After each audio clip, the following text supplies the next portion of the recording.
All right. Stand up. It's not please to stand up.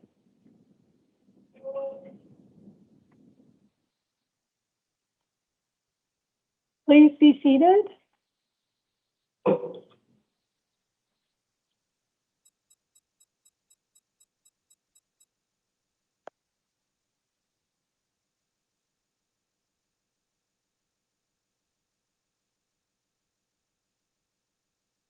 Good morning. This is the 2 a.m. initial appearance hearing calendar for July 30th, 2026. The court's orders for taking of DNA and fingerprints that were given on the first calendar of the month shall apply to all matters on this calendar. As you just heard in the recording, this is a very specific type of hearing. I will tell you why you are here.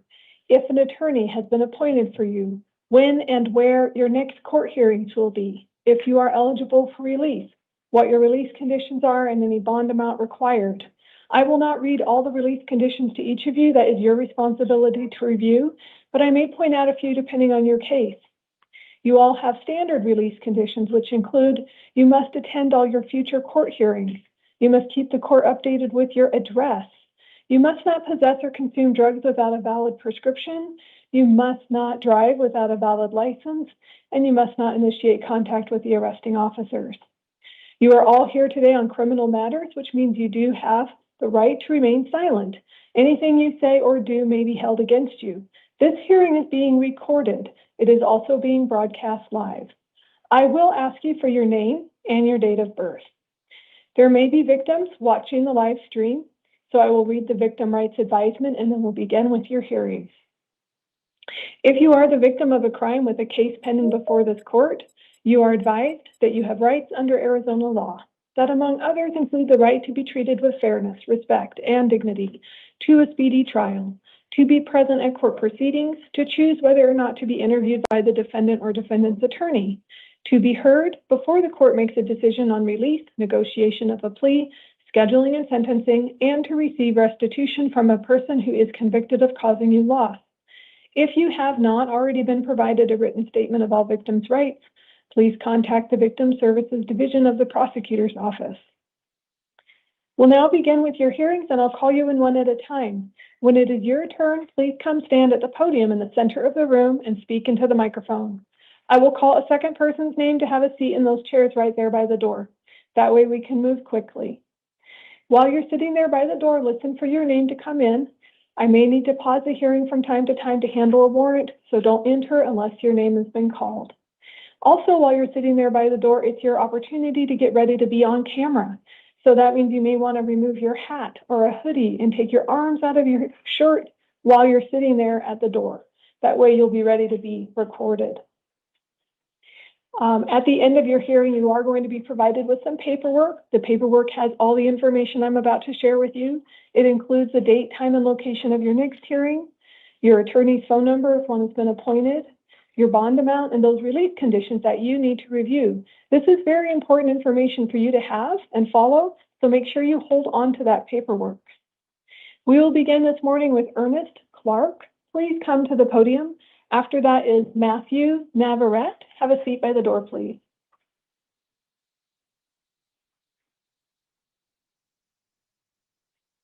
Please say your name and date of birth. Ernest Clark, 11/04/2000. Thank you, sir. You are here today on a new case. It was alleged that you may have committed aggravated assault as a Class 3 felony, unlawful imprisonment as a Class 6 felony, and then also assault as a misdemeanor. This court did find probable cause and appointed an attorney to assist you. Your next hearing will be downtown Phoenix on August 5th at 8:30 in the morning. Because you are already out on pretrial felony release, you are not eligible for release today under the Arizona criminal rule, but you do have another hearing, and that will be August 6th, so the following day at 1:30 in the afternoon, to determine if you can become eligible for bail. All this information is on your paperwork. Please take your paperwork, sir.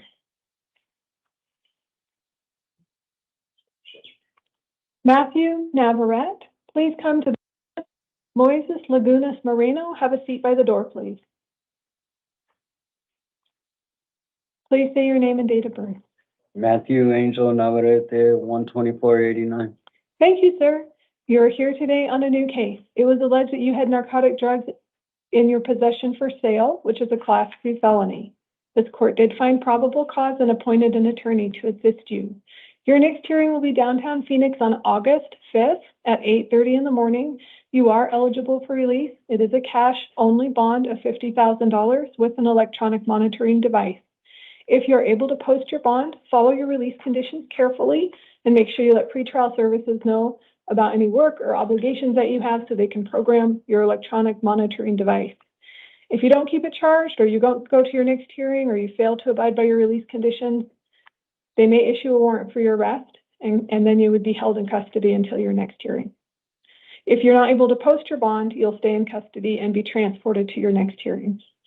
Please take your paperwork, sir. Thank you. Moises Laguna Moreno, please come to the podium. Jorge Delgado Espinosa, have a seat by the door, please.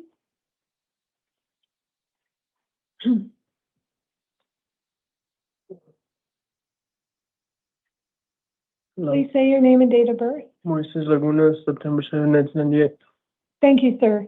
You're here today on a new case. It is alleged that you may have had dangerous drugs in your possession for sale as a Class 2 felony and narcotic drugs in your possession for your own use as a Class 4 felony.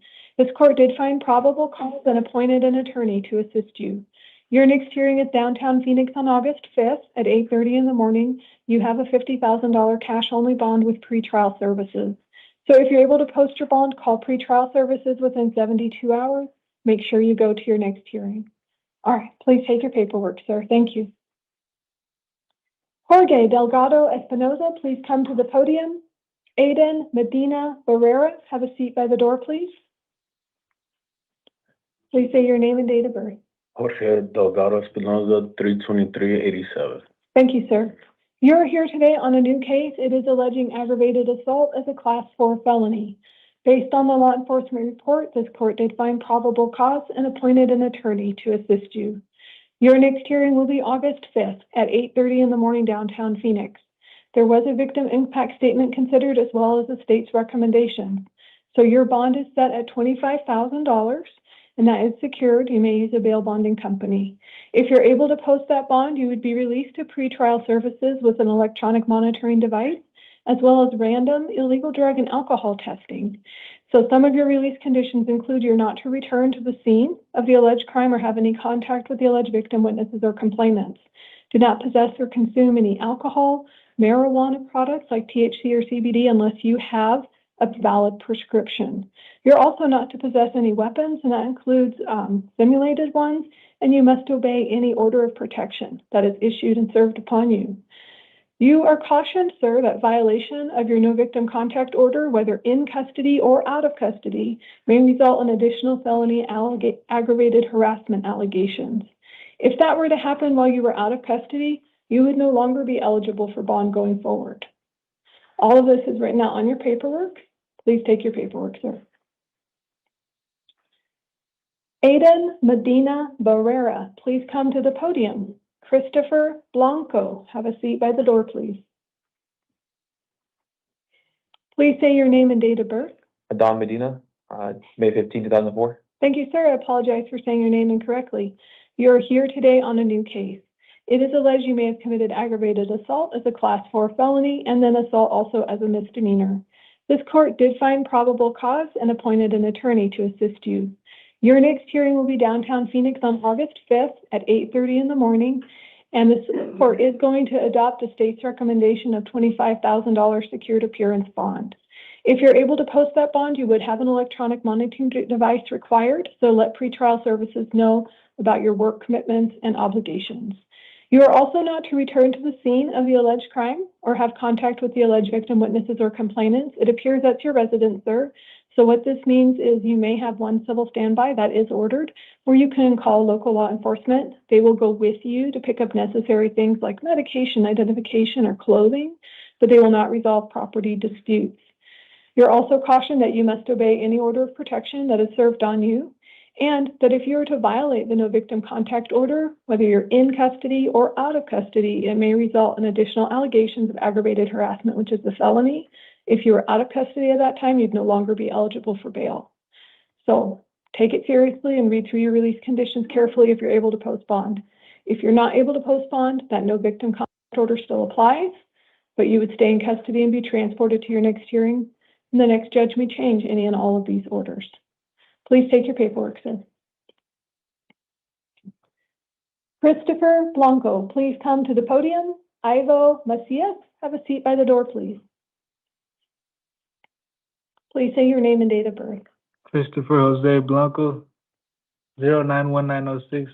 Thank you, sir. You're here today on two matters. The first one is that you failed to go to your probation violation hearing. So you have a, let's see. No, I take it back. You have two matters. The first one's your grand jury warrant. So your grand jury warrant is alleging that in February of 2026 and then March of 2026, you may have committed one count theft of means of transportation as a Class 3 felony, one count burglary as a Class 4 felony, and then one count possessing a weapon by a prohibited person as a Class 4 felony. So the grand jury found probable cause and issued a warrant for your arrest. This court is appointing an attorney to assist you. Your next hearing in this matter is August 6th, 8:30 in the morning. It's called a not guilty arraignment. The grand jury set the bond at $10,000 secured. If you're able to post that, make sure you follow your normal terms and conditions of probation, call your probation officer, go to your hearing. So your other matter, sir, is your probation violation. Whenever there's a new alleged criminal activity, it's a term 1 violation. So an attorney has been appointed for you there. Your next hearing is August 5th, 8:30 in the morning. And in case you're still in custody, I did set a $50 placeholder bond so that you would be transported to that hearing and not get a failure to appear warrant. Okay. So if you're able to post your bond, make sure you go to court 2 days in a row, August 5th for probation, August 6th for your grand jury. If you're not able to post your bond, you'll be in custody, but the sheriff will take you to your hearings. Okay. All right, please take your paperwork. Thank you, sir. Ivo Macias, please come to the podium. Dario Rodriguez, have a seat by the door, please. Oh, right here, sir, in the middle. Please say your name and date of birth. Ivo Macias, July 11, 2004. Thank you, sir. I apologize for saying your name wrong. You are here today on a new case. It is alleged you may have committed criminal damage as a Class 6 felony and then assault as a misdemeanor. This court did find probable cause and appointed an attorney to assist you. Your next hearing is downtown Phoenix on August 5th at 8:30 in the morning. You have a $5,000 secured appearance bond. If you're able to post that, you would be released under pretrial services with an electronic monitoring device. So you would need to let them know about any work commitments or other obligations that you have so they can program that in. You are not to have any contact with the alleged victim, witness, or complainant. Don't possess any weapons, possess or consume alcohol, and that includes simulated weapons. And then as far as drugs, also no marijuana, CBD, or THC unless you have a valid prescription. If an order of protection is issued and served on you, be sure to comply with that court order. You are cautioned that the no victim contact order does apply, whether you're in custody or out of custody. So if you're able to post your $5,000 secured bond and you're out of custody and had contact with the alleged victim, it might result in additional allegations that are aggravated harassment. Then you would not be eligible for bail going forward. So it's very important that you follow these release conditions carefully. If you can't post the bond, you'll stay in custody and be transported to your hearing. Please take your paperwork. Thank you, sir. Dario Rodriguez, please come to the podium, and then we'll have Benson Mansar. And I know we have people appearing for Mr. Mansar. There we go. Please say your name and date of birth. Dario Rodriguez, December 13, 2001. Thank you, sir. You're here today on a new case. It is alleged that you may have committed burglary in the second degree, which is a Class 3 felony. Based on the law enforcement report, this court did find probable cause and appointed an attorney for you. Your next hearing will be August 5th, 8:30 in the morning, downtown Phoenix. You are eligible for release. Your bond is set at $2,500 with pretrial supervision. Oh. If you're able to post it, don't go back to the scene of the alleged crime. No All right. contact with the alleged complainant or arresting officers, no weapons, no drugs, don't leave the state. And if an injunction against harassment is served on you, be sure to comply with that court order. All right. Okay. If you can't post your bond, sir, you'll stay in custody and be transported to your next hearing. All right. Please take your paperwork, sir. Thank you. Okay, Vincent Mansar, please come to the podium. After that will be Tracy Crane. Have a seat by the door, please. Vincent Mansar, December 21st, 1986. Thank you, sir. And you actually do have an attorney appearing for you, so you do not need to say anything else. Thank you. Okay. For the defendant, please, counsel. Good morning, Your Honor. Michael Camus on behalf of Vincent Mansar, who's in custody, present, standing at the podium. Thank you. And for the state. Good morning, Your Honor. Ashley Stetson on behalf of the state. Okay, thank you. And just as some housekeeping to begin, Mr. Temau, is that how you say your name, sir? Correct. Yes, Your Honor. That's Okay. fine. You are aware that we do not have a court clerk, so this is not a court of record, so you'll need to file your notice of appearance downtown if you continue with this case? Sure. Okay, just making sure you knew that. Yes, All Your right, Honor. and then a question for you as well, sir. Do you want to make arguments about probable cause and release conditions, or just the release conditions? No, Your Honor, just release conditions. Okay, thank you. I appreciate that. So we are here today on a direct complaint. So this court didn't make the finding of probable cause that was made downtown, and a warrant was issued for your arrest after a summons was sent out, and I don't know what happened, but you did not appear, and so a warrant was issued. The allegations include 2 counts of aggravated driving under the influence that happened in September of 2018. Okay, counsel, your arguments for release conditions, please. Yes, Your Honor. At this point, we would be asking that Mr. Mansar be released on his own recognizance. I want to start with how my client came to be standing here, and it's because I think it answers the only 2 questions that the court has to decide. Will he come back, and is he a danger? He's here because he was the victim of a crime, Your Honor. On July 29th, he was at work. He was assaulted while at work. It was the victim of a crime. He was the only one that was hurt. Law enforcement came because he refused to sell alcohol to an extremely intoxicated man. And when that same man took a bottle and started swinging it at my client, he called the police. He stayed, he gave a statement, he identified himself, he cooperated. And in the course of taking that report, a crime was committed against him. Officers ran his name. They found this warrant from 2018. Judge, I think that fact is the strongest evidence in the record on the question on that this court has to answer at this point. I mean, I would say a man who has an outstanding felony warrant generally doesn't walk towards the police. He does not give his name to an officer. He does not stand there and make a report. If my client had any idea that there was a case waiting against them, I think that the last thing he would probably have done is call the police to run his identification, but he did it anyway. And he did it because he didn't know. And the record does show that the summons was returned and that there was a bench warrant that was issued. And this bench warrant is nearly 8 years old. And I'd asked the court to take notice of that because there was no service made at the address that he had lived at until recently. Given that the matter is about 8 years old, Your Honor, I'd ask the court to look at what's actually on the record.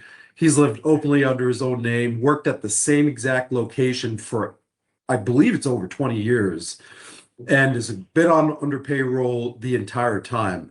Judge, I don't think that that's what avoiding a case looks like. That's, I think, a man living ordinary documented life at the same location. And I think a failure to appear requires knowing when and where to appear, and nothing on the record shows that my client knew about this. So My client has lived in Maricopa County for over 30 years. He's been employed. I do know he has a limited criminal history. He's not a danger to the community, Your Honor. So for those reasons, we would ask for an OR release. Thank you, Your Honor. Thank you, counsel. Ms. Stetson? Thank you, Your Honor. Good morning. The state would just ask that the bond be upheld, Your Honor. Like counsel said, this is a case from 2019. Your Honor, the state believes that based on that, that bond is appropriate. Thank you. Thank you, Ms. Stetson. I find there's a lot of merit in counsel for defendant's argument about the fact that you did call police and you were the victim of a crime, and that is how you were brought here today. However, I also note that there were prior misdemeanor DUI convictions in 2011 and 2016, and so the danger to the community is a concern for the court as well. If there's going to be continuous DUIs happening, luckily it doesn't look like there's been anything more recent than 9 years, 20. ma'am. Sorry. Right, you have an attorney. Nothing more recent than this 2018. So I think what I would feel most comfortable with, and so what I am going to order is I'm going to order pretrial supervised release with random drug and alcohol testing. So that means that when you are released in a few hours from now, you will need to call pretrial services, and then you will need to answer their call when they set up the random illegal drug and alcohol testing in order to prove to the court that you can remain sober going forward. And that is my concern because of these prior convictions. Even though they were misdemeanor DUIs, they are still DUIs. So what will happen is his next hearing will be downtown Phoenix on August 13th at 8:30 in the morning. That is a status conference. And then a preliminary hearing on August 17th at 8:30 in the morning. Supervised release with alcohol and drug testing and monitoring. And while this case is pending, do not consume or possess any drugs without a valid prescription, any alcohol, and then also no marijuana, THC, or CBD products without a valid prescription. Counsel, do you have anything else you would like to add? No, Your Honor, that's fine. Okay, thank you for your appearance here today. You'll be emailed a copy of the release orders. All right, thank you, Your Honor. Okay, thanks. And Your Thank Honor, you, if I Ms. may, Stetson. may I provide Mr. Mansar with Vince, do you have Alvin's number? Yeah, I got it by heart, yeah. I remember by heart. Okay. All right, just wanted to make sure you have it. Okay, no problem. Thank you, Your Honor. I appreciate it. Okay, thank you for your All right, attendance. thank you. Thank you, Your Honor. Thank you, Mike. All right, so if you'll have a seat, they'll bring your papers to you in just a moment, and we are going to pause while I handle a DUI warrant.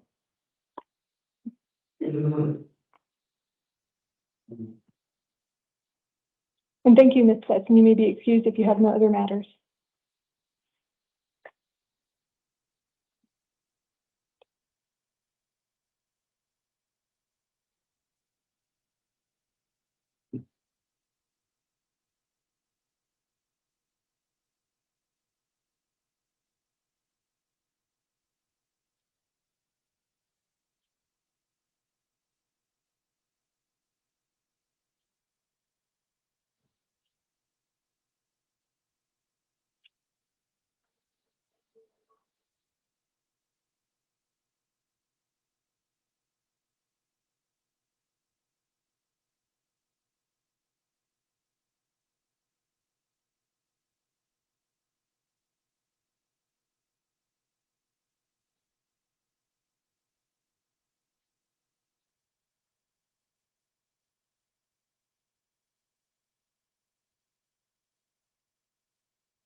Okay, we can resume.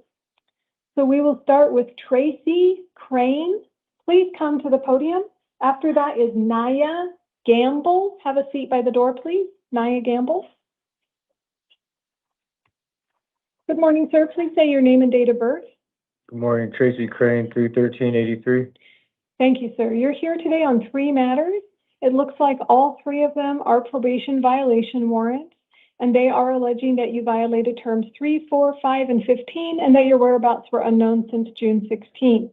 So an attorney has been appointed for you in all 3 matters. Your next hearing will be August 5th at 8:30 in the morning, downtown Phoenix. Each of them did carry bond. When you add it all together, it's $2,250 secured. If you're able to post the bond, sir, make sure you call your probation officer and go to your hearing. If you're not able to post your bond, you'll stay in custody and be transported to your next hearing. Please take your paperwork, sir. Thank you. Naya Gamble, please come to the podium. And then after that is Giovanni Vasquez. Naya Gamble, go ahead and come on in. It's your turn.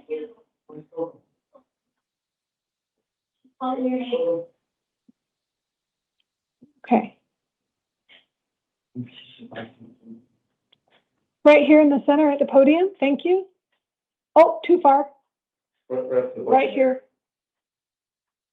Okay, thank you. Please say your name and your date of birth. Okay, are you going to refuse to say your name and your date of birth? Okay. Officers, has this person been identified with their fingerprint scan already? Okay, and this person is Naya Gamble, date of birth 7/23/2001. Okay, I've seen affirmative nods from the deputies that this person has been identified. They are here today on a probation violation warrant alleging terms 3 and 5, whereabouts unknown since April. So an attorney has been appointed in both cases. Your next hearing is August 5th at 8:30 in the morning, downtown Phoenix. Bond is set at $500 in both cases, so it's $1,000 total. If you're able to post your bond, call your probation officer within 72 hours and go to your hearings. If you cannot post your bond, you'll stay in custody and be transported to your next hearings. Please take your paperwork and follow the deputy's instructions. Yeah, go ahead and take your paperwork.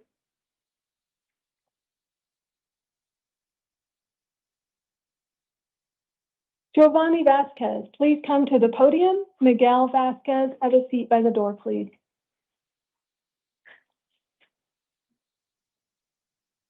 Morning. Good morning. Please say your name and date of birth. Giovanni Vasquez, 6/11/92. Thank you, sir. You're here today on an out-of-county warrant. It is from Pinal County. An attorney will be appointed for you at the next hearing. Unfortunately, our paperwork prints out wrong. It looks like it says Maricopa County Public Defender's Office. That is not your attorney. They will give you their information when you get there. Your next hearing is at West Pinal Justice Court, August 4th at 8:30 in the morning. You have a $500 bond. If you're able to post the bond, make sure you take yourself to West Pinal. I've included in the orders that you may travel out of county. Okay. If you're not able to post the bond, you'll get transported to that hearing. Okay, I had a question. If I have a family of 6, and I wanted to see if I can do like a promise to show up to a court. I have rent due coming. I just had a newborn, so and I have to get to work. I appreciate your argument, sir. On these out-of-county warrants, though, we do affirm what the judges in those counties put down. Okay. I don't know what the underlying reasons are, Okay. why they do that. Okay, online, my wife said that it was a hold on the bond or something like that. Is that something? All I'm seeing right now is that you have this out-of-county warrant from Pinal County. So if you're able to post the $500, I don't see anything that would keep you here. Okay. But you can check with the officers before you post that bond, just to make sure. Okay, and then I can post it right now, or Right do I here, have to? yeah, in the detention facility, they'll tell you your next steps in the release section. Okay, thank you so much. You're welcome. Please take your paperwork. Thank you. Miguel Vasquez, please come to the podium. Zachary Boquette, have a seat by the door, please. Please say your name and date of birth. Miguel Vasquez, 12/14/88. Thank you, sir. You're here today on 3 matters. The first one is the new case. On the new case, it's alleged you may have had a weapon and you're prohibited from having one. That is a Class 4 felony. This court found probable cause, appointed an attorney for you, and your next hearing on your new case is August 5th, 8:30 in the morning, downtown Phoenix. You do have higher bonds set in your other matters, so there's just a placeholder bond on this for $50 in case you're still in custody. Your other matters today, sir, are, first of all, an arrest warrant. So the state is bringing charges against you for theft of means of transportation, which is a Class 3 felony. The alleged offense date is October 9th, 2025. This court is appointing an attorney for you. Your next hearing is August 5th at 8:30 in the morning. Again, a $50 placeholder is being set because you have a larger bond on your probation matter. So your last matter here today, sir, is that probation violation warrant. It is alleging terms 3, 4, 5, 7, 13, and 15. So a warrant was issued for your arrest. An attorney has been appointed. Your next hearing on this is also August 5th, 8:30 in the morning, and it has a $250 bond. So, sir, you have all your hearings are on August 5th. Your total bond amount is $350. If you're able to post it, when you go to Superior Court downtown, make sure you check in at the different courtrooms. You'll see you have 2 different courtrooms. You need to check in, let them know you're there and that you have another case. Otherwise, you won't get credit and you'll get another failure to appear warrant. So don't do that, right? August 5th, all your hearings are stacked, but they are in the same building. So make sure you check in and let them know. That's if I post bond. Say it again. That's if I post bond. Right. If you can't post bond, you'll stay in custody, and then the sheriffs will transport you and make sure you get to both of the courtrooms. And my total bond is $350, you said? It is. Oh, okay. Okay. Thank Please you. take your paperwork, sir. Zachary Bouquet, please come to the podium. Desiree Inma, have a seat by the door, please, or Imes. Desiree Imes. Right in the center of the room, sir. Please say your name and date of birth Zachary Bouquet, and your birthday. 11/21/75. Thank you, sir. You're here today on a new municipal court case alleging disorderly conduct and assault as misdemeanors. This court did find probable cause, and you do have a hearing in Surprise Municipal Court, August 25th at 1:30 in the afternoon. Based on the victim impact statement, you are going to be released on your promise to go to the hearing. Also, you may reside with the alleged victim as long as that alleged victim consents, which apparently she would at the moment. So, but if she does not consent or withdraws that consent for some reason, this court has ordered what's called a civil standby for you so that you can call local law enforcement and they'll go with you to pick up your necessary thing, medication, identification, clothing that you might need between now and your hearing date on August 25th. Hold on to your paperwork. Make sure you go to your next hearing. Okay. All right, please take your paperwork. Thanks, Connor.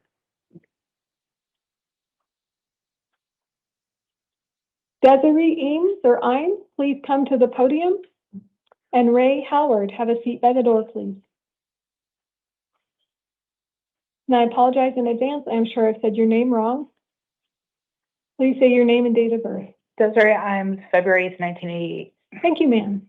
You are here today because of a justice court warrant alleging that you failed to appear. So you have a new hearing date at Moon Valley Justice Court, August 14th at 10 in the morning. No attorney is being appointed because of the way this is alleged as a failure to appear, but you can hire one or you can represent yourself. You are going to be released on your promise to go to your hearing and get this taken care of.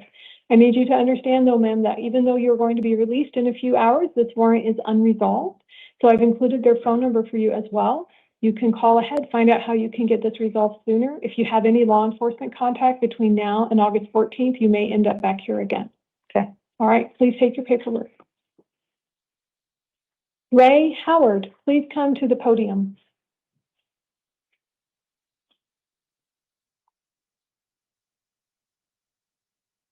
Please say your name and date of birth. Ray Howard Jr., 2/10/76. Thank you, sir. You're here today on a justice court warrant alleging that you failed to pay for a case out of 2018. So no attorney is being appointed for you, but you can hire one or represent yourself. You now have a hearing date at North Mesa Justice Court, August 13th at 1 in the afternoon. You're going to be released on your promise to go get this taken care of. If you don't go or don't get this taken care of and you have law enforcement contact, you might end up back here again, because even though I'm releasing you, the warrant is outstanding. It's still unresolved. Their phone number is on your paperwork. Give them a call, make a payment plan or something so that you're no longer having this outstanding warrant. Thank you. All right, please take your paperwork, sir. We have, Lamorris Hunter is our last matter. That will be a house call, and he is NASWA, date of birth 9/25/71. He's here on two matters. The first one's a new case alleging narcotic drugs in his possession for sale as a Class 2 felony. This court did find probable cause, appointed an attorney, and his next hearing is August 5th, 8:30 in the morning, downtown Phoenix. He has a $15,000 bond on his new case, regular terms and conditions for someone on standard probation. The other matter he's here on, though, is his probation violation warrant. So this new term one allegation from the new pretrial matter does result in him being held with no bond under Arizona Criminal Rules of Procedure 7.2C. So an attorney has been appointed for him, and his next hearing is August 5th, 8:30 in the morning at probation court. I will explain this to him. It is not my intention to return to this recording. If there are any changes, they'll be reflected in the written order. At this time, the 2 a.m. initial appearance hearing calendar stands in recess until 5 a.m.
Be seated.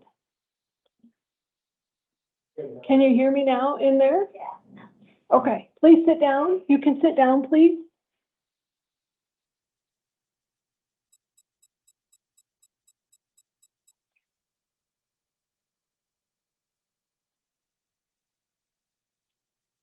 Okay. Good morning. This is the 5 a.m. initial appearance hearing calendar for July 30th, 2026. The court's orders for taking of DNA and fingerprints that were given on the first calendar of the month apply to all matters on this calendar. As you just heard in the recording, this is a very specific type of hearing.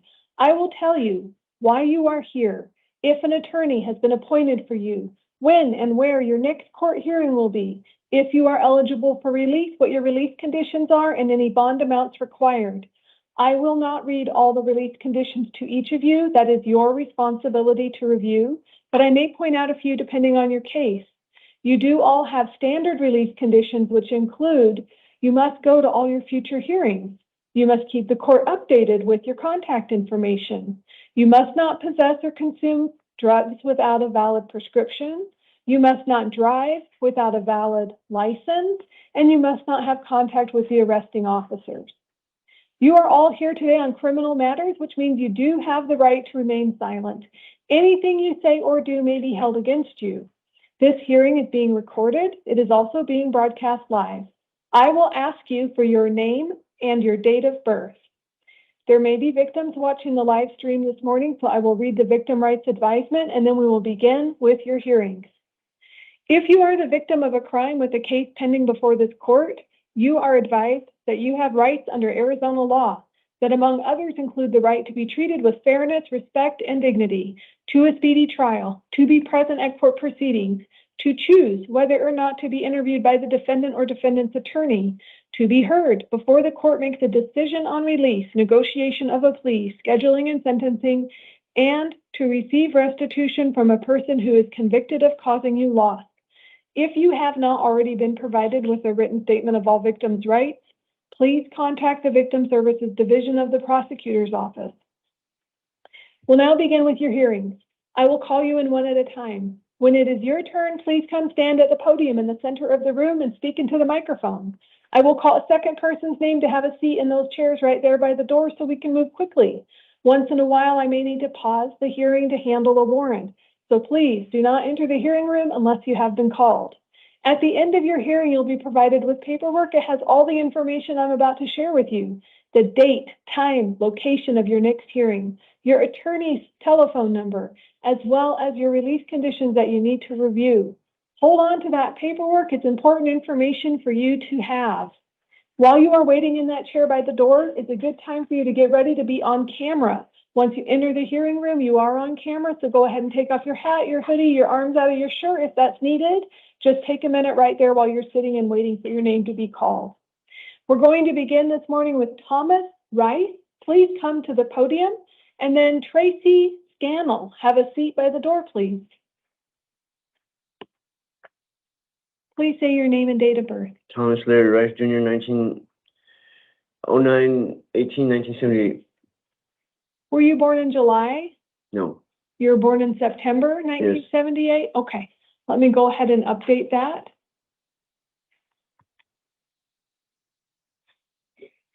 It may not update right away, but I've started the process of updating it. Okay. Okay, so you're here today on two matters. The first one is a new case. In the new case, it's alleged you may have had dangerous drugs in your possession. That's a class 4 felony. And then that you resisted arrest passively as a misdemeanor. This court did find probable cause and appointed an attorney for you. Your next hearing is downtown Phoenix on August 5th at 8:30 in the morning. Because you were already out on pretrial felony release in the other matter that we're going to get to next, you're not eligible for release today on this new matter. So you have an evidentiary hearing on August 6th, so the following day at 1:30 in the afternoon, to determine if you can become eligible for bail or for release. Your other matter here today, sir, is your failure to appear warrant. You didn't go to a hearing on the 24th of this month, so you already have an attorney in that case. Now you have a new hearing date. It's also August 5th, and that is at 8:30 in the morning, so it is a different time, and it's $500 bond. You have the same release conditions otherwise, but now you have that $500 bond. So don't pay that until you go to that bail hearing to see if you can become eligible for release, and then you'll know if you want to post bond. Okay, please take your paperwork, sir. Thank you. Tracy Scannell, please come to the podium. And then Donovan Chestnut, have a seat by the door, please. Right in the center. Please say your name and date of birth. Tracy Scannell, 52378. Thank you, ma'am. You're here today on three matters. The first one is a new case. It's alleging 1 count narcotic drugs in your possession for sale as a class 2 felony. 1 count dangerous drugs in your possession for sale as a class 2 felony.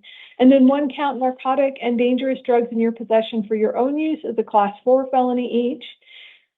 Possession of a weapon by a prohibited person as a class 5 felony, and possessing a weapon in a drug offense also as a class 5 felony.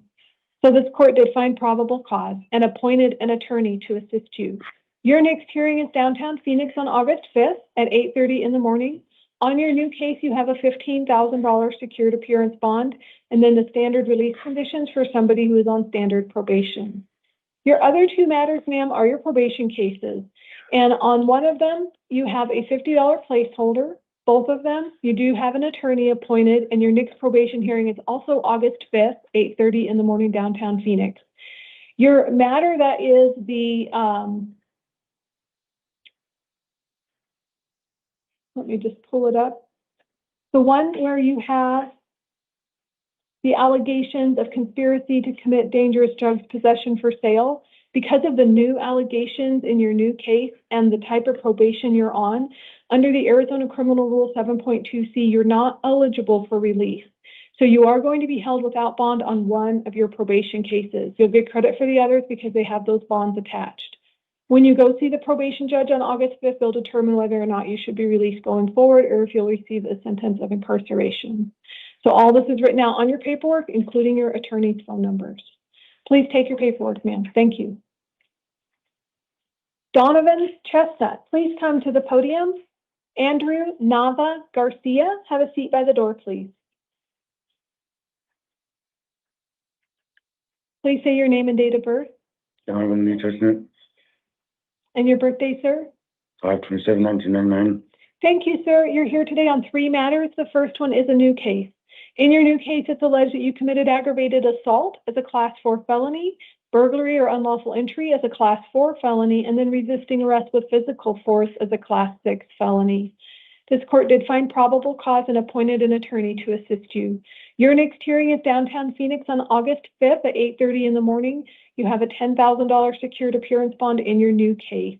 And then you have the regular terms of someone on probation, so call your PO in 72 hours, but also don't return to the scene of the alleged crime or have any contact with the alleged complainant. So your other two matters, sir, are your probation violations. In your two probation cases, you now have new term 1 allegations because there's alleged criminal activity. So an attorney has been appointed. Your hearing's August 5th, downtown Phoenix, 8:30 in the morning. They each carry a $500 bond. So altogether, it's $11,000 secured appearance bond. If you're able to post that bond, call your probation officer, go to your hearings on August 5th. Make sure you check in for both your hearings. Looks like one of them is in courtroom 1, the other one's in courtroom 4. So just make sure you check in. If you're not able to go to those hearings or post your bond, the sheriff will take you to the hearings and make sure that you don't get a failure to appear. Okay. Please take your paperwork, sir. Thank you, sir.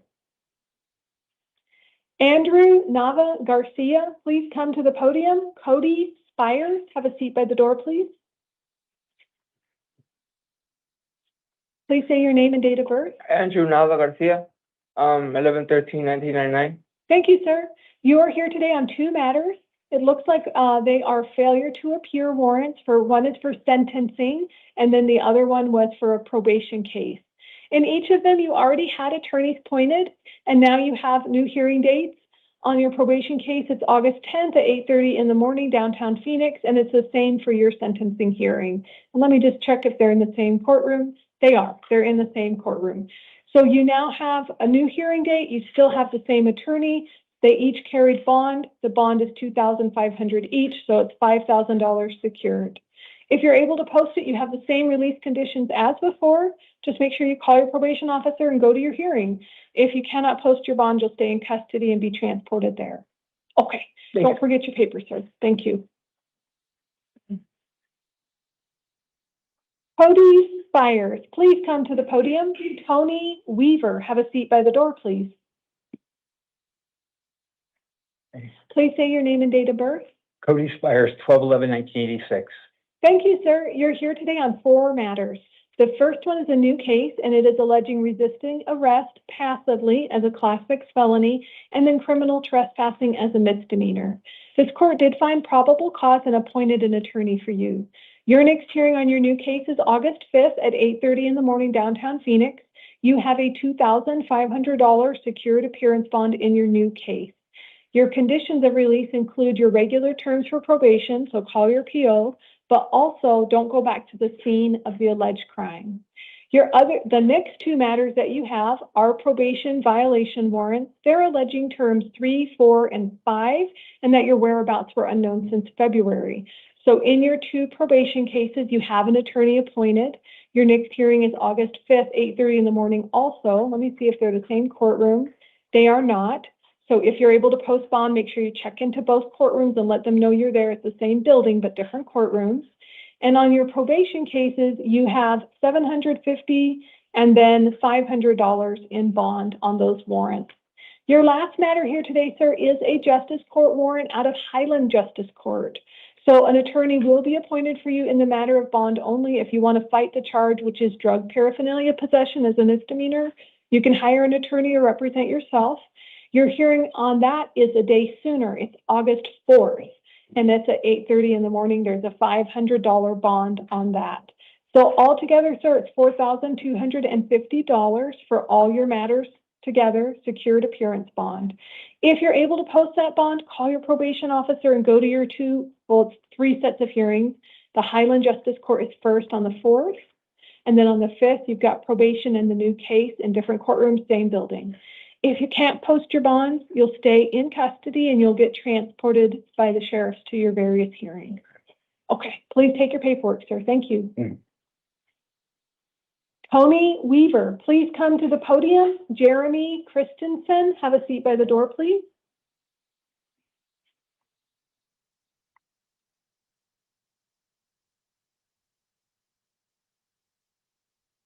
Please say your name and your date of birth. Tony Weaver, 30/20/86.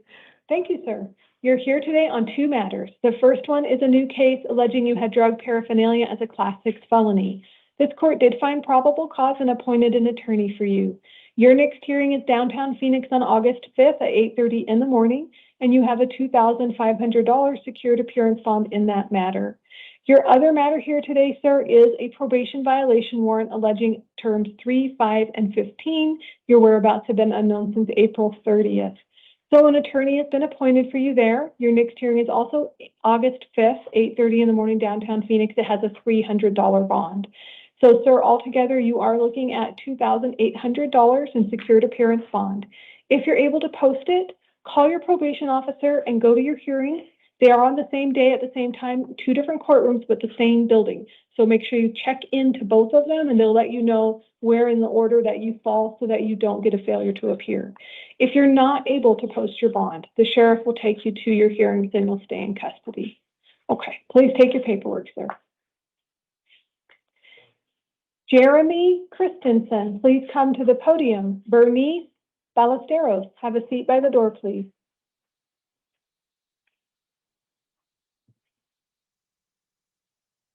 Please say your name and date of birth. Jeremy Christensen, 13178. Thank you, sir. You're here today on a probation violation warrant alleging terms 3 and 5. An attorney has been appointed to assist you, and your next hearing is August 5th at 8:30 in the morning, downtown Phoenix. Your bond is set at $350.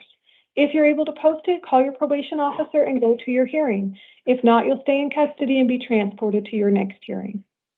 Please take your paperwork, sir. Thank you.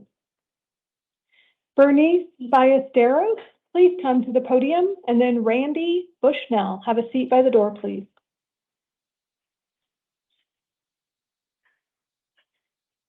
Please say your name and date of birth.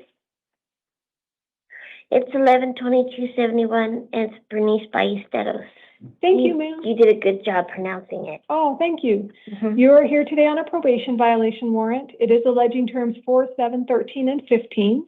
So an attorney has been appointed for you, and your next hearing is August 5th, downtown Phoenix at 8:30 in the morning. You have a $250 bond and the standard conditions of probation. When will I be?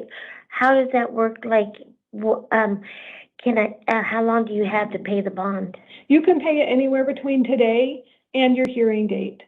Oh, and my hearing date? Right. Really? So you just need to let the detention officers know. So I don't have to go to jail for 3 months?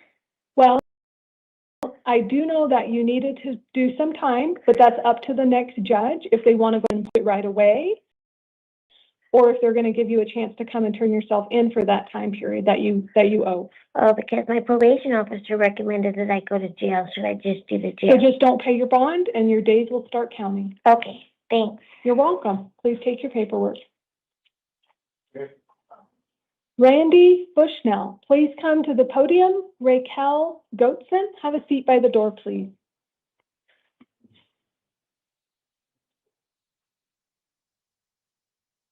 Please say your name and date of birth. Randy Bushnell, 2/18/76. Thank you, sir. You're here on a new case. It is alleged you had dangerous drugs in your possession as a Class 4 felony, drug paraphernalia as a Class 6 felony, and that you were criminally trespassing as a misdemeanor. This court did find probable cause and appointed an attorney for you. Your next hearing is downtown Phoenix on August 13th at 8:30 in the morning. You are going to be released with an electronic monitoring device. Thank you. Will you be able to keep that electronic monitoring device charged? Yes, ma'am. Yes, ma'am. Perfect. So don't go back to the scene of the alleged crime where you were arrested. Keep your device charged and make sure you go to your next hearing. Well, thank you, ma'am. Okay. Do I get a paperwork from my court You date? will. Your paperwork will be right there, and it has all that information on it. Just keep that device charged Okay. and go to your next hearing, okay? Thank you, ma'am. Thank you. Thank you. All right. Thank you.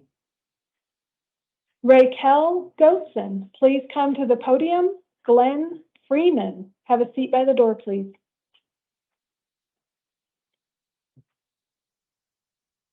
Please say your name and date of birth. Raquel Goetson, July 30th, 1990. Thank you, sir. You're here on a new case alleging theft or control of lost property as a Class 6 felony. This court did find probable cause and appointed an attorney to assist you.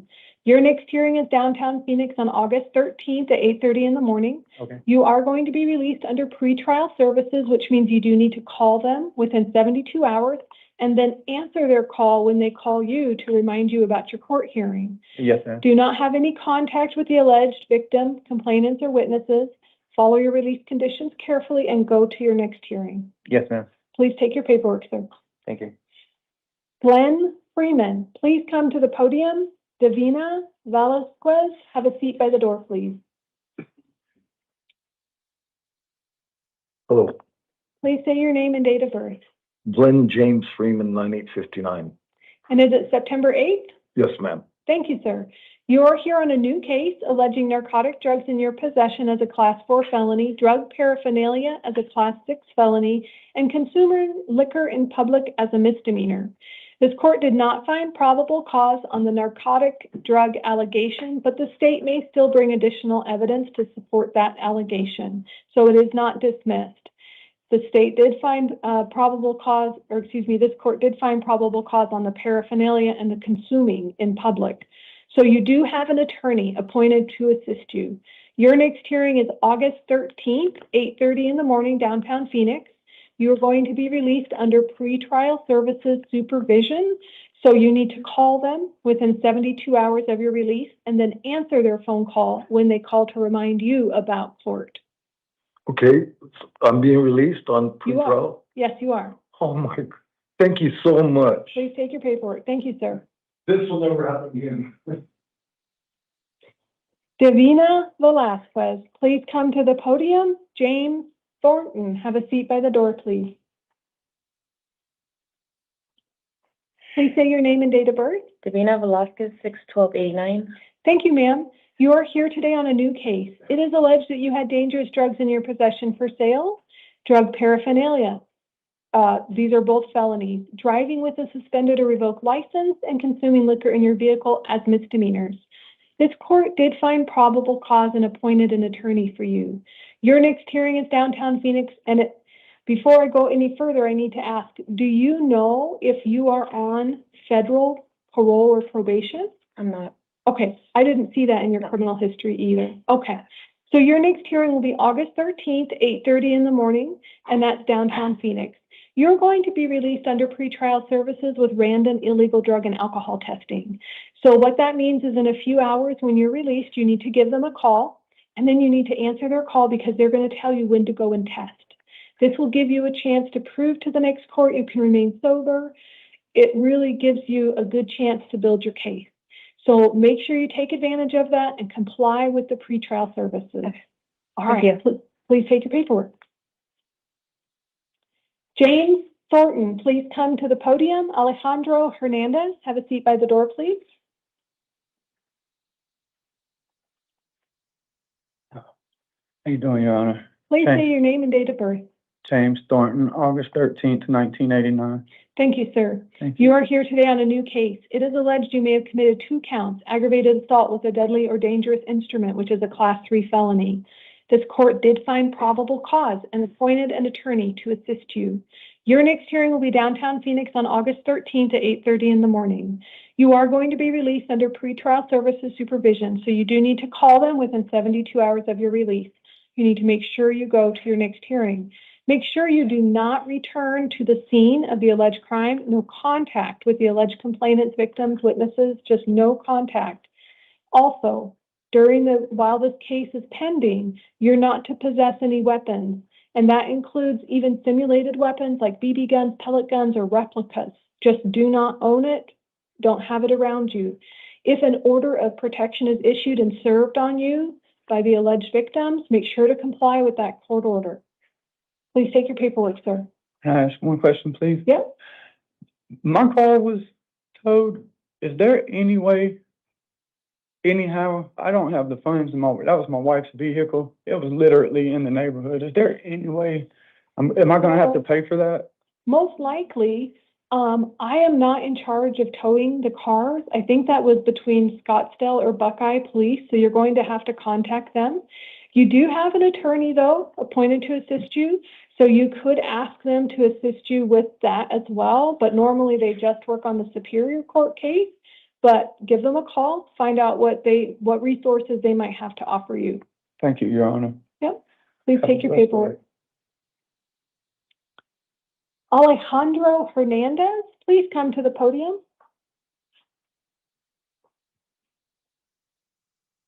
Please say your name and date of birth. Alejandro Cesar Hernandez, 09/24/1998. Thank you, sir. You're here on a municipal court case. It's alleging criminal damage as a misdemeanor. This court did find probable cause and appointed an attorney to assist you. Your next hearing is August 18th at 2 in the afternoon. You are going to be released on your promise to go to the hearing and follow the release conditions. Your release conditions are specific.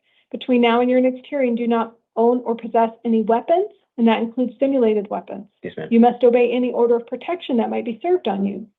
You may reside with the alleged victim if the alleged victim consents. Yes, ma'am. If the alleged victim does not consent or revokes consent while this case is pending, then I have ordered what's called a civil standby where you can call local law enforcement. They will escort you to pick up your necessary things like medication, identification, Correct. clothing. And the reason that's important is your hearing is not until the 18th of August. Right. Okay. So you can call, see if you're allowed to go home. If they say no, call local law enforcement. Don't go by yourself. Okay. So, All right. okay, perfect. Please Understandable. take your paperwork. Thank you, ma'am. God bless. Okay, we have 2 matters remaining. Anna Sigmund is unable to follow directions, date of birth 12/25/2003. She's here on a probation violation warrant alleging terms 3, 5, and 15. Her whereabouts have been unknown since May. An attorney has been appointed. Her next hearing is August 5th, 8:30 in the morning, downtown Phoenix. She has a $500 secured appearance bond and regular conditions for someone on standard probation. The other person is Rosemary Albert, and she is being combative. Date of birth 12/30/1985. She is here on 1 count aggravated assault, class 6 felony, and 1 count disorderly conduct as a misdemeanor. This court did find probable cause and appointed an attorney to assist her. Her next hearing is August 13th at 8:30 in the morning, and she is cautioned to provide proof of her out-of-state residency at her next court date and is not to leave Arizona until given advance permission to do so by the court. She's not to return to the scene of the alleged crime or have contact with the alleged victim, witnesses, or complainants. The next judge may change these orders. I understand that she may be a resident of Washington, and this alleged activity took place at the airport. And so I will discuss that with her if she's able to have a discussion. So if there is a change to this order, it will be reflected on the written document. It is not my intention to return to this recording. At this time, the 5 a.m. initial appearance hearing calendar stands in recess until 8 a.m. Okay. I am going to leave my computer up because I might change that one. Oh, you can take me off. That's fine.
All rise.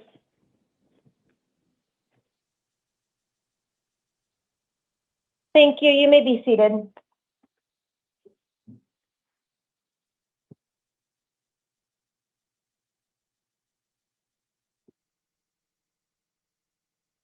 Good morning. This is the time set for the 8 a.m. initial appearance calendar on July 30th, 2026. The court's orders for the taking of DNA and fingerprints that were given on the first calendar of this month shall apply to all matters on this calendar. I will call you each one at a time to the podium. I'll provide a second name to sit in the chair outside of this room. I will let you know what you are here for, if I have appointed an attorney, if you have a bond, and what your release conditions are. We will also go over the victim's rights advisement. If you are the victim of a crime with a case pending before this court, you are advised that you have rights under Arizona law that, among others, include the right to be treated with fairness, respect, and dignity, to a speedy trial, to be present at court proceedings, to choose whether or not to be interviewed by the defendant or the defendant's attorney, to be heard before the court makes a decision on release, negotiation of a plea, scheduling and sentencing, and to receive restitution from a person who is convicted of causing you loss. If you have not already been provided with a written statement of all victims' rights, please contact the Victim Services Division of the Prosecutor's Office. If we could have Rudy to the podium and Max to the chair.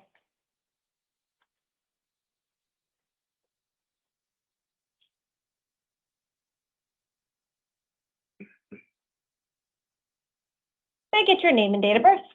My name is Rudy, R-U-D-Y, L for Lou, and last name is Freese, F-R-E-E-S-E. My date of birth is 8/14/64. Thank you, sir. You are here today on a new case. It is for one count of aggravated assault, a class 4 felony. Probable cause has been found, and I'm appointing an attorney to represent you. Okay, You have 2 hearings coming up. You're going to have a status conference August 5th at 8:30, a preliminary hearing August 7th at 8:30. In this case, you do have a secured appearance bond in the amount of $25,000. In the event you post that bond and are released from custody, you do have written conditions. You're not to return to the scene of the alleged crime, no contact with any alleged victim, complainant, or witness, and you're not to possess any weapons. This will be in your paperwork. Did you have any questions, sir? yes, I don't know, I don't know, I was at a laundromat, and I don't know who I assaulted, but, I guess I have to wait till I go to court, because I can't get out, right? So I could barely hear you, but Okay. you would have to post that bond in order to be released from custody. If Okay. you're unable to post the bond, you'd remain in custody and they'll transport you to the hearings. Did you have another question? No, that was it, I just didn't know who I assaulted. I was at the laundromat, but that's what they So said. yeah, so it was a person that was at the laundromat. So don't return to that laundromat, and if you don't know the person, then you likely won't have any contact with them, okay? Okay, All right, take a step to your left. The officer will get that for you. okay, thank you. Max Leary to the podium. Andre Mayberry to the chair. May I get your name and date of birth? Max Leary, June 30th, 2005. Thank you. You are here today on a new case. You are here today for 1 count of aggravated assault involving a deadly weapon or dangerous instrument, a class 4 felony, 1 count of disorderly conduct involving a weapon, a class 6 felony, and 1 count of driving with a license that was suspended, revoked, or canceled, a class 1 misdemeanor. Probable cause has been found, and I'm appointing an attorney to represent you. You have a status conference August 5th at 8:30, a preliminary hearing August 7th at 8:30. Gotcha. In this case, you have a secured appearance bond in the amount of $25,000. In the event you post that bond and are released from custody, you do have written conditions. You're not to initiate contact with any alleged victim, complainant, or witness, and you're not to possess any weapons. Yes, This ma'am. will all be in your paperwork. Did you have any questions? Please take a step to your left, and the officer will get that for you. Andre Mayberry to the podium and Elizabeth Ayres to the chair.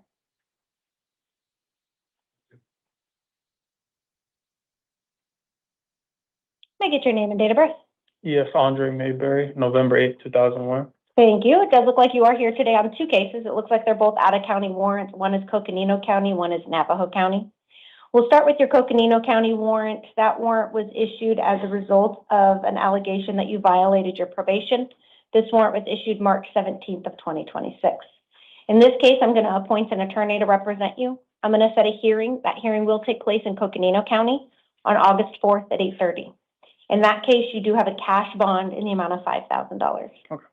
In your Navajo County warrant, that alleges you failed to appear at a hearing for an underlying charge of escape and theft. I'm going to appoint an attorney. That hearing will be in Navajo County on August 5th at 8:30. So 2 days in a row, 2 different locations. In this case, you have a secured appearance bond of $2,500. In the event you were to post both bonds and be released from custody, you'd have written conditions. You're not to possess any weapons or alcohol, and you must contact your probation officer within 72 hours of release. It would also be your responsibility to get yourself to these hearings, and as I have mentioned, they are in 2 different locations in different counties. If you fail to appear at them, a warrant would issue for your arrest, and then you'd also forfeit the bond. If you're unable to post the bond, you'll remain in custody, and you'll be transported to these hearings. Did you have any questions? No, ma'am. Please take a step to your left, and the officer will get that for you. Elizabeth Ayres to the podium and Paul Montana to the chair.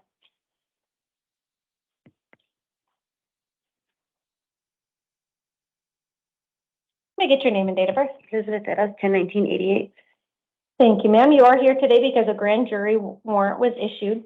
It does allege that on July 21st of 2024, you committed 1 count of organized retail theft, a class 4 felony. I'm appointing an attorney and setting an arraignment hearing August 6th at 8:30. In this case, you do have a secured appearance bond in the amount of $5,000. In the event you post that bond and are released from custody, you do have written conditions. You're not to return to the scene of any alleged crime, no contact with any alleged victim, complainant, or witness. This will all be in your paperwork, ma'am. Did you have any questions? Please take a step to your left and the officer will get that for you. Paul Montana to the podium. Stara Terry to the chair. May I get your name and date of birth? Yeah, Paul Montana on June 7th, 1998. Thank you, sir. It does look like you are here today on two cases. You're here today on a new case as well as your probation case. Your new charges are for 1 count of dangerous drug possession, a class 4 felony, and 1 count of shoplifting, a class 1 misdemeanor. And then because you were on probation at the time of this alleged offense, you're here on a term 1 probation violation.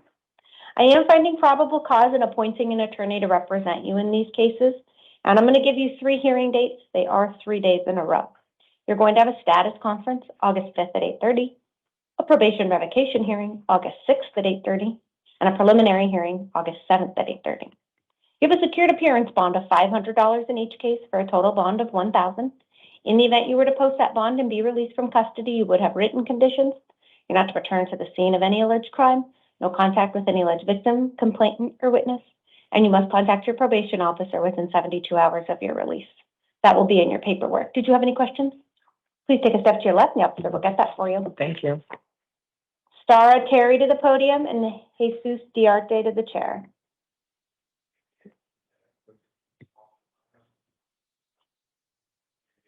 Might get your name and date of birth. Stars Hardy, September 19, 1987. Thank you, ma'am. You are here today because a warrant issued for failing to appear at a hearing. It is for an underlying charge of dangerous drug possession, drug paraphernalia possession, and shoplifting. I am going to affirm the attorney previously appointed to represent you and set a status conference August 5th at 8:30. You do have a secured appearance bond in the amount of $2,500.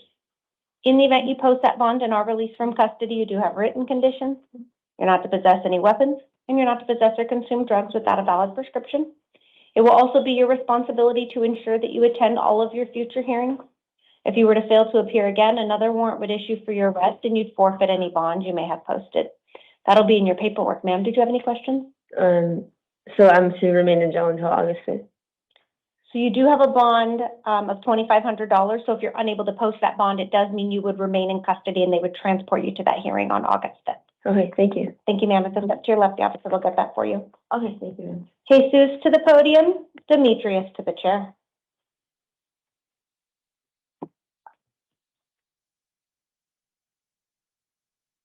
May I get your name and date of birth? Jesus Diarte, January 18th, 1991. Thank you. You are here today on a failure to appear bench warrant that was issued for you. It does relate to a pending case for dangerous drugs, narcotic drugs, and drug paraphernalia. I'm going to affirm the attorney previously appointed to represent you, and I'm going to set a status conference August 5th at 8:30. You do have a secured appearance bond in the amount of $500. In the event you post that bond and are released from custody, you do have written conditions. You're not to possess any weapons, and you're not to possess or consume any drugs without a valid prescription. You'll also need to ensure that you attend all of your future hearings. Failure to appear at another hearing would result in a warrant and a forfeiture of any bond that you posted. Did you have any questions, sir? No. Please take a step to your left, and the officer will get that for you. Demetrius to the podium. Musa to the chair.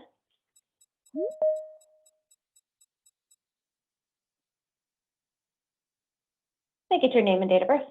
Demetrius Conley, 050890. Thank you, sir. It does look like you are here today on a failure to appear bench warrant that was issued for you related to a probation case. I'm going to affirm the attorney previously appointed to represent you and set a probation hearing August 6th at 8:30. In this case, you do have a secured appearance bond in the amount of $500. In the event you post that bond and are released, you do have written conditions. You're not to possess weapons or alcohol, and you must contact your probation officer within 72 hours. You also need to ensure that you attend all of your future hearings. Failure to appear at another hearing would result in a warrant and a forfeiture of any bond that you may have posted. That'll be in your paperwork, sir. Did you have any questions? No. If you'll take a step to your left, the officer will get that for you. Musa to the podium. Shane to the chair.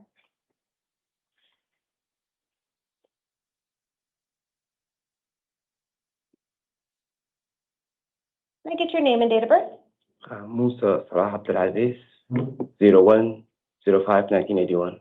Thank you, sir. You are here today on a probation violation warrant with allegations that you violated terms 3, 5, and 7 of your probation. I am going to appoint an attorney to represent you, and I'm going to set a probation revocation hearing on August 6th at 8:30. In this case, you do have a secured appearance bond in the amount of $250. In the event you post that bond and are released from custody, you do have written conditions. You're not to possess weapons or alcohol, and you must contact your probation officer within 72 hours. That'll be in your paperwork. Did you have a question? Yes, Your Honor. I called my probation officer, Your Honor, and my girlfriend named Whitney, she was locked up here, and then she got out, and she overdosed, and then she died. And the landlord kicked me out of the apartment. And I called the probation officer. I tell him I don't have money because the last money that I got, I paid the apartment with, and then I got convicted. So like I was spending the night outside of the apartment with the car, and I called him and I tell him that he violated me because of that. But I don't have money to pay the rent. Do you know approximately when you talked to your probation officer and gave him an update? I called that time, like I'm trying to collect the money from the funeral. Like it was kind of getting hard for me. Like there's no focus. Like I'm focusing to be able to bury the body, and trying to be able to do something. So like it was kind of tight in the same moment. And the other job that I had, like I was doing mechanic, like change oil here and take an engine here, go to the junkyard, and that's the kind of job that I do. So I don't have enough money to be able to. Do you know what month that was? That was like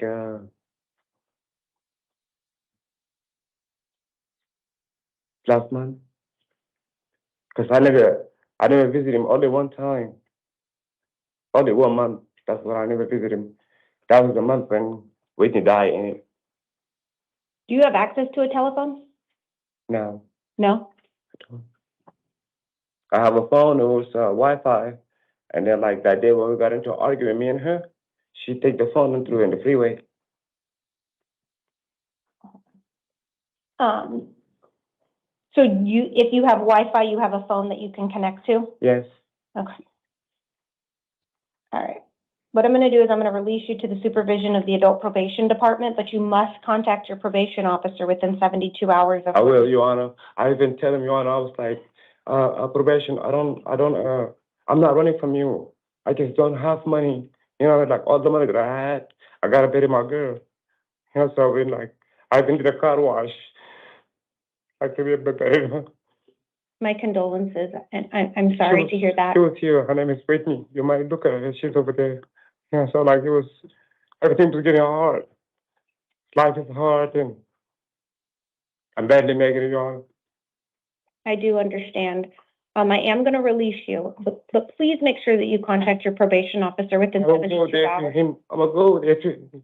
You can I get have a yourself phone there. that I'm gonna go there to him and I'm gonna talk to him. I'm like, why are you doing it like that? Because I talk to you on the phone. I tell you what I'm going through. Like my girl just got released from custody and she went with her friend and she got high and she died overdose. So like I did car wash and all this stuff. I'm not gonna go pay apartment with. I'm gonna go bury my wife. I'm gonna go bury her. How we not bury her? Like 3 days ago, and at that time when I called him, he say, well, you need to show up to the office. I was like, I'm sorry, I gotta go meet with the people that burn the body, all this stuff. I gotta go meet them. I'm gonna see how much they're gonna charge me and all this. So they charge me like 600. Like for like just the casket and all this stuff. Like it was sad, for me to see her going down with. I'm sorry to hear that, sir. As I mentioned, I am going to release you. Make sure you contact your probation officer, and then go to that hearing on August 6th, okay? I will, Your Honor. All right. Thank you, sir. If you'll take a step to your left, the officer will get you that paperwork. Jane to the podium and Veronica to the chair.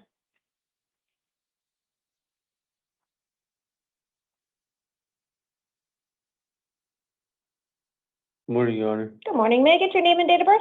Shane Ramirez, 1894. Thank you, sir. It does look like you are here today on a warrant from an Arrowhead Justice Court. I do have a question for you. Are you currently in custody on something else? Yes. Yes, I am. Okay, do you have a bond? Are you serving time? I paid bond for this one, but I'm on hold for this charge. Okay, so you were here and you posted the bond, but then you were brought into court because of this case? Yes, Okay, so you already posted the bond on the other case that you were being held on? yes. I was hoping, may I speak on? I was hoping, this case could be concurrent and, if possible, I can get time served.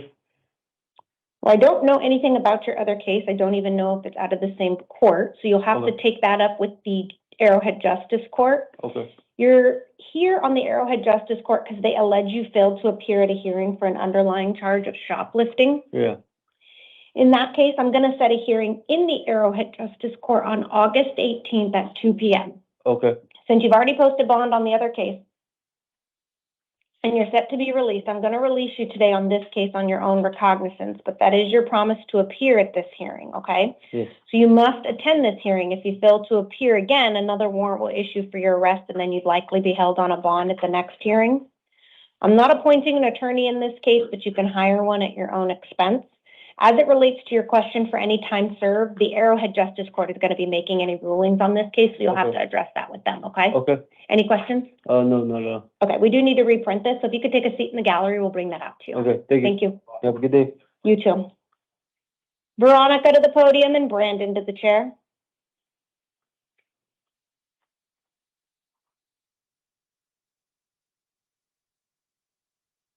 May I get your name and date of birth? Veronica, 0820200200. And can you repeat your last name? I didn't hear that. Gutierrez. Thank you, ma'am. You are here today on a new case. It is for one count of burglary, a class 3 felony. Probable cause has been found, and I'm appointing an attorney to represent you. You have 2 hearings coming up. You have a status conference August 13th at 8:30 and a preliminary hearing August 17th at 8:30. In this case, I am going to release you today to the supervision of pretrial services, but you do have written conditions of release. You're not to return to the scene of the alleged crime. No contact with any alleged victim, complainant, or witness. Okay. You're also going to get an envelope with your paperwork. You need to read the instructions in there and contact pretrial services within 72 hours of your release. You must attend all of your future hearings. Failing to appear at any of these hearings will result in a warrant being issued for your arrest and being held on a bond at your next hearing. Did you have any questions? No. Please take a step to your left and the officer will get that for you. Brandon to the podium and Omar to the chair.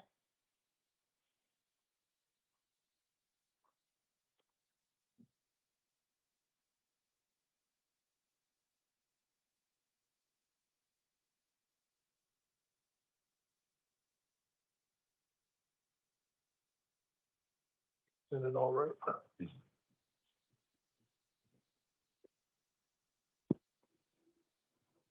May I get your name and date of birth? Brand Director, August 14th, 1991. Thank you, sir. You are here today on a probation violation warrant with allegations that you violated terms 3 and 5 of your probation. I'm appointing an attorney and setting a probation revocation hearing August 6th at 8:30 in the morning. In this case, I am going to release you today to the supervision of the adult probation department, but you do have written conditions of release. You're not to possess weapons or alcohol, and you must contact your probation officer within 72 hours. That will all be in your paperwork, sir. Did you have any questions? No, ma'am. Okay. The officer will hand you that paperwork, then they'll take you back to the gallery. Okay. Thank you, sir. Thank you.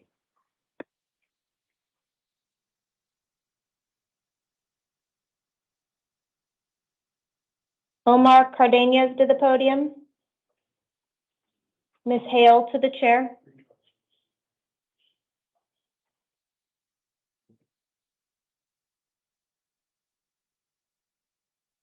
Can I get your name and date of birth? Omar Bernal Cardenas, 0204-1999. Thank you, sir. You are here today on a new case. It is for one count of dangerous drug possession and one count of narcotic drug possession, both class 4 felonies.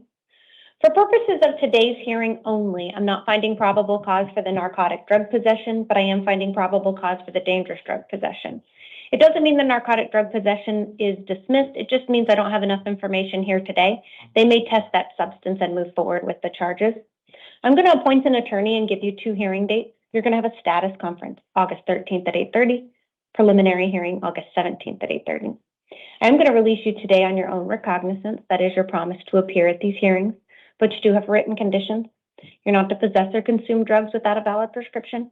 You're not to drive a motor vehicle without a valid driver's license. You also need to ensure that you attend all of your future hearings. Failure to appear at any of them will result in a warrant and being held on a bond at your next hearing. Did you have any questions, sir? No. Please take a step to your left and the officer will get that for you. Ms. Hale to the podium and Mr. Vickers to the chair.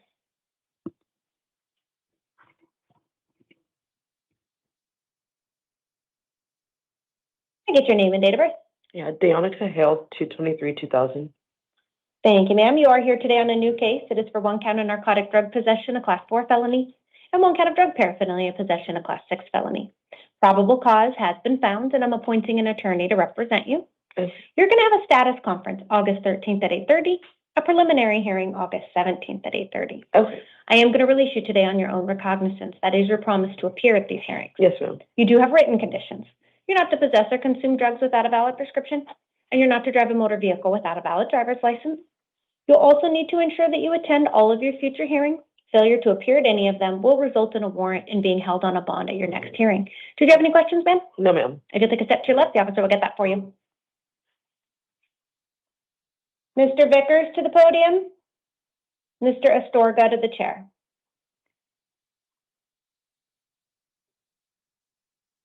Can I get your name and date of birth? Jacob Vickers, April 14th, 1996. Thank you, sir. You are here today on a warrant from the Santan Justice Court.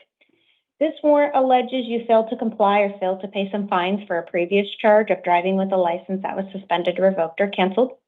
I'm not appointing an attorney today, but you may hire one if you would like. You're going to have a hearing in the Santan Justice Court August 18th at 9 a.m. I am going to release you today on your own recognizance. That is your promise to appear at this hearing, but Yes, you do ma'am. have written conditions. You're not to possess or consume drugs without a valid prescription. You're not to drive a motor vehicle without a valid driver's license. This will all be in your paperwork, sir. Did you have any questions? No, ma'am. If you'll take a step to your left, the officer will get that for you. Thank you. Andrew Astorga to the podium. Damian Ibarra Rosales to the chair.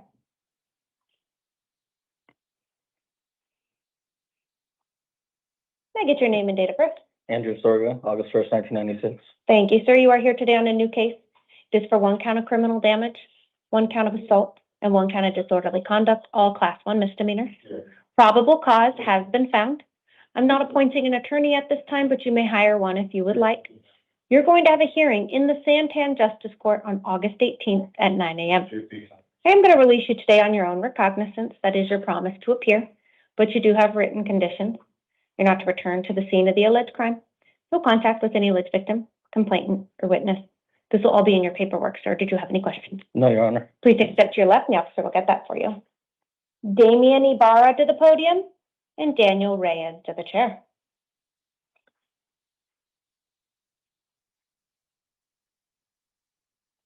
May I get your name and date of birth? Damien Rosales, date of birth 6804. Thank you, sir. You are here today because a warrant was issued by the El Mirage Municipal Court. It is a pre-adjudication warrant alleging you committed the offense of shoplifting, a class 1 misdemeanor, and criminal trespass, a class 3 misdemeanor, on May 28th of 2026. I'm not appointing an attorney today, but you may hire one if you would like. You will have a hearing in the El Mirage Municipal Court on August 18th at 8:30 in the morning. I am going to release you today on your own recognizance. That is your promise to appear. But you do have written conditions of release. You're not to possess or consume drugs without a valid prescription, not to drive a motor vehicle without a valid driver's license. So all be included in your paperwork, sir. Did you have any questions? No, Please take a step to your left and the officer will get that for you. thank you. Daniel Reyes to the podium and Aaron Jones to the chair.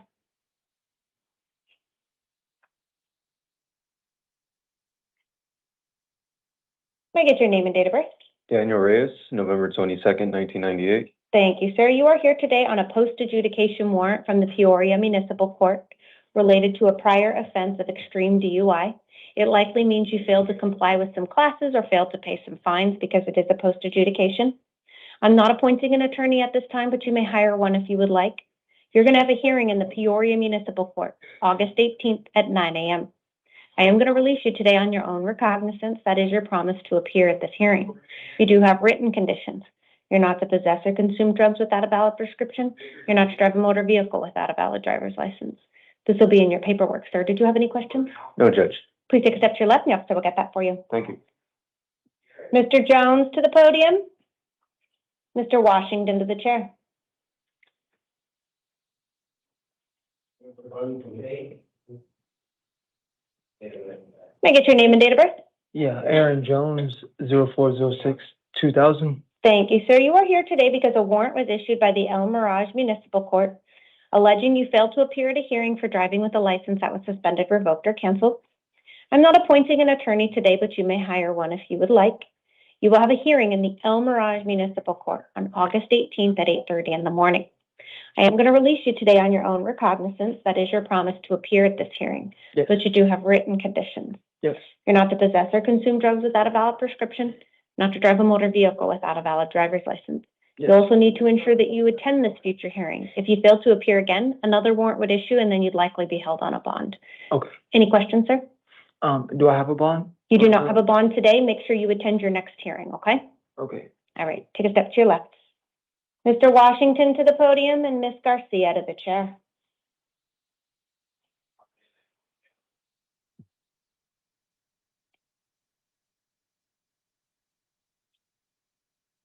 May I get your name and date of birth? Lee Kendrick, Washington. Date of birth, 8/28/86. Thank you, sir. You are here today on a new case for 1 count of narcotic drug possession, a class 4 felony, 1 count of drug paraphernalia possession, a class 6 felony.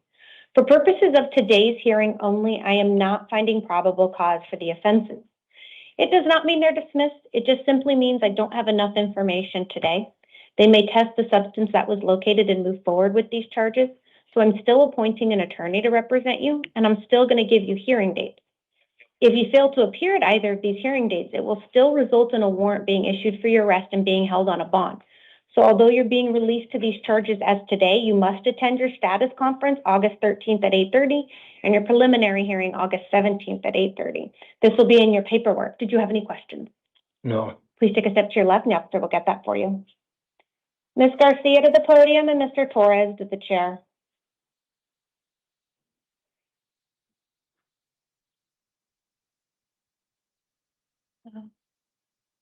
May I get your name and date of birth? It's Ashley Garcia, 12393. Thank you, ma'am. You are here today on a new case. It is for 1 count of dangerous drug possession, a class 4 felony, and 1 count of drug paraphernalia possession, a class 6 felony. For purposes of today only, I'm not finding probable cause for these charges.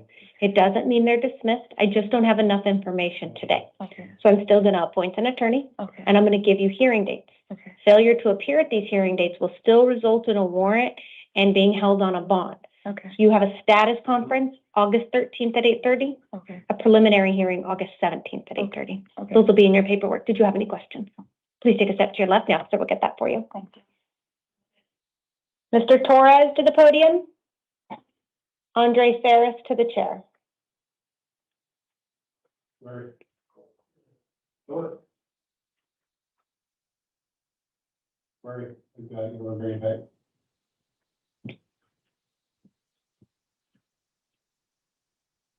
May I get your name and date of birth? Andrew Torres, 090194. Thank you, sir. You are here today on 3 cases. You're here today on a new case as well as 2 probation cases. Your new charges are for 1 count of narcotic drug possession for sale, a class 2 felony, 1 count of dangerous drug possession for sale, a class 2 felony. And then because you were on probation at the time of this alleged offense, you're here on a term 1 probation violation in each probation case. For purposes of today only, I'm not finding probable cause for the charges that have been submitted. And because I'm not finding probable cause for the new charges, I'm not finding probable cause for the term 1 in your probation cases. However, it doesn't mean they're dismissed. I just don't have enough information today. So I'm still appointing an attorney, and I'm still going to give you hearing dates. Failure to appear at these hearing dates will still result in warrants being issued and being held on a bond. Yeah. So you must attend these hearing dates, okay? You're going to have a probation revocation hearing August 6th at 8:30, status conference August 13th at 8:30, and a preliminary hearing August 17th at 8:30. Is that downtown?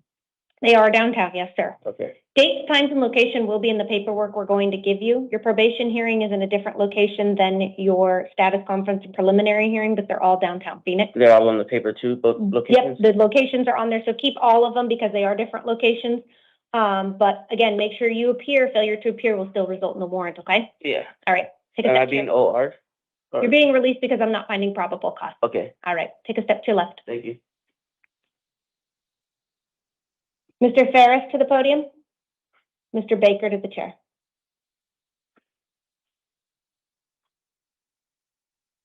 May I get your name and date of birth? Andre Ferris, 2000, sorry. 8/20/2006. My bad. I'm just my first time, so. Thank you. You are here today on a new case. It is for one count of attempted child abuse, a Class 2 felony. Probable cause has been found, and I'm appointing an attorney to represent you. You are going to have a status conference August 5th at 8:30, a preliminary hearing August 7th at 8:30. I'll give you an opportunity to speak in just one moment. In this case, you do have a secured appearance bond in the amount of $25,000. Me? Yes, sir. In the event you post that bond, you will be released to the supervision of pretrial services, where you'll be equipped with electronic monitoring. You also have written conditions. You're not to initiate contact with any alleged victim, complainant, or witness, and you're not to have the care or physical custody of anyone under the age of 18 I'm sorry. while this case is pending. So I can't leave? So you do have a bond that you would have to post in order to be released from custody. If you posted that bond, you'd be released, and then it would be your responsibility to ensure you complied with your release conditions and attended your hearing. If you're unable to post the bond, it does mean you'll remain in custody and they'll transport you to those hearings. Did you have any further questions, sir? It's just, I don't get, like, I don't know, cause I got a phone call from my people calling me on the jail phone. They told me that the allegations that was put on me from my son and my aunt was all false. But I don't know what to do, like, cause I didn't abuse him or nothing. I just literally went to. So I'm going to stop you there, and the reason I'm going to do that is because right now everything is being recorded. Okay. And so anything that you do say can be used against you, sorry. and you have the right to remain silent. I have appointed an attorney to represent you. So if you're indicating to me that you have a defense as it relates to these charges, then I would recommend discussing those with your attorney. Okay. You're going to meet with that attorney on August 5th at 8:30, okay? All right. Just take a step to your left. The officer will get you that paperwork. And then we'll need to clear the courtroom before we continue. Everybody that's done, good for stuff.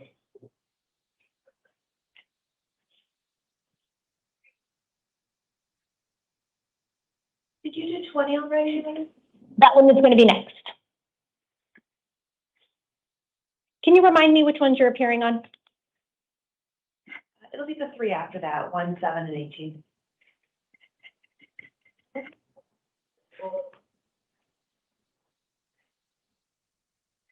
I might be Miss Adams for number 7, or excuse me, number 1.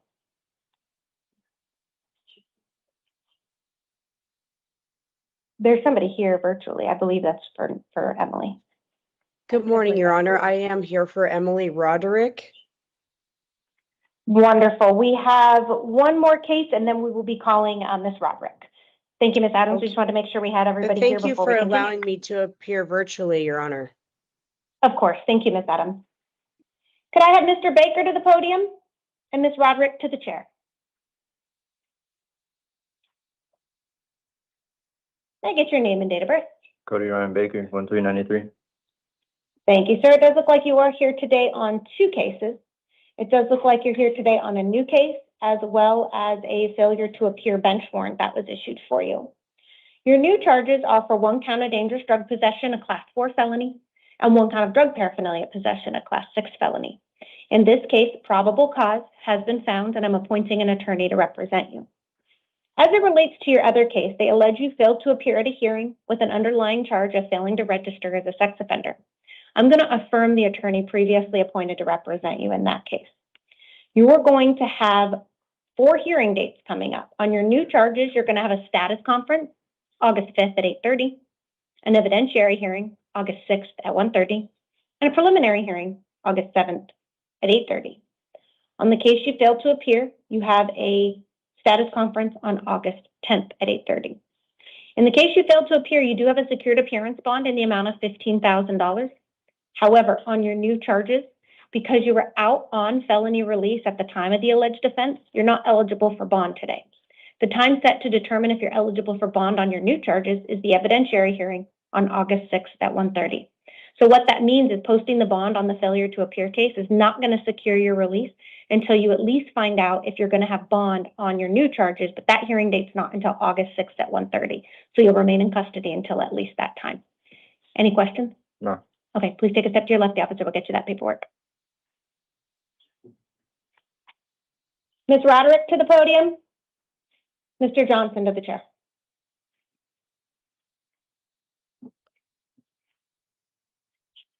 Can I get your name and date of birth? Emily Roderick, August 26, 1974. Thank you. And can I get the state's appearance? Good morning, Your Honor. Don Sauer on behalf of the state. Thank Ms. Sauer. And Ms. Adams, can I get your appearance for the record? Yes, good morning, Your Honor. Ashley Adams on behalf of Ms. Roderick, and I'm appearing virtually. Thank you, Ms. Adams. And I'm just going to review the notice of appearance. And do you intend to continue to represent Ms. Roderick in the case in Pinal as this moves forward, or is this just for purposes of today? Yes, Your Honor, I will be representing Ms. Roderick for the entire proceeding. Thank you, counsel. All right, we are here today because a warrant was issued from the Pinal County Superior Court.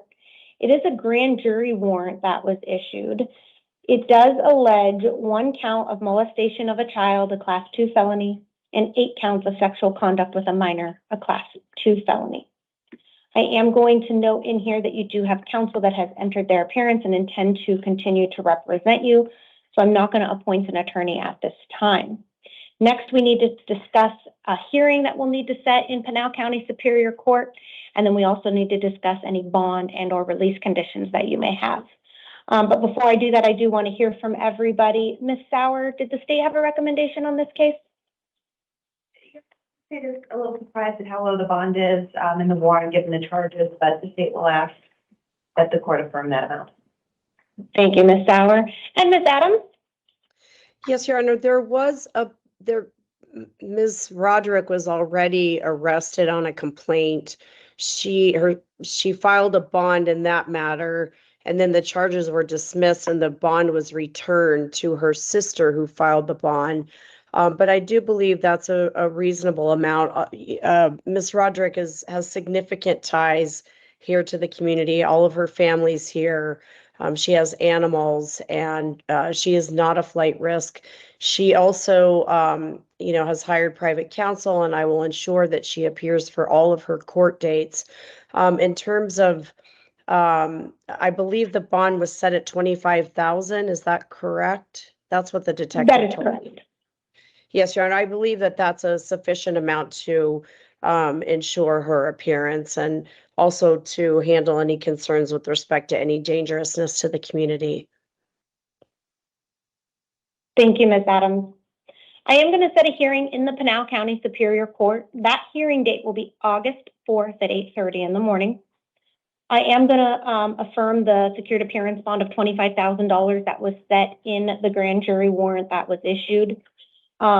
Although this is a crime that would typically require electronic monitoring, because this is going to take place in Pinal County, they will likely address that at your next hearing.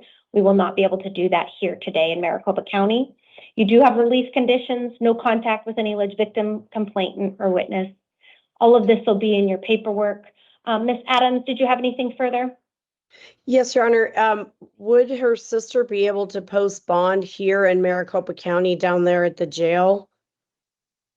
The bond will take place at our 4th Avenue jail. Yes.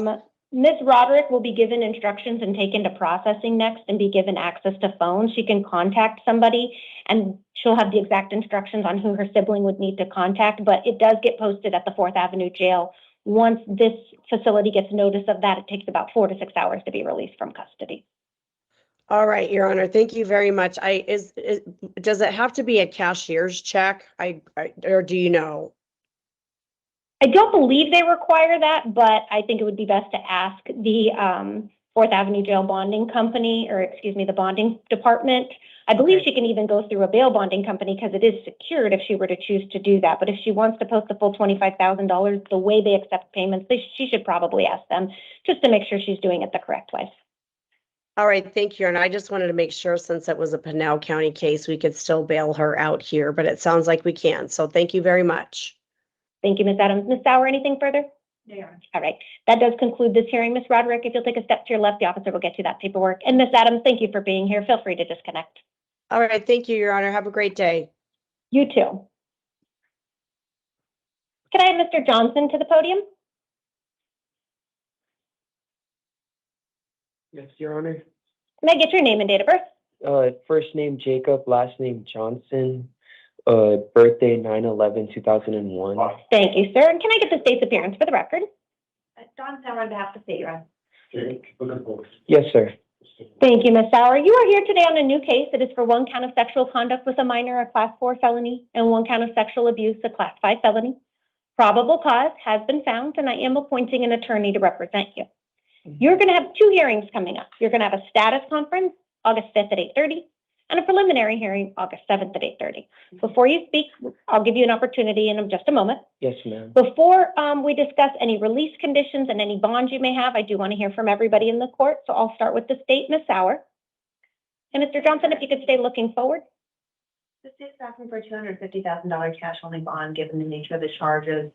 This was a young victim. The state's recommendation is based on the victim's age, the conduct alleged, defendant's admissions, which is going to give a strong likelihood of conviction. And also there's indication in the Form 4 that the conduct was without the victim's consent. The state's also requesting electronic monitoring if the bond is posted and no contact with any minors. Thank you, counsel. And Mr. Johnson, I am going to give you an opportunity to speak, but before I do that, I want to remind you that everything here is being recorded. It is also being live streamed. So everything you say can be used against you, and you do have the right to remain silent. I have appointed an attorney to represent you. You're going to meet with that attorney on August 5th at 8:30. Today, we're not here to determine whether or not you will be convicted of this crime or not. We're only here at this point to discuss whether or not a bond should be set, what that bond amount should be, and what your release condition should be. I have already found a probable cause. So is there anything that you wanted to state or ask me as it relates to any bond or release conditions? Yeah, I was just wondering if my mom can bond me out because I just want to go home. I really don't know what's really going on at the moment right now. I understand what you just said to me to this point, but the original what I was brought in here was because of a warrant they told me, but I didn't know nothing about this. I swear.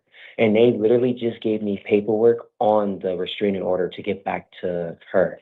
So that's why I was just I was just asking that question if my mom can bail me out and come get me, if that will be possible. That was the only question I have. Or would I be able to be released on bail or anything? Because I'm really scared. I'm multi-intellectual, I'm disabled.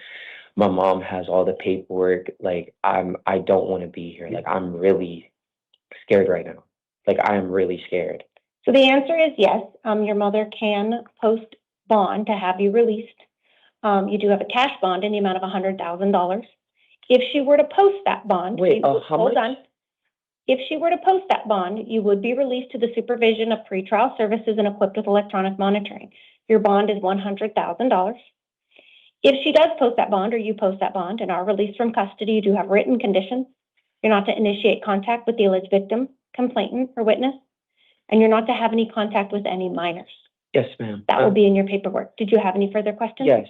But yeah, is that 2 charges or is this just 1? Because you said I had a charge for 2,500 or 25,000, then you just went up to 100,000. So you do have 2 charges. I'm not sure what you're referencing as the 2,500. You have 1 count of sexual conduct with a minor, a Class 4 felony. Yes. And 1 count of sexual abuse, a Class 5 felony. What is that's what I'm trying to get. That's why I'm asking questions, ma'am. I'm disabled. I don't understand what that means. That's why I'm trying to ask. I have one more question. Would you be able to call my parent and have her on the phone with you while we're talking, please? Because I really don't understand this. I don't. I'm disabled. I'm multi-intellectual. I was dropped on my head. I don't understand what you're telling me. All I'm saying is yes is because I just want to go home to my mom. I don't understand what you're telling me, ma'am. I'm being 100% with you. I'm not trying to just say yes just to get this out the way. I'm being 100%. My mom even told me to tell you this. I am multi-intellectual. I am disabled. I can't read or write. I don't know what's going on. The only thing I know that you're just the person that's telling me what I need to do and what's going on. I don't know nothing that's going on. They didn't give me no paperwork on this. They didn't give me nothing but a restraining order. I'm being honest, Your Honor. That's why I'm asking you. Could you please call my mom and ask, can you explain this to her as well? So I cannot call your mom. However, this is being live streamed, so she may be listening to it. What I can do is I can go over what the allegations are and the reasons why you are here. Please do, because I don't know. Because So- they told me it was for a warrant that was $500, and then now you're telling me that I sexual assaulted someone. That's why I'm trying to understand not the officer next to me, but the officer at the other at the other place. I even talked to the detective was trying to talk to me. I even told him, I said, I'm disabled, sir. I don't know what's going on. You're gonna need my mom here. He was like, I'm not gonna question you if you don't know what's going on. And I'm serious. I don't know what's going on. They literally took DNA from me without my permission. I didn't give them permission. They did all that without my mother's permission. I'm not even my own legal guardian. My mother is my legal guardian. Just because I'm above age, I'm speaking the truth. I'm not my own legal guardian. I know you can see it on my record. I'm not my legal guardian. So it does look like you do have a warrant from the city of Mesa that does have a $500 bond. That's not what we're in court right now to talk about. You will likely see a different judge to address that issue. The reason you're standing in court right now is because there are allegations that you sexually assaulted a female minor. And the allegations are that the child was, I believe, approximately 15 years old, and that the allegations include that the sexual contact was not consensual. And so that's why you're facing 2 charges. The one is the one count of sexual conduct with a minor, and the sexual abuse is because the allegations are that it was not a consensual contact with that minor. But when was this at? Can you tell me when did this take place? Because I've been with my mom for the past month. And I literally just got picked up yesterday, Your Honor. That's why I'm so confused. They didn't tell me none of this. They just took me. Because listen, if I have witnesses, right? If I have witnesses that I was at my mother's house for the whole entire month, and all of a sudden my mom drops me off at a store, and I'm going with my friend Ryan, and they have video proof of it, where did I have time to do this? I don't even have my own apartment. So today is July 30th. Today is Thursday, July 30th. Yes, and they ma'am. allege that this offense was committed on Tuesday, July 21st. So that would have been last Tuesday. I was with my mom. She can verify this. I have witnesses, Your Honor. That's why I'm trying to talk. I have witnesses. My mom was with me, my sister was with me, and my dad was with me. My mom took me to the Social Security building. I was with my mother. I did not do this. That's why I'm trying to figure out what's going on. I've been cold. I've been locked in a room all night in solitary confinement on a little table, like to this lane on it for no reason. I understand this is your job, Your Honor, but I just have one question. When you get arrested by an officer, don't they supposed to present you what you did right then and there? Isn't that true? The information does indicate that they discussed this with you and you had a conversation with them post Miranda. No, they didn't. So you may not agree that that took place. That's what they're alleging. If you believe that that did not take place and that you did not commit these offenses, then what I want you to do is provide all the information you're telling me right now. I want you to provide that to your attorney. They have my phone. So for purposes of today, we're not here to determine whether or not that you did these crimes. Yes, I understand. Only whether or not there's enough probable cause in order to move forward with these charges. So Hold on. I have decided there is enough probable cause, but again, that is not to find you guilty. You do have the right to defend this case, and I have appointed an attorney to do that for you. Yes. So you're going to meet with that attorney at your next hearing on August 5th. But for purposes of right now, at this point, probable cause has been found, counsel has been appointed, hearings have been set. You'll need to post that bond in order to be released. How much is the bond again, ma'am? You have a cash bond of $100,000. Do you know how much money that I don't have that much money, ma'am. My parents don't even, I don't know if my mom has that much money. Like, I live with my mother. I'm disabled. Why would I get done like this? Like, I didn't do anything. You guys didn't tell me you guys found DNA or nothing. You guys didn't do none of this. You guys just going off of what happened. $100,000? Yes, sir. There is a cash bond in the amount of $100,000. But why is it so high? That's what I'm trying to comprehend. Why is it so high? Everybody else got a $2,500. Why am I getting hit with the biggest one? Like, well, we're not here to compare your case to other cases. But I have a question. Is there any way I can get released if I got probation or anything? Because I never got probation or nothing before. So remember, I talked about you haven't been found guilty of this offense? Yes, I'm just So scared. you would not be placed on probation until you've been found guilty of an offense, and we haven't done that here today. All we've done is find probable cause for the offenses listed based So I on the can still information. I can still bond out today, or I can use anything for collateral. Like, can I do that? Well, you do have a cash bond, so you could contact the bail bonding company, but the requirements may be a little bit different because it is a cash bond of $100,000. Would I be able to call my mom and ask her, can she bond me out? Because she told me she can. You can contact your mom. Your next step is the officers are going to take you to processing. They're going to give you the instructions on how to process out of custody, and they're going to give you access to telephones. At that time, you may want to contact your mother and discuss that with her. Yeah, because I really don't know what's going on, Your Honor. I'm not lying to you. I'm being 100%. I went to Desert High School. I had straight A's. I would never do this to a kid. They literally came and got me from the store. They didn't even go to my house or my mother's house or anybody. They literally picked me up off the side of the street and then took me. They didn't let me they even asked me who was in my house. I'm like, that's my mother's house. That's not my house. Why are you guys asking me who's in my mother's house? They go to my mother's house. They don't even go inside of my mother's house. That's how I know, like, what is going on? Like, why are they trying to get me for something I didn't do? Like, why is my bond that's half of a Hellcat car. Like, I know how much that is. That is too much. My parents don't have that type of money. And I know if I don't pay it, I'm going to be sitting here forever. So these are some very serious allegations, and so that is the reason that your bond is what it is. There's no lie detector test, Your Honor. No, nothing I can take to prove myself innocent. That's So what I'm again, trying we're to not do. here to decide today whether or not you will be found guilty of these charges. I have already found probable cause. Yes. So all the things you continue to bring up are things you need to discuss with your attorney. I am going to end the hearing. Can I speak to my attorney? The main phone number will be in the paperwork the officers are about to hand you, so you can contact them. Otherwise, you will meet with that attorney at your next hearing on August 5th. I'm going to ask that you please take a step to your left, and the officer will get you that paperwork. Yes, sir. Yes, Your Honor. Thank you, Ms. Sauer. Our two remaining cases, you are going to appear on 18, correct? Yes, please. Okay. All right. Remaining cases, number 18, Austin D'Ambrosio, date of birth, July 13th, 1996. Will proceed as a house call due to being combative. Can I get the state's appearance? Sauer on behalf of the state, Your Honor. Thank you, counsel. We are here today on a new case. It is for one count of child abuse, a class 4 felony, one count of aggravated assault, a class 4 felony, one count of unlawful imprisonment, a class 6 felony, one count of threat, a class 1 misdemeanor, one count of criminal damage, a class 1 misdemeanor, and one count of interfering with the use of a telephone emergency, a class 2 misdemeanor. Probable cause has been found, and I'm appointing an attorney to represent him.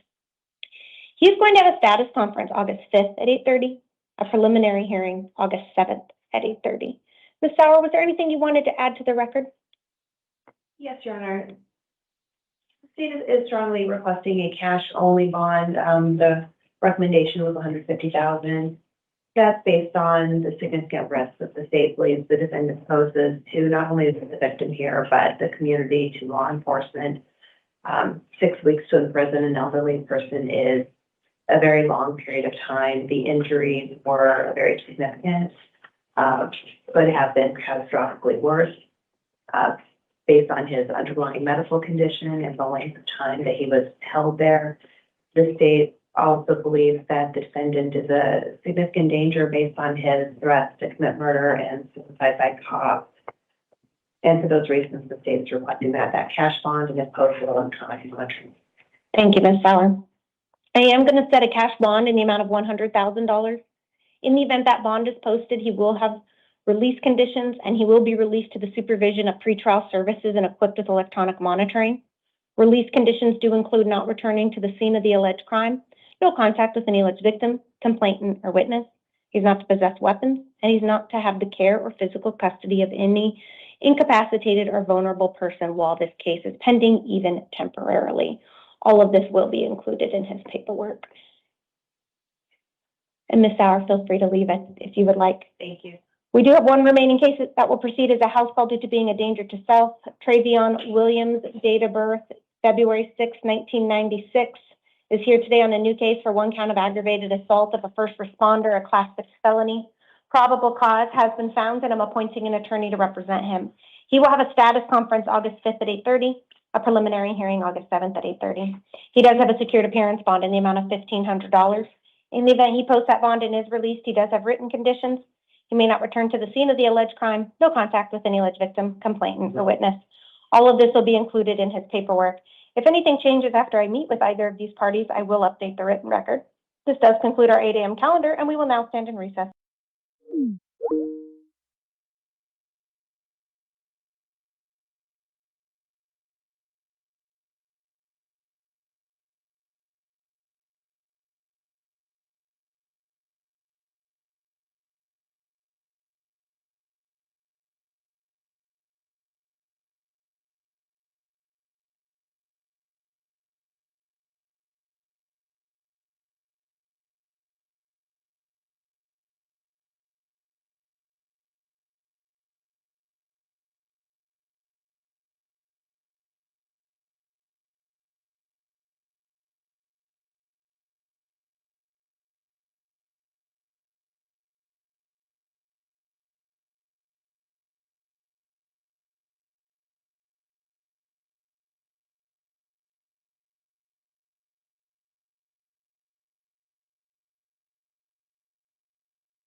on the charges that we're looking at here?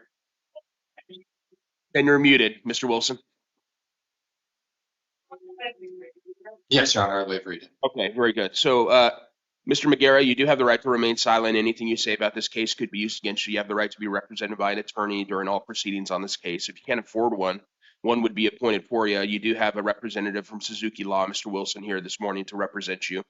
And in order to prepare for this hearing, I did review the information that was included on the warrant document, including the alleged charges, along with information from pretrial services and a brief probable cause statement that was attached to some of the documentation that I have. So let me start with the state. What is the state's position on bond? Thank you, Your Honor. And the state's inclined to recommend the amount in the warrant. It may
the amount in the warrant. May I ask, I was the one that was there last night for initial appearances. What? And ordering that you not consume or possess any alcoholic beverages or illegal drugs, no acts of domestic violence, no firearms or weapons, no contact with the alleged victim. And no contact means no contact. That means no phone calls from the jail, no text messaging, no in-person, no third-party contact, no nothing. Additionally, the court is ordering that you not go back to the victim's residence or place of work. So I need you to abide by those conditions, sir. I did tell you what the preliminary hearing date is going to be. It's important that you stay in contact with your attorney at the public defender's office, sir, because they can talk with you more about what all's going on and give you more information about the possible preliminary hearing date. We need to move on to talk about the city court matter that you have as well. And this is appears to be born out of the same incident, the misdemeanor charges that are part of the same allegations that are included in the felony. As to those, sir, I am going to hold you on a $500 cash or secured bond, and I'm going to appoint the city public defender's office to represent you. Order that you not possess or consume any alcoholic beverages or illegal drugs, commit no acts of domestic violence, have no contact of any kind with the alleged victims, do not go to the victim's residence or place of work,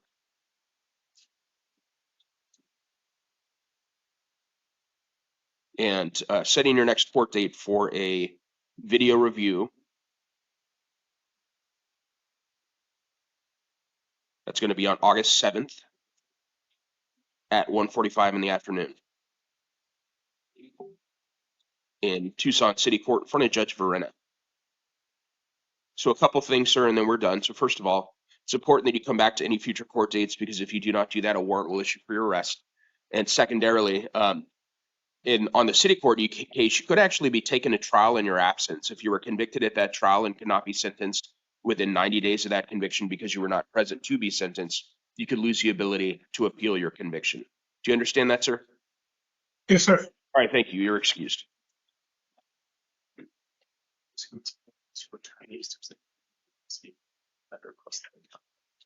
And Ms. Smith, thank you for being here, man. Thank you, Your Honor. So they'll let you know within a couple of days. I'll have 20 plus 20 or 25,000.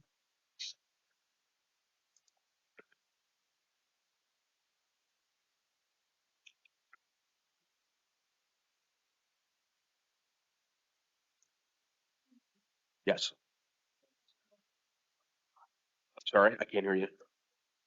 Victim? Okay, thank you. Grazie.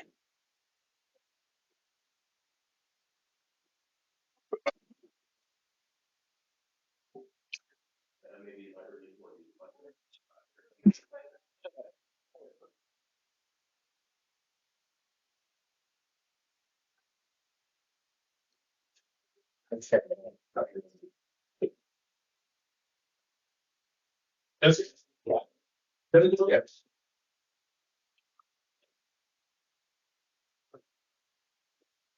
Morning, sir. Could you please tell me your name? William Duggar. Mr. Duggar, this is your initial appearance. I'm seeing you on charges that allege that you committed disorderly conduct and criminal damage, both of which are alleged to be acts of domestic violence, and then resisting arrest and failing to obey a police officer, both of which are not alleged to be acts of domestic violence. The first two charges I announced are alleged to have occurred on the 28th, with the more recent two I announced on the 29th. As to all these matters, sir, you're presumed innocent. Anything you say about these matters could be used against you, and you do have the right to remain silent. The alleged victim, Ms. Sanchez, was interviewed. She indicated that she does not oppose your release, is okay with you having further contact with her, and does not oppose you returning to the shared residence. However, I do see that you have a probation violation warrant or a probation violation, what it looks to be a warrant at a Maricopa County Superior Court. So I am going to hold you, sir, on a $500 cash or secured bond. One thing you'll want to do before you try and post that is see whether or not there's a probation hold that's actually in place. Right now, and at the jail, is there a hold in place? Yes, Your Honor, at Maricopa. All right, there you go. So you do have a hold in place, sir. So it's just as well that I add that bond, because it will allow you to get credit on this local case. So But that is to say that even if you have the $500 to post that bond, I wouldn't bother because you're still going to be held on the Maricopa case and given the probation hold. What I'm doing on the local cases that we're talking about now, though, is I'm setting your next court date. It's going to be tomorrow at 1 p.m. That's the 31st at 1 p.m. You'll be seen by a judge on video at that time. You may be able to, get more information and that sort of thing. I'm also going to appoint an attorney to represent you, sir. His name is Carlos Betancourt, and his information will be on the paperwork that you get. It's Carlos Betancourt Morales. Additionally, if you do bond out, you get out of custody, sir, then I'm ordering that you not consume or possess any alcoholic beverages or illegal drugs, no acts of domestic violence, no firearms or weapons. And I'm not restricting your ability to have contact with the victim, given that she is okay with that, and I don't see a need to restrict that going forward, other than to admonish you that you are not to possess any firearms or weapons, no alcoholic beverages, illegal drugs, no acts of domestic violence. So one last thing from me, sir, and then we're done, and that is that if you do happen to get out of custody, you must come back to future court dates, because if you do not do that, a warrant will issue for your arrest, and you'll find yourself back in custody, okay? Yes, sir. All right, thank you. Have a good day. So just to clarify, that's at a justice court, the hearing tomorrow? Yes, that's right. Yeah, it's a justice court case at 1 p.m. tomorrow afternoon. Thank you, sir. Thanks. Arlo?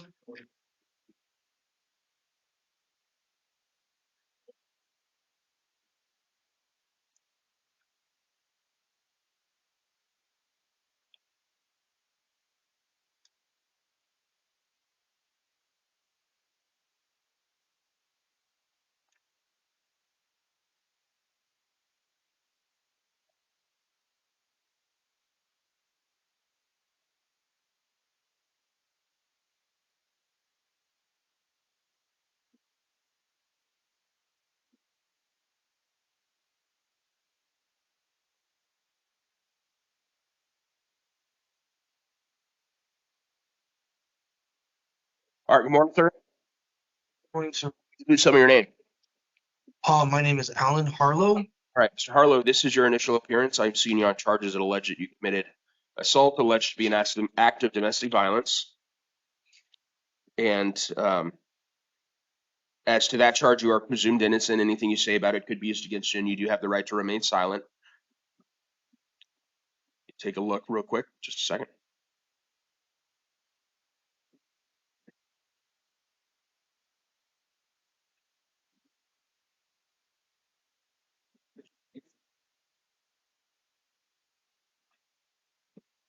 All right, so the alleged victim, Miss Shelley Harlow, was interviewed, and she indicated that she does not object to your release from custody.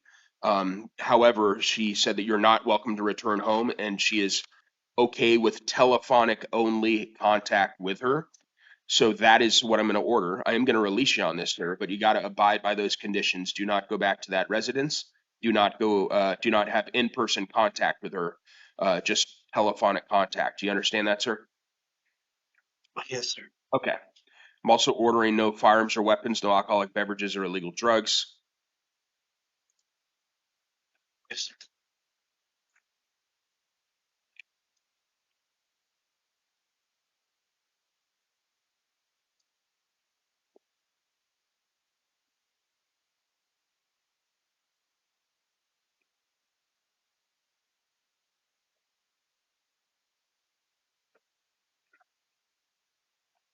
And your next court date, sir, it's going to be an arraignment, and that's going to be on Thursday, August 6th. That's going to be at 8:30 in the morning, and that's going to be in Green Valley Justice Court.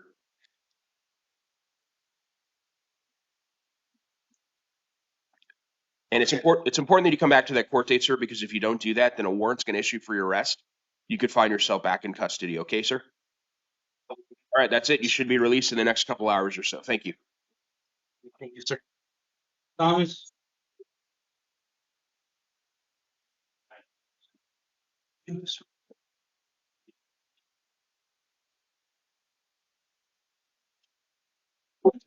Morning, sir. Good morning, sir. You tell me your name. Javion Thomas. Thomas, this is your initial appearance. I'm seeing you on a couple different things. Seeing you on a failure to appear in relation to a drug paraphernalia charge at a South Tucson city courts. And I am also seeing you on a matter at a Tucson City Court that alleges that you failed to appear in relation to a couple drug paraphernalia possession charges, criminal trespass charge, and a prescription-only drug possession charge. As to all these allegations, sir, you are presumed innocent. Anything you say about them could be used against you, and you do have the right to remain silent. And just a second. So if I release you, sir, will you come back to court? Okay, I need you to do that because you're kind of on the cusp here of either being held or being given a chance at release. I'm willing to give you a chance at release, but I need you to just come back to your court dates because these cases are not going to go away. You're just going to keep getting warrants and you're just going to keep, getting arrested. It's going to really mess up your day. So on the city court, I'm sorry, on the South Tucson City Court matters, I'm going to release you on your promise to appear. Your next court date is going to be on August 11th at 10 a.m. in the morning. And you're going to get paperwork that says this, but please hang on to the paperwork. If you have a phone where you can put in calendar things, put it in your calendar, whatever you got to do. And I'm ordering that you not possess or consume any alcoholic beverages or illegal drugs. Do not go to the incident location where the alleged theft is alleged to have occurred. And that's going to take care of that one. We're going to move on to the city court case. There's two of them. And on those, sir, I'm going to release you on that as well. And on that, I'm going to set your next court date for, it's August 26th. So it's a different courthouse, different court date. It's important that you hang on to that paperwork too and make sure you're there when you need to be there because, you're just going to get the warrant. If you don't, it's not good. And so on that, I'm going to release you on your promise to appear and ordering that you not go back to the incident location where this criminal trespass is alleged to have occurred. And also no alcoholic beverages or illegal drugs. And last thing from me, sir, and then we'll be done, is that you got, and I've told you a couple times about coming back to court dates, and I told you could get a warrant. One other thing I got to tell you on the city court cases is that on top of getting a warrant, they could actually take you to trial in your absence on the city court cases if you were convicted at that trial and could not be sentenced within 90 days of the conviction because you were not present to be sentenced. You could lose the ability to appeal that conviction. Do you understand that, sir? Yes, sir. I got you. All right, very good. That's it for today, sir. You're excused. And Sorry, Mitch. What time was that Tucson City Court on the 26th? That in the is morning? 9 a.m. 9 a.m. Thanks. Yep.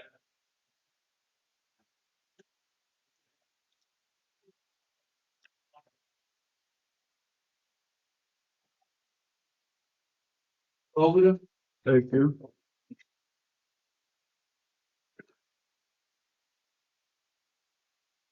Good morning, sir. Good morning. Please tell me your name. Francisco Sepulveda. Sepulveda, this is your initial appearance. I'm seeing you on a couple different warrants, both of which are out of Pima County Justice Court, both of which involve domestic violence allegations. One of the warrants is from 2024, August of 2024, alleging that you failed to appear in relation to an assault and disorderly conduct case alleged to be acts of domestic violence. And then I got a warrant from the following August, that's August 24th, on a different DV case alleging criminal damage, alleged to be an act of domestic violence. On all these matters, sir, you're presumed innocent. Anything you say about them could be used against you, and you do have the right to remain silent. And sir, I need to know that if I release you, that you're going to come back to court because much like the gentleman that I just spoke to, you were on the cusp of being held because you seem to have trouble coming to court, but I'm willing to give you another chance if you will come to court. Are you going to do that? Oh, yes, sir. Yes, Your Honor. All right. Because much the same as I told him, you're just going to get another warrant. You're just going to get arrested again, and these ain't going away. So I am going to release you, sir. Your next court date is going to be on August 10th at 11 o'clock in the morning in Justice Court. You're going to get paperwork that says this. So hang on to it, put it in your phone, whatever you got to do to make sure you're there when you need to be there. And additionally, I'm ordering that you not have any alcoholic beverages or illegal drugs, no firearms or weapons, no contact with the alleged victims, and do not go to the alleged victim's residence or place of work. This is all information you're, again, going to have on that paperwork. So just a second. I got to do the other one.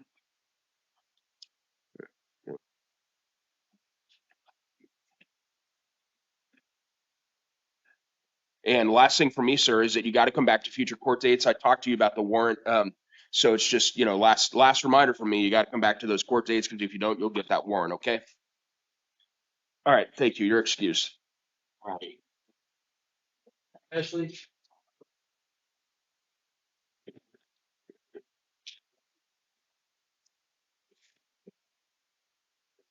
Morning, sir. Morning. Please tell me your name. John J. Ashley. Okay, Mr. Ashley, this is your initial appearance. Seeing you on charges that allege that you failed to appear in relation to, let's see, 4 different counts of possession of drug paraphernalia, 3 different counts of criminal trespass in the 3rd degree. And on all these things, sir, you're presumed innocent. Anything you say about them could be used against you, and you do have the right to remain silent.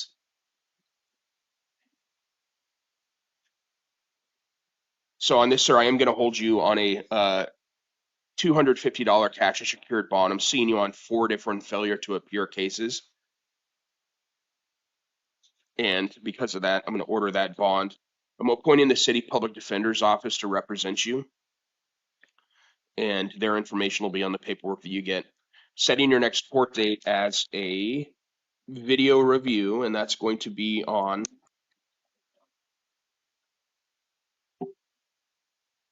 August 6th. It's going to be Thursday, August 6th at 1:45 in the afternoon in Tucson City Court. If you're still in custody, sir, you'll be seen on video for that, and you can talk to your lawyer beforehand and so forth. If you're out of custody, then you got to come to court for that court date. I'm also ordering that you possess or consume no alcoholic beverages or illegal drugs, and do not return to the incident locations where these criminal trespasses are alleged to have occurred. Last thing for me is that not only could you get a warrant, sir, if you don't come back to your court date, but also trial could go forward in your absence on these cases. If you were convicted at those trials and cannot be sentenced within 90 days of the conviction because you were not present to be sentenced, you could lose the ability to appeal your conviction. Do you understand that, sir? Yes. Okay, thank you. You're excused. Rogers.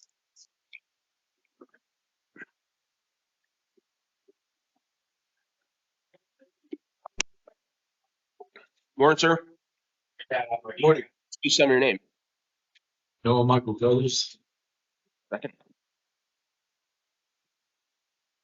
That was Noah Carruthers, you said? And Noah Michael Carruthers. Okay, thank you, sir. Appreciate that. All right, so this is your initial appearance, sir. I'm seeing you on different charges out of Tucson City Court, some of which are involve failures to appear. Looks like we got quite a few things. So various charges, a few charges related to disorderly conduct, a few charges related to criminal trespass, a few charges related to possession of drug paraphernalia, a charge of theft, and I believe that covers it all. And then I'm also seeing you on new charges that allege that you have committed theft or shoplifting, and then possession of drug paraphernalia. On all these matters, you are presumed innocent. Anything you say about them could be used against you, and you do have the right to remain silent. So given that I'm seeing you on a total of 6 incidents or 6 different files, 5 of which allege failures to appear, I am going to hold you, sir, on a $1,000 cash or secured bond. And I'm going to appoint the city public defender's office to represent you, ordering that you not possess or consume any alcoholic beverages or illegal drugs. Do not go back to the incident locations where any of these thefts or trespasses, for that matter. I'm setting your next court date as a video review, and that's going to be on August 7th, so next Friday at 1:45 in the afternoon. That's going to be in front of Judge Verena. And it's important that you come back to that court date, sir, because if you don't, not only could a warrant issue for your arrest, but trial could go forward in your absence. And if you were convicted at that trial and could not be sentenced within 90 days of the conviction because you did not show up for sentencing, then you could lose the ability to appeal your conviction. Do you understand that, sir?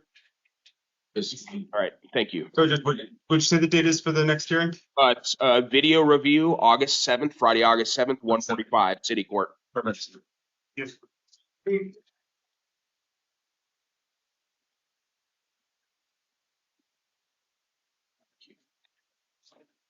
Ed.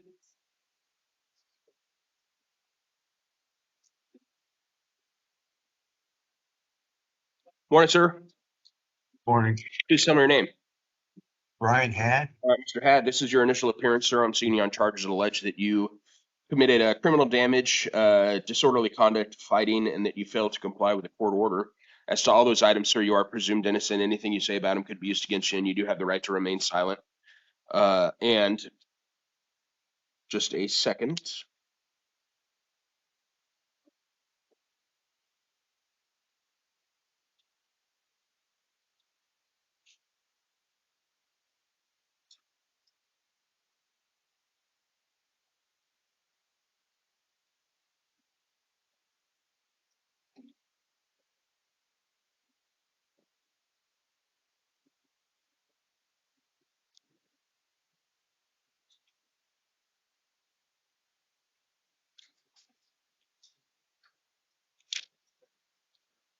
All right, sir. So I did have an opportunity to review both the new case and the old case. The old case and the new case appear to involve the same victim, or at least that's the allegation.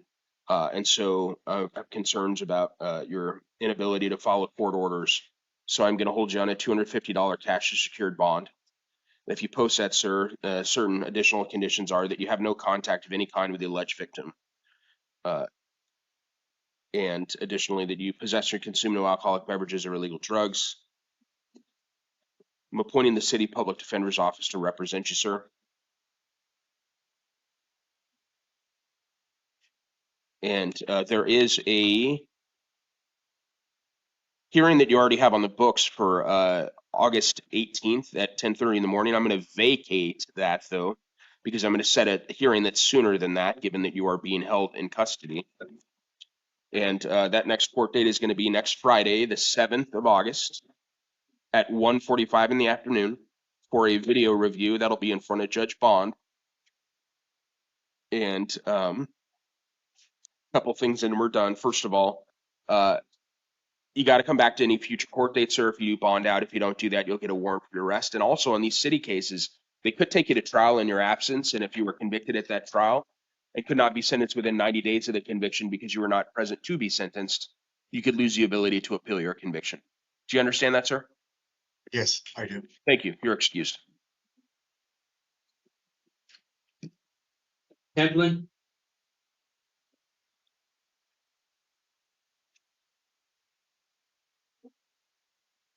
Morning, sir. Please tell me your name. Matt Templin. Mr. Templin, this is your initial appearance. Seeing you on charges that allege that you committed 2 counts of disorderly conduct and 1 count of threatening or intimidating, all of which are alleged to be acts of domestic violence. Looks like they're alleged to happen yesterday about 4:30 in the afternoon. You're presumed innocent of these allegations, sir. Anything you say about them could be used against you, and you do, of course, have the right to remain silent. Just a second.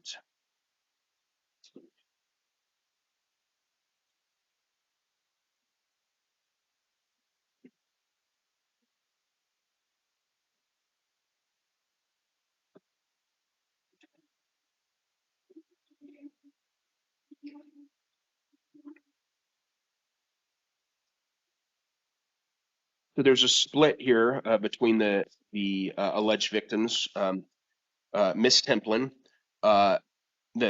your wife, is fine with further contact and is okay with your release from custody.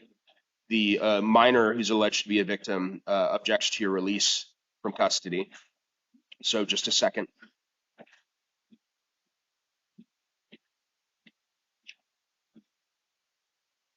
And the minor also does not want further contact with you, but the information from Miss Audrey Templin is that the minor may not be remaining at the residence. So just a second.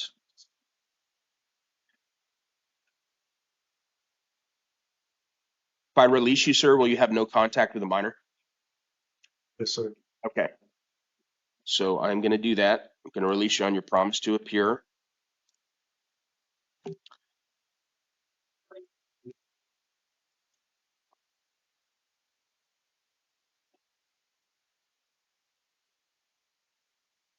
And I'm setting your next court date.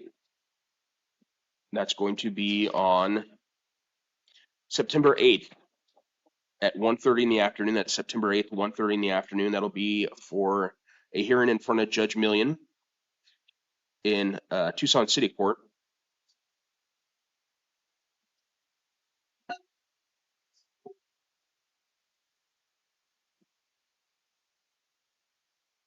Also ordering that you possess or consume no alcoholic beverages or illegal drugs, no further acts of domestic violence. And it's important that you come back to your future court date, sir, because if you don't do that, a warrant could issue for your arrest. And also, they could take you to trial in your absence on the city court case, sir. If you were convicted at that trial and could not be sentenced within 90 days of the conviction because you were not present to be sentenced, you would lose the ability to appeal your conviction. Do you understand that, sir? Yes, sir. All right, thank you. You're excused. Okay.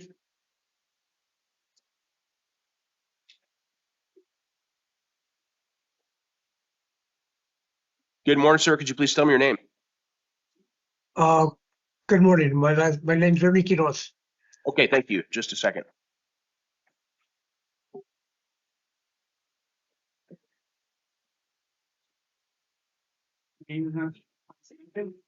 What?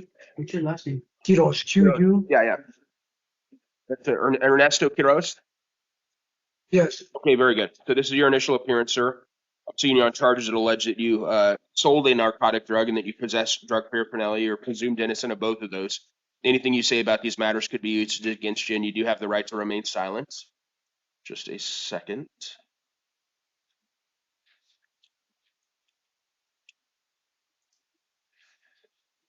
And you also have the right to be represented by an attorney. I'm going to appoint the Pima County legal defender to represent you. In order to prepare for this hearing, I reviewed the information from pretrial services, reviewed the information in the interim complaint, and I'm not sure that I have a recommendation from the state. Mr. Kleingen, what's the state's position on this? Or never mind, I have it right here. Thank you. And it's released to pretrial services is the state's recommendation. Mr. Preminger, any objection to that? All right, so given that pretrial services seems appropriate, that's what I'm going to do, and release you to the supervision of pretrial services, Mr. Quiroz. You got to comply with any monitoring or treatment that they ask you to comply with, so please do that. And I'm setting your next court date as a preliminary hearing. That's going to be on August 19th at 1:30 in the afternoon. It's important that you stay in contact with your attorney at the legal defender's office because they can talk with you about that more and whatever else you need to know. I'm also ordering that you not possess or consume any alcoholic beverages, no firearms or weapons.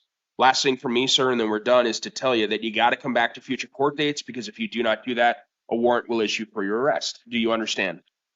Yeah. All right, thank you. You're excused. What happened?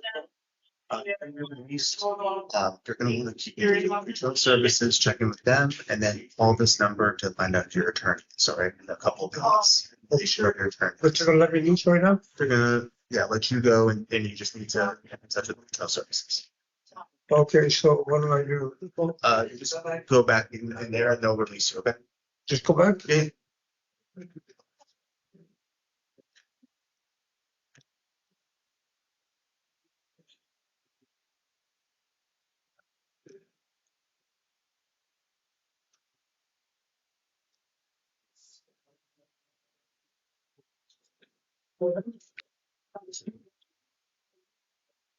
Cheers. You can bring it to the other door. Bring it to this one. Right here. Yeah. Just keep separate, so it's all.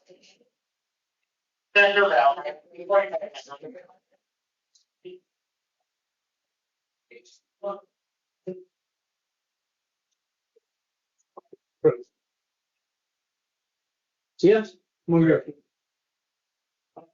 Or take it to your turn like check once. Morning, sir. Could you please tell me your name? Angel Casillas. Mr. Casillas, this is your initial appearance. I'm seeing you on charges that allege that you possessed a narcotic drug and then you possess drug paraphernalia. To those charges, you are presumed innocent, sir. Anything you say about them could be used against you, and you do have the right to remain silent. You also have the right to be represented by an attorney. I'm going to appoint the Pima County Public Defender's Office to represent you, sir. And in order to prepare for the hearing, I reviewed the interim complaint and the facts alleged, the information from pretrial and the state's recommendation, which is that I release you to pretrial services supervision and set a steps court hearing. Mr. Preminger, any objection to that? No, Your Honor. Willing to waive time? Yes, Your Honor. All right, Mr. Kleingen, do you need to be heard further, or do you submit? The state submits. Thank you, Your Honor. All right, thank you very much. So, Mr. Casillas, I am going to release you. So that's good news, and I've got some other potentially good news for you. And give me just a second. So I'm setting what's called a preliminary hearing, and that's going to be on September 14th at 1:30 in the afternoon. I'm also setting what's called a STEPS court hearing. So if you aren't already aware, sir, there's a program called STEPS that it looks like you might be eligible for. The way it works is, assuming that you're eligible for it, if you agree to participate in some drug treatment, you complete some treatment sessions, you stay in contact with the folks at pretrial services while all that's going on. If you do all that, then the entire case gets dismissed before you ever get indicted, let alone convicted. I don't need a yes or no answer from you now as far as whether or not you want to do this, but are you interested in learning more about it? Yes, Your Honor. Okay, very good. So I'm setting that STEPS court hearing. It's 1 week from today. That's next Thursday, August 6th. It's going to be at 9 o'clock in the morning, and that's going to be in Superior Court downtown in front of Judge Miller. Please come down to that hearing a week from today in the morning and have a chat with Judge Miller. You can, of course, talk with an attorney too if you'd like to. And there'll be one for you. You ought to, I should say. Don't pass up that opportunity. And if you want to enter into the program and you're eligible for it, great. If you prefer not to, that's your choice too, sir. I'm also ordering that you not possess or consume any alcoholic beverages or illegal drugs and no firearms or weapons. Again, your attorney is at the public defender's office, sir, so please stay in contact with him as this plays out. Last thing for me, and then you're done, sir, is that you must come back to future court dates, because if you do not do that, a warrant could issue for your arrest, okay? Yes, sir. You're excused. Thank you. Thank you, Lovelace. See, it's 6 at the Superior Court. You'll get both where that is. All right, yeah. Thank you. Your man. return as well. That's that number. So the pretrial service, where's the number at? So the pretrial service is here, and then you will be able to talk to your attorney if you call this number. And it's my number? Okay, thank you. Appreciate it.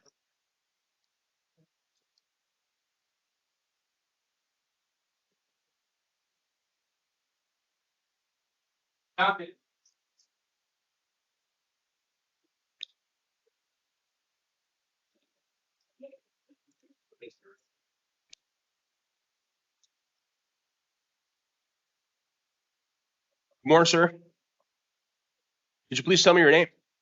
Manuel Gomez. Gomez, this is your initial appearance. I'm seeing you on charges that allege that you unlawfully possessed a narcotic drug for sale, and that you possess drug paraphernalia. You are presumed innocent on both of those allegations, and anything you say about it, this matter could be used against you because you do have the right to remain silent. And just a second. In order to prepare for this here, I'm also seeing you on a couple things out of Tucson City Court. It looks like we've got just a second. Actually, hold on.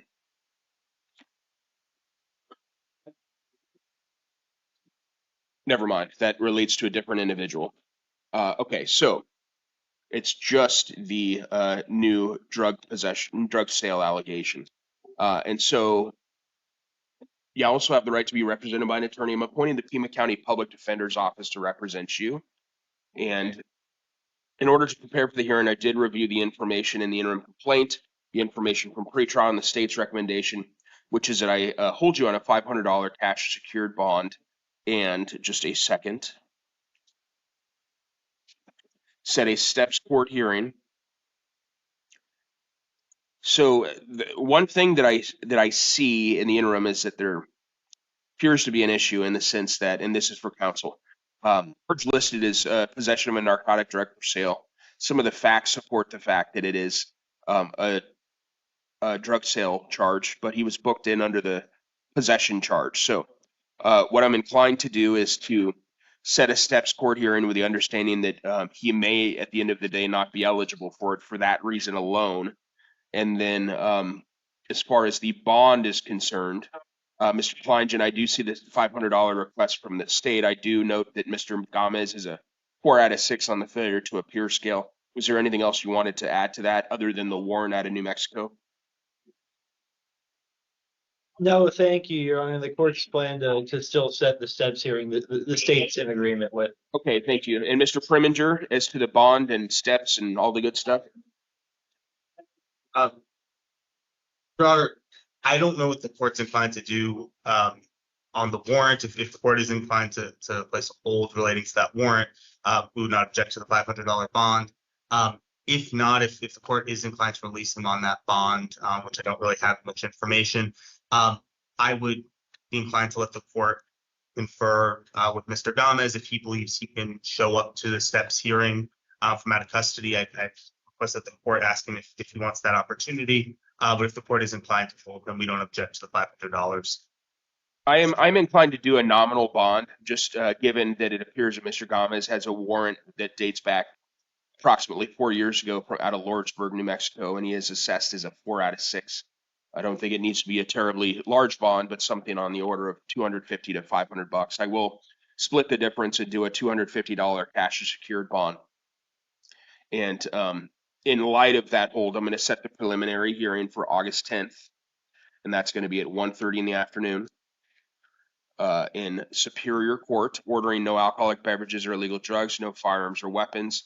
If you do post that bond and you get out, sir, you're going to be released to pretrial, so please comply with any monitoring or treatment that they ask you to comply with. One other thing that it looks like you might be eligible for is this program called STEPS, and it's a good opportunity if you are eligible for it. What it is, sir, is it's a way for you to earn a dismissal so that these charges get dismissed before you ever get indicted, let alone convicted. There are some things that would need to be looked at to see if you're eligible, some of which we talked about a little bit ago. But if you are eligible for the program, sir, are you interested in learning more about it? Yeah. Okay. All right. So what I'm doing, sir, is I'm going to set a STEPS court hearing. That's going to be 1 week from today. And that's going to be next Thursday, August 6th, 9 o'clock in the morning. And that's going to be in Pima County Superior Court.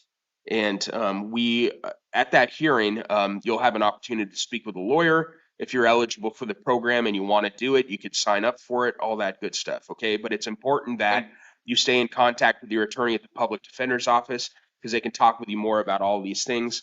And if you do bond out of custody, sir, you must come back to future court dates because if you do not do that, a warrant will issue for your arrest. Okay.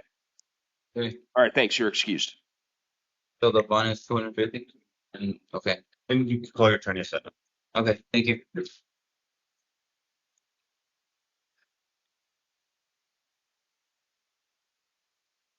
Algo.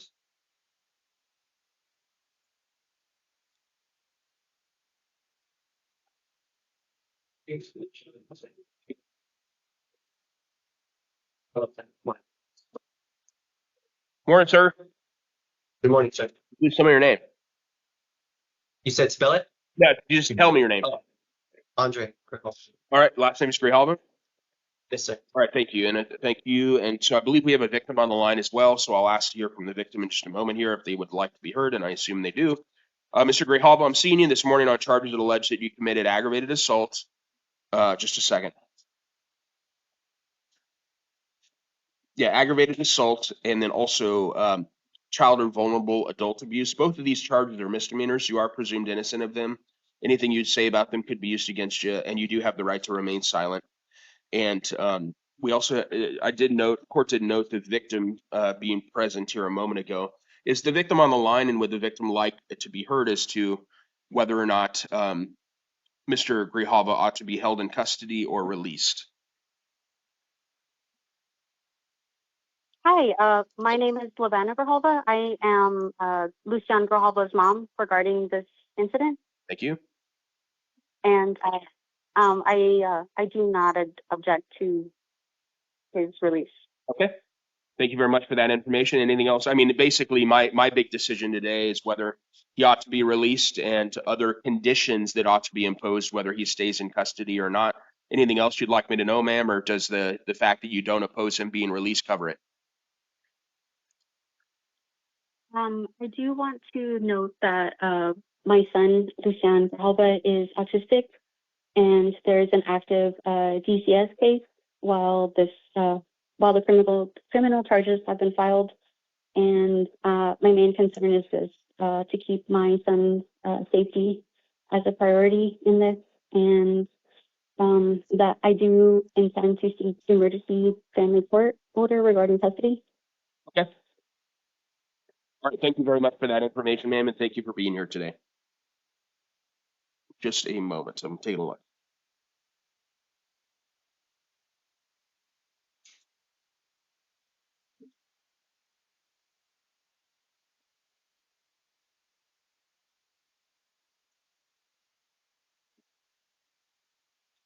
All right. So given the information that's before the court and the sentiments shared by the victim representative. I am going to release you, sir, and with certain conditions, though. Okay, so just a second.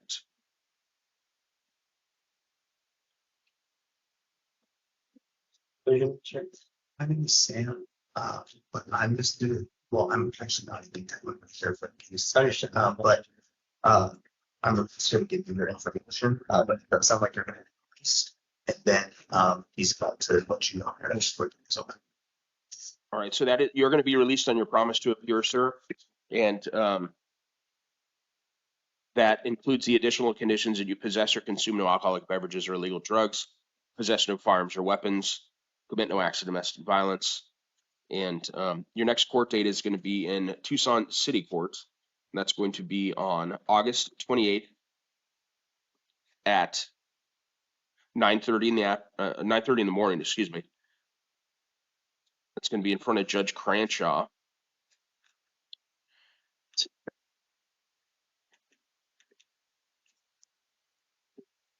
And it's important that you come back to that court date, sir, because if you do not come back to that court date, then a warrant will issue for your arrest, and trial could go forward in your absence. If you were convicted at that trial and could not be sentenced within 90 days of that conviction, you'd lose the ability to appeal that conviction. Just a second.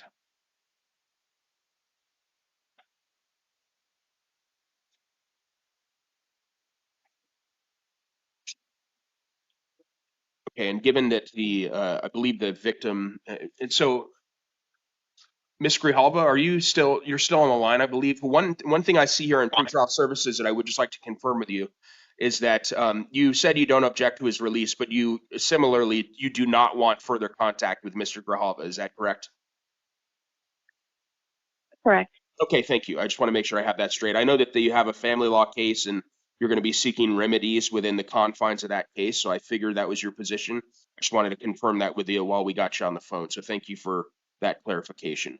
All right, so that takes care of it, sir. Just the additional condition that you have no contact with Ms. Grijalva, and that'll settle it, sir. So you are excused. You should be released from the jail in the next couple hours or so. Have a good day. Thank you.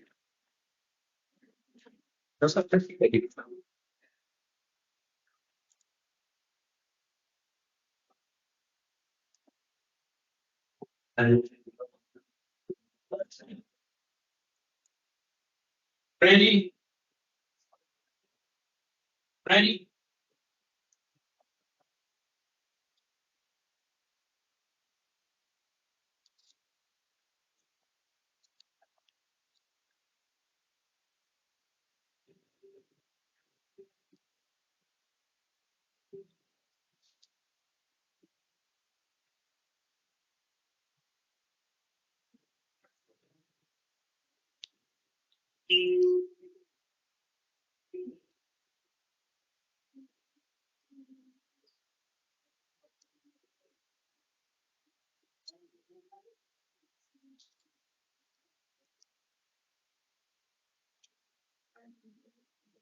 Thanks.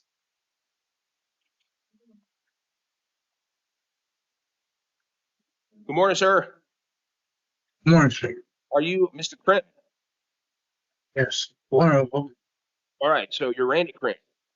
Yes. All right, very good. So this is your initial appearance, sir. I'm seeing you on a whole bunch of different failures to appear, some of which involve assault charges, some of which involve criminal trespass charges, some of which involve disorderly conduct, things like that. On all these matters, sir, you're presumed innocent. Anything you say about them could be used against you. And you do have the right to remain silent. I'm going to appoint an attorney to represent you. What am I here for now? So it looks like you may have gotten arrested on a warrant. So based on not coming to court at other times, it looks like you have some court cases that have been heard in front of Judge Blue. And looks like warrants may have generated due to not coming to court when you were supposed to. So, and it's just the allegation, sir. You're presumed innocent of all this stuff. And sir, I'm going to order that you not possess or consume any alcoholic beverages or illegal drugs, that you not go back to the incident locations where these incidents are alleged to have occurred. And then I'm going to hold you on a $1,000 cash or secured bond and set another court date in front of Judge Blue. That's going to be for a video review. and that's going to be on August 6th, so 1 week from today, next Thursday, at 1:45 in the afternoon. So if you do post that bond, sir, and you get out of custody, it's important that you come back to your future court date. Because if you post the bond, then great, but you just got to come back to that court date a week from today at 1:45 in the afternoon. Because if you do not do that, sir, you're just going to get another warrant, and then this whole process will start over, okay? Do you understand that? Police, when they got me. Okay. It's probably not good that you tell me. Well, I'd like to speak. To put everything I own in the bushes. I was supposed to be released this morning. That's what they were thinking. And I was supposed to pick up everything I own in these bushes. Now, if you hold me for a week, I'm not going to be able to. There ain't gonna be nothing there. Well, I'm sorry about that, sir. Well, who's gonna be responsible for it? Well, that's a good question. I can't be responsible for it. Sir, I see that you have 11 files and you failed to appear for a whole bunch of different things. So I really have no choice but to hold you, sir. So I set a $1,000 bond and I've given you your next court date. I've told you that you got to come back to it. Otherwise, there could be consequences. One of those consequences includes that you could be taken to trial in your absence. And if you were taken to trial and convicted in city court without being there, you could lose the ability to appeal that conviction if you did not show up within 90 days, sir. So that's it for this morning. I wish you luck. Have a good day. Thank you. Sorry, did you appoint the City Public Defender? Yeah. Oh, thank you.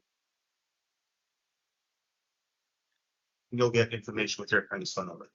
Let's I go to jail for a week.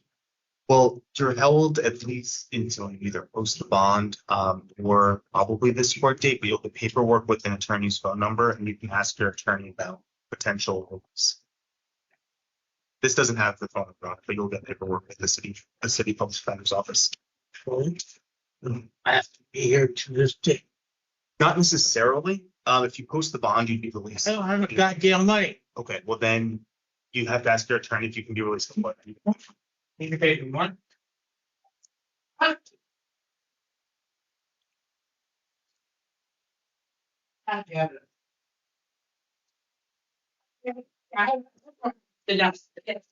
With your shit.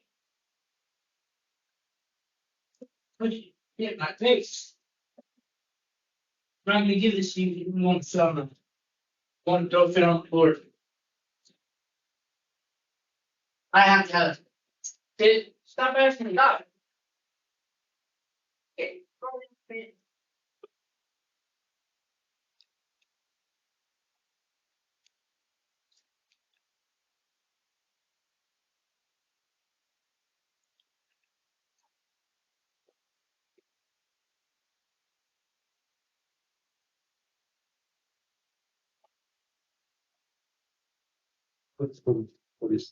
Just got it.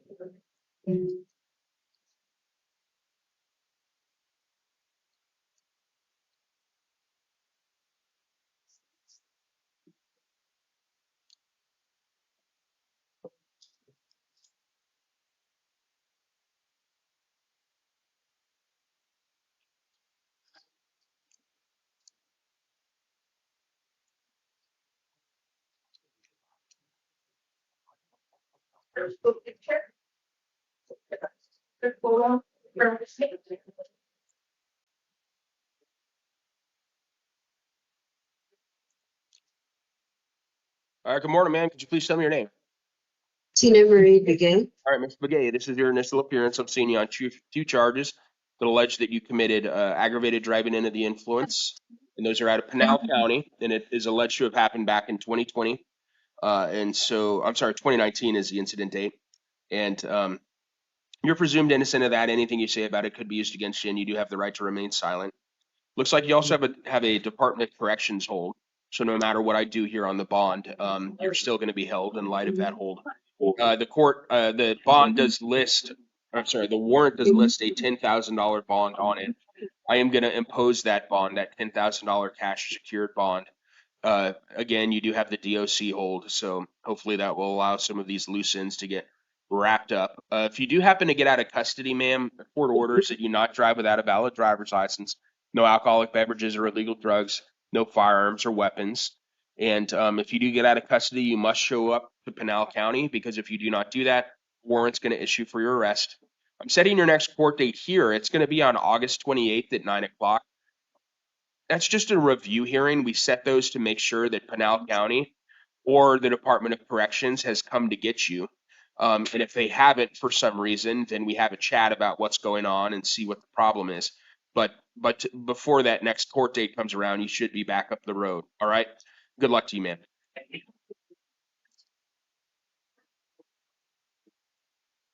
Michael?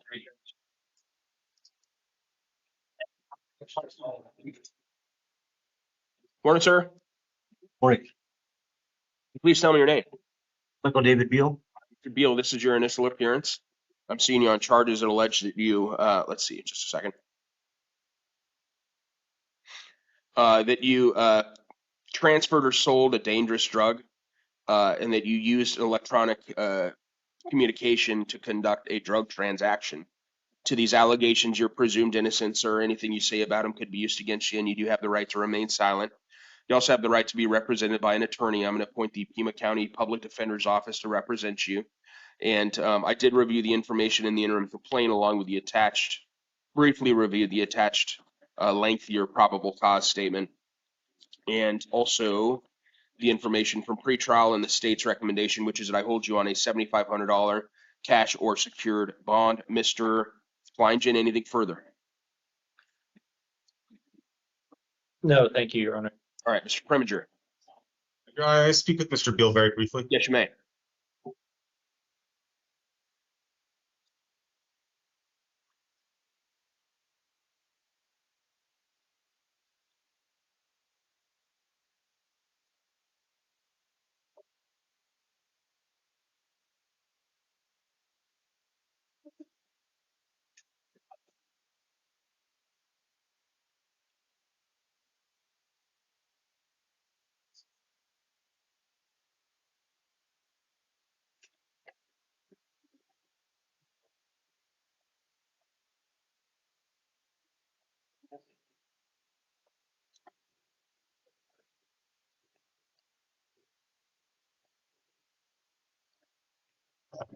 Judge, I was just speaking with Mr. Beal, and he was confirming that that address that pretrial noted he had a license issued earlier this year on Pima Street. He says he lives there with his landlord, who's not on probation, parole, or anything.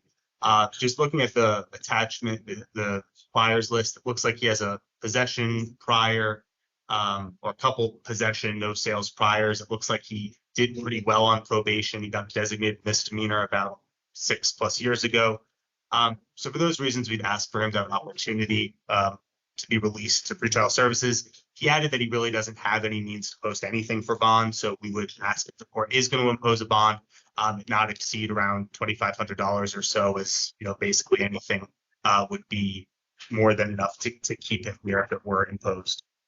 All right, thank you. The court is going to order a $5,500 cash secured bond with a release to pretrial services in the event that that bond is posted. Additional conditions include that you not possess or consume any alcoholic beverages or illegal drugs, no firearms or weapons, no contact whatsoever with the next of kin of Jeffrey Perung. And your next court date is a preliminary hearing, sir. That's going to be on August 10th at 1:30 in the afternoon. Please stay in contact with your attorney at the public defender's office so he can talk with you about that and everything else that you ought to be talking about. And it's important that you come back to future court dates, sir, because if you do not do that, a warrant will issue for your arrest, okay? You're excused. Thank you. Good job.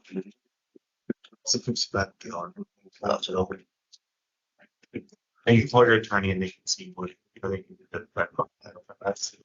Davis.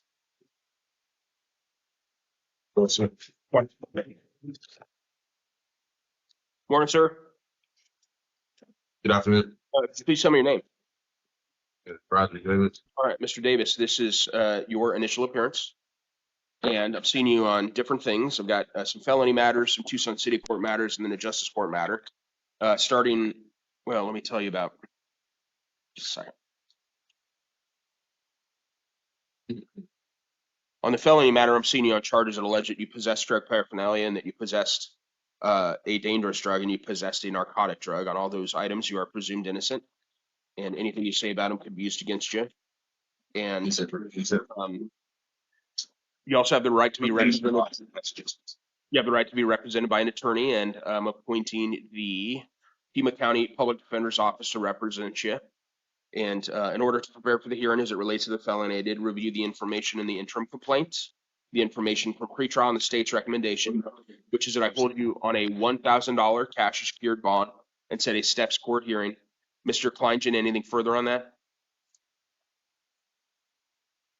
No, thank you, Your Honor. All right, thanks. And Mr. Preminger?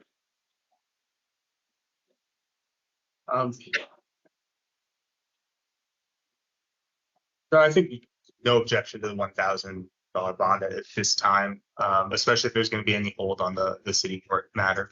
Yeah, that's the court's inclination. The court notes that Mr. Davis is a 6 out of 6 on the failure to appear scale. The court also notes that he is pending an out of custody Rule of 11 proceedings in Pima County Superior Court.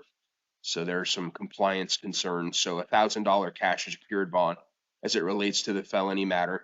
Setting your next court date, sir, is a preliminary hearing. That's going to be on August 10th at 1:30 in the afternoon. Ordering that you not possess any firearms or weapons, no alcoholic beverages or illegal drugs. It also looks like you might be eligible for a program called STEPS, maybe yes, maybe no. But if you are eligible for it, sir, it's a really good opportunity in the sense that it would give you a way to have these charges dismissed without you ever being indicted, let alone convicted. And when I see these charges, I'm just talking about the drug paraphernalia and simple possession charges that U of A PD appears to have arrested you on. I don't need a yes or no answer on this. And let me back up slightly. The way you would earn that dismissal is by agreeing to participate in drug treatment and then actually doing the drug treatment. I don't need a yes or no answer on whether or not you want to do this now, but are you interested in learning more about it? All right. What are you, so you're saying that, you're saying that I got a felony charge for drug possession. It's scheduled out for August 10th, and it's $1,000 bond. And, yeah, that so far so good. Like, why are so many? What is it? What are the steps being broken down? What is the preliminary here? Yeah. So preliminary hearing. Then don't you have a preliminary hearing? Then you have a conference here. What's up? All good questions. All right. So I can tell you. I have a job. I can tell you about some of the. You ask me questions. I'd like to give the answers. And some of it you're going to need to talk with your attorney about. But a preliminary hearing is the time when the state will be required by law to either have you indicted or have a judge determine that there's probable cause, in a more formal way than I am this morning, for the charges that you were arrested and booked into jail on. So that's what a preliminary hearing is. There's a deadline that they got to do that by, and that deadline is August 10th. The steps court hearing that comes before that on August 6th is a program that is offered by the state and different agencies, but the state really. And it's an opportunity, if you're eligible for it, to have the whole case go away, assuming that you're eligible for it and you do what the program asks you to do. What the program asks you to do is to do some drug treatment, and it's 12 sessions to be clear. And if you do all that and you stay in contact with the folks that you need to stay in contact with as you're working the program, then the whole thing goes away. I set the $1,000 bond because you have a substantial failure to appear history and you haven't been coming to Superior Court for your Rule 11 hearings either.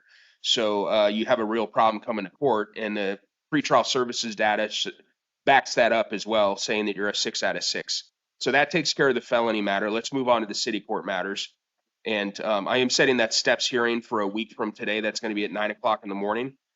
And we're going to actually. Okay, yeah. So it looks like you also have another matter from UAPD. It's all tied into what is alleged to have happened yesterday about 4 o'clock in the afternoon. It's a misdemeanor. It's criminal trespass in the 3rd degree. And for that hearing, for that case, I'm gonna release you on that. You're still gonna be in custody, but your next court date is gonna be on August 25th. At 9 a.m. And I say that you're still going to be in custody because I'm holding you on the felony. It's just I don't need to hold you on everything in every courthouse. That seems to be a little excessive. So I'm releasing you on the justice court matter, sir. And your next court date on that, August 25th, 9 a.m., you're going to be released on your promise to appear with the condition that you not go back to the incident location where this is alleged to have happened near the U of A or on U of A's campus. And we're going to move on and talk about the city court stuff, and then we'll be done. So on the city court matters, I'm seeing you on different warrants alleging failure to appear, and there are 5 of them. And on those, I am going to hold you on a $1,000 cash secured bond.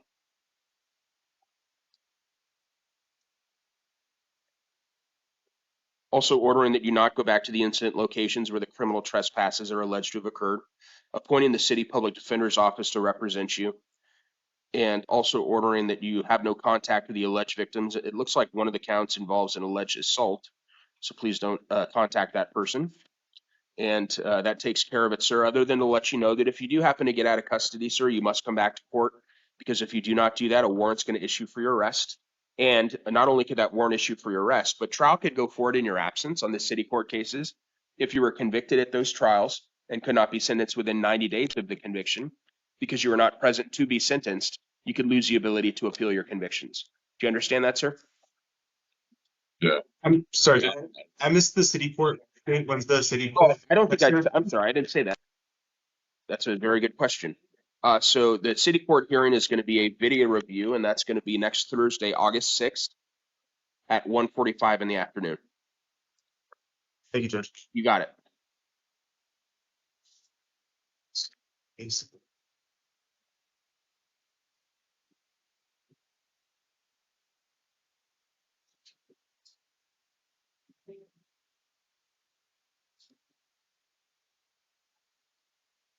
Thank you.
You just got to talk to them. I can't tell you if they were not, but you know, they'll be returning. Okay.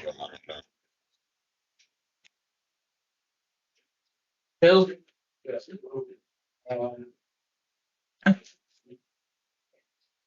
Morning. Good morning. Please tell me your name. Ronald Taylor Hill. All right, Mr. Hill, this is your initial appearance, sir. I'm seeing you on a few different things. So first off, I do see new felony charges alleging that you possess a narcotic drug and that you possess drug paraphernalia. Also seeing you on warrants alleging that you failed to appear in relation to a possession of drug paraphernalia, a couple of possession of drug paraphernalia charges, and then just a second. I'm also seeing you on a warrant, a post-adjudicated traffic warrant out of Tucson City Court from 2005, blast from the past, for license.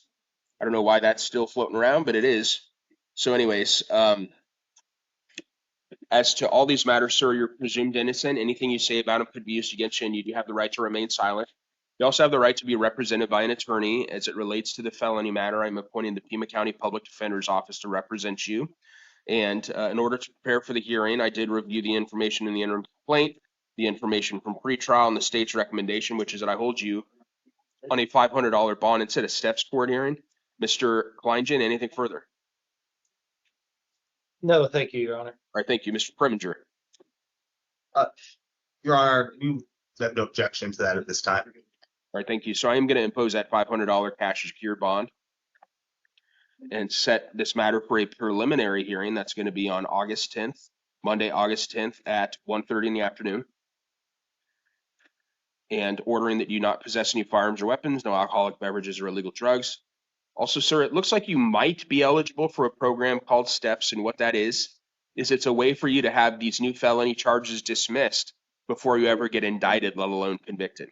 The way that you would earn that dismissal, if you are in fact eligible for it, is to agree to participate in some drug treatment, complete the drug treatment, and then stay in contact with pretrial services as that is all playing out. I don't need a yes or no answer from you today, and I don't even know if you're going to be eligible for it. But if you are eligible, sir, are you interested in learning more about that? Yes. All right, very good. We're going to set a steps court hearing. It's going to be 1 week from today on Thursday, August 6th, 9 o'clock in the morning. That's going to be in Superior Court in front of Judge Miller. She's on the 3rd floor downtown in the courthouse here.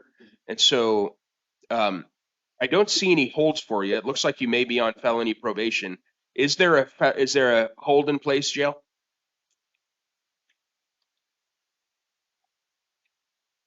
Anybody know?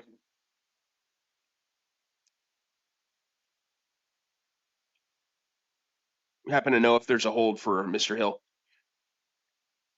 No, Your Honor. Okay, all right, so no hold, so that's consistent with what I see in pretrial. So if you post the bond, sir, and you get out before a hold gets put in place, then you got to come back to your future court date, sir, because if you don't do that, a warrant's going to issue for your arrest. So that takes care of the felony. Let's talk about the city court stuff. And on those, I am going to release you on those. And I'm going to set your next court date as a non-transport review. That's going to be on August 14th at 9 a.m. I'm appointing the city public defender's office to represent you. It's good to have an attorney given the circumstances on the city court case as well, given that you got a couple things going on in different places. And ordering that you not possess or consume any alcoholic beverages or illegal drugs. I talked to you about getting a warrant if you don't come back to court, sir. That is, of course, true on these city court cases as well. But they could actually take you to trial on the city court cases in your absence if you didn't show up. If you were convicted at that trial and could not be sentenced within 90 days of the conviction because you were not able to be sentenced because you weren't there, then you could lose the ability to appeal your conviction. Do you understand that? Yes. All right, thanks for your excuse. Thank you.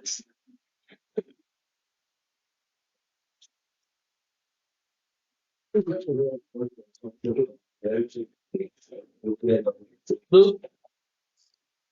Thank you. Luke. Luke, last name? McLean. Morning, sir. Please tell me your name. Luke McLean. Mr. McLean, this is your initial appearance. I'm seeing you on 2 charges alleging that you committed organized retail theft. And to those charges, you are presumed innocent, sir. Anything you say about them could be used against you, and you do have the right to remain silent. You also have the right to be represented by an attorney. I'm going to appoint the Pima County Public Defender's Office to represent you. And in order to prepare for this hearing, I did review the information in the interim complaint, the information from pretrial, and the state's recommendation, which is I hold you on a $2,500 cash secured bond. Mr. Kleingen, anything further? No, thank you, Your Honor. All right, thanks. Mr. Preminger. Your Honor, I recognize the scale, the failure to appear. You found activity scales are high. So I understand if the court is inclined to impose a bond. I would just note that it looks like the prior from last year noted by pretrial is also organized retail theft. Given the nature of those offenses, I would ask the court not to exceed $1,000 bond if one is going to be imposed. I think the court is going to impose an $1,100 cash secured bond. And the court notes that Mr. McLean is a 6 out of 6 on the failure to appear scale.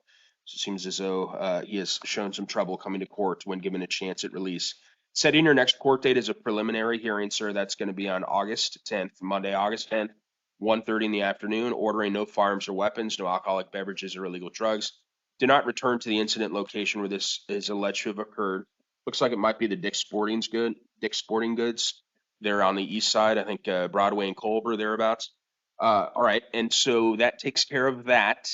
Also, you got to come back to future court dates, sir, if you bond out. If you do not come back to future court dates, then a warrant's going to issue for your arrest. Also, if you do post that bond, you are going to be supervised by pretrial. So please comply with any monitoring or treatment that they ask you to comply with, sir. That takes care of it. You're excused. Thank you. So 1,000 1 minute. Yeah. Okay. Thank you, Judge. You're welcome. John? Thanks, Pat.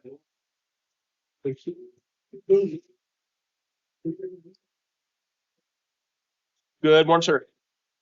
Good morning. Please tell me your name. Say it again. All right. And could you tell me your name, sir? Sean McSpadden. Mr. McSpadden, this is your initial appearance. I'm seeing you on a charge that alleges that you're a fugitive from justice out of the state of Texas. And to that allegation, you are presumed innocent, sir. And anything you say about it could be used against you, and you do have the right to remain silent. And in order to prepare for this hearing, and you also have the right to be represented by an attorney. Let me say that first. You're going to be appointed by the Legal Defender's Office, Pima County Legal Defender's Office. In order to prepare for the hearing or review the information in the interim complaint, the information on the NCIC warrant printout, and the state's recommendation, which is that I hold you without bond, which Arizona law says that if you are alleged to be a fugitive for justice on a matter that is in a post-conviction setting, in the sense that you are alleged to have already been convicted on the matter, which the information tends to suggest you have been, then the law requires me to hold you without bond. Mr. Preminger, in light of that, do you need to be heard on anything? I don't believe so, Your Honor. All right, so I am going to order that Mr. McSpadden be held without bond, setting the next court date as a review hearing. That's going to be on August 4th. That's Tuesday, August 4th. And that's going to be at 1:30 in the afternoon in Superior Court. In the event that you get out of custody, sir, I'm ordering no alcoholic beverages or illegal drugs, no firearms or weapons. And that should take care of it for now. Thank you very much. You're excused.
Morning, ma'am. Could you please tell me your name?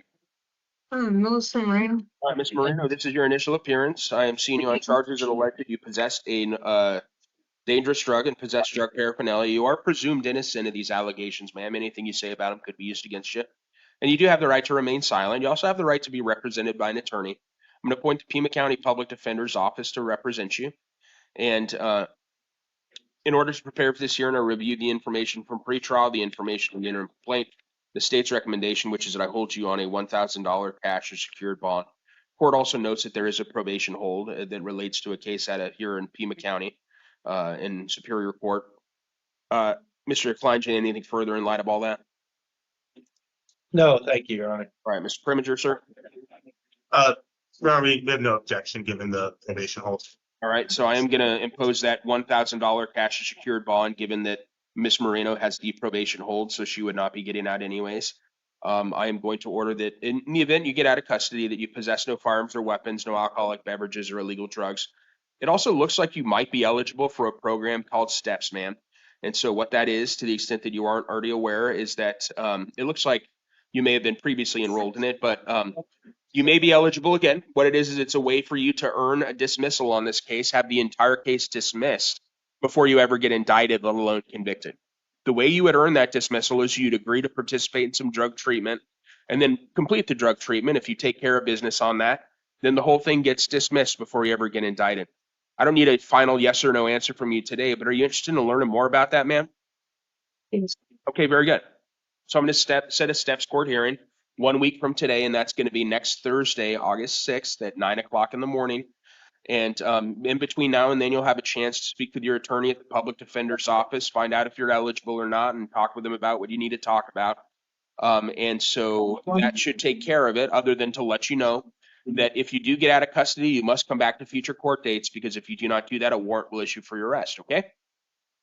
Thank you. You're excused. Joseph?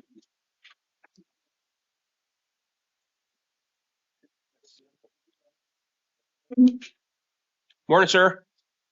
Good morning. Please tell me your name. Joseph Noyola. All right, Mr. Noyola, this is your initial appearance. I'm seeing you on a charge that alleges that you committed armed robbery, and you are presumed innocent of that, sir. Anything you say about it could be used against you, and you do have the right to remain silent. You also have the right to be represented by an attorney. I'm going to appoint the Pima County Public Defender's Office to represent you. In order to prepare for the hearing, I'll review the information in the interim complaint, review the information from pretrial, and the state's recommendation, which is I hold you on a $50,000 cash and secured bond. Mr. Kleingen, anything further? Sorry, Your Honor, if I could just have one moment. Sure. Really? Nothing further, Your Honor. No. Thank you. All right, thanks. Mr. Primiger. Your Honor, I understand that the allegation is very, very serious in this case. I would note that this would be the first of there are no prior felony convictions for Mr. Noyola. If the court is presumed not to be guilty, again, the allegations are very serious, but knowing that he has no history, that he is presumed not guilty, I would ask the court to consider not imposing a bond that's going to exceed $20,000 if the court is inclined to hold him on a bond. All right, thank you. The court is going to impose a $40,000 cash and secured bond, given the facts as alleged in the interim complaint. The court does, and that's facts that are apparently backed up by surveillance footage, and the allegations are concerning to the court. Even though Mr. Noyola appears to not have any other felony convictions, the facts as alleged are concerning. So a $40,000 cash secured bond, setting your next court date as a preliminary hearing. That's going to be on August 10th at 1:30 in the afternoon. And also ordering that you not consume or possess any alcoholic beverages or illegal drugs, no firearms or weapons, sir. Have no contact whatsoever with the alleged victim. Do not go to the incident location where this is alleged to have happened. That's 7-Eleven. And your attorney is at the public defender's office, so please stay in contact with them. They can tell you about what you need to know. And also, if you do happen to bond out, sir, you must come back to future court dates, because if you do not do that, a warrant will issue for your arrest. Do you understand, sir? Yes. All right, thank you. You're excused.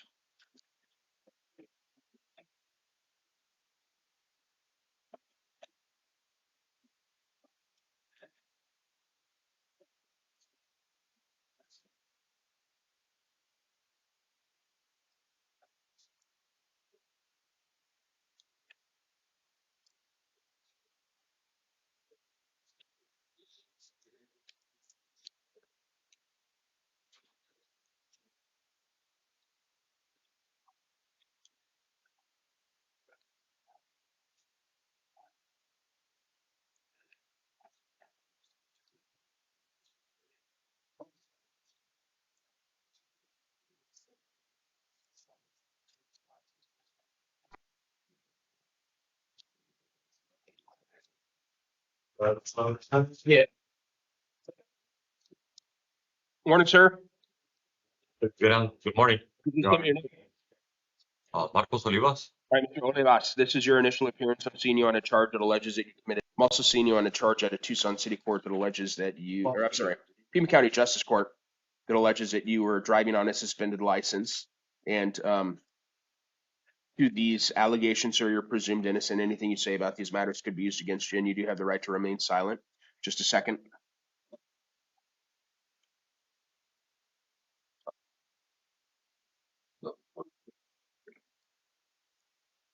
So the court did not find probable cause as it relates to the felony interim complaint. There appears to be some conflicting information as to whether or not Mr. Olivas's license is indeed suspended. And in any event, no reference to the suspension is included in the interim complaint. So for that reason, sir, I'm going to release you on that felony matter. However, these charges could come back, so it's important that you stay in contact with your attorney at the public defender's office and do all the things that you need to do to make sure that if the case does come back, you can show up to court and do what you need to do. You also have the right to remain silent, and anything you say about this matter could be used against you. So that's an important reminder there as well.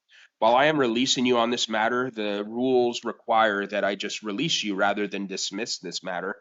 So I am appointing the public defender's office to represent you. I'm setting your next court date as a preliminary hearing, and that's going to be on August 19th at 1:30 in the afternoon.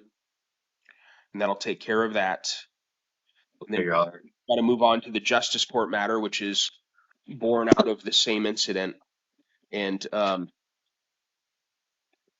it is for driving on a suspended license.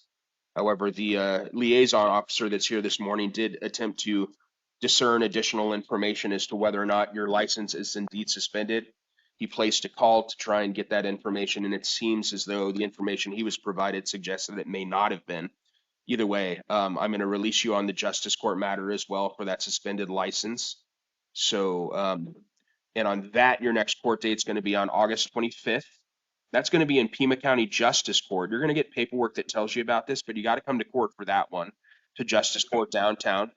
And I am ordering that you not drive without a valid license. So if to the extent that your license may actually not be valid or not, you're not allowed to drive, don't drive.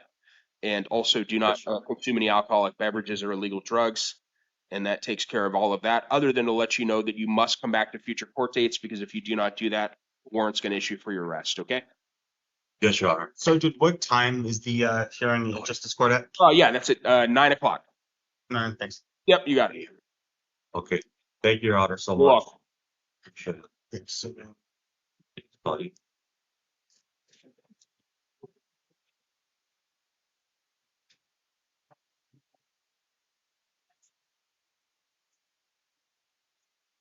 Opinion?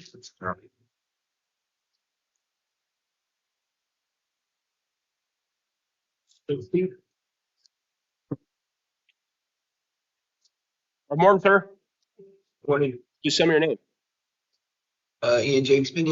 All right, Mr. Pena, this is your initial appearance. I am seeing you on charges. Second, that allege that you possessed a narcotic drug for sale, 2 counts of that. Possessed a weapon in a drug offense, possessed a weapon as a prohibited person, that you possess drug paraphernalia. As to all these charges, sir, you are presumed innocent. Anything you say about them could be used against you, and you do have the right to remain silent. You also have the right to be represented by an attorney. I'm going to appoint the Pima County Public Defender's Office to represent you. And in order to prepare for the hearing or did review the information in the interim complaint, the information from pretrial and the state's recommendation, which is I hold you on a $30,000 cash secured bond. Mr. Kleingen, anything further, sir? No, thank you, Your Honor. All right, thank you. Mr. Preminger? May I consult with Mr. Pena very briefly? Yes, of course.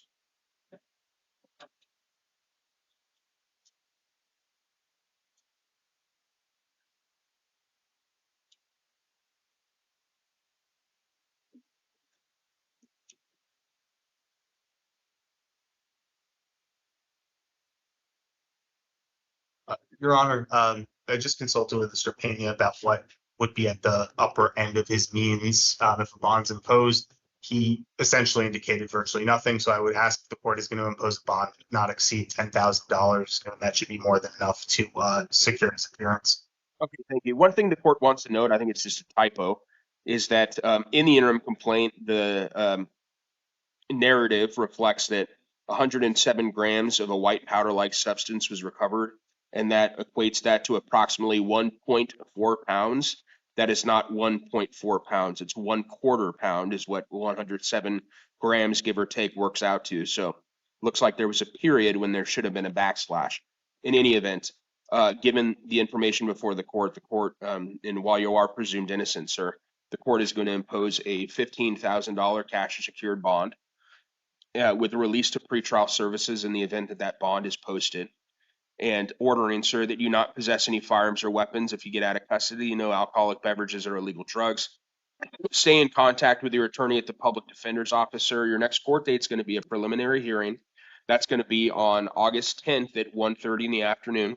If you do bond out, sir, it's important that you come back to future court dates, because if you do not do that, a warrant's going to issue for your arrest. You'll find yourself right back in custody. Do you understand? Yes, sir. All right, thank you.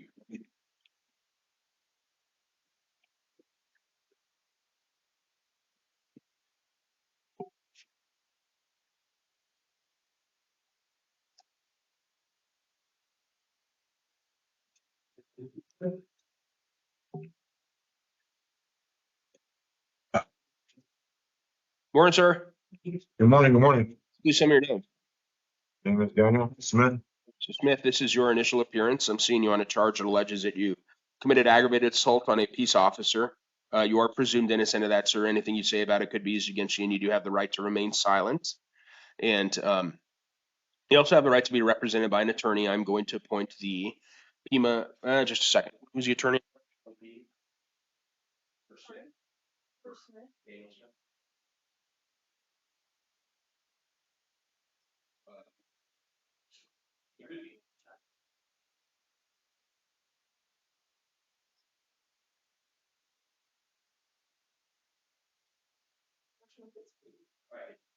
All right, so Pima County Public Defender is going to be your attorney on this, sir. And in order to prepare for the hearing, I did review the information in the interim complaint, the information from pretrial and the state's recommendation, which is I hold you on a $500 cash secured bond. Mr. Kleingen, anything further? No, thank you, Your Honor. All right, Mr. Preminger, I'd like to hear from you. There's an absence of the usual red flags, but the court's concerned about the apparent pride that Mr. Smith had in striking the officer. So talk to me. What should I do? Your Honor, I'd ask to consider release, just noting there's no felony history. It also appears that there's neither a failure to appear within the last 2 years or before that. He did indicate it's a pretrial. I know they didn't verify it, but he said he's lived for 4 years, resided on Alvernon. So I would ask the court to give him the opportunity to appear in court since he doesn't appear to have missed court previously, to give him that opportunity to show up from out of custody. If the court is inclined to impose a bond, we would object to $500. All right, thank you. Given the absence of other criminal history for Mr. Smith, and given the fact that based on the information I'm seeing in the interim complaint, the detective was not injured by this, the court is going to release Mr. Smith to the supervision of pretrial services. Your next court date, sir, is going to be a preliminary hearing. It's going to be on August 19th at 1:30 in the afternoon. Court is ordering that you not possess any firearms or weapons, no alcoholic beverages or illegal drugs, no contact with it whatsoever with the alleged victim.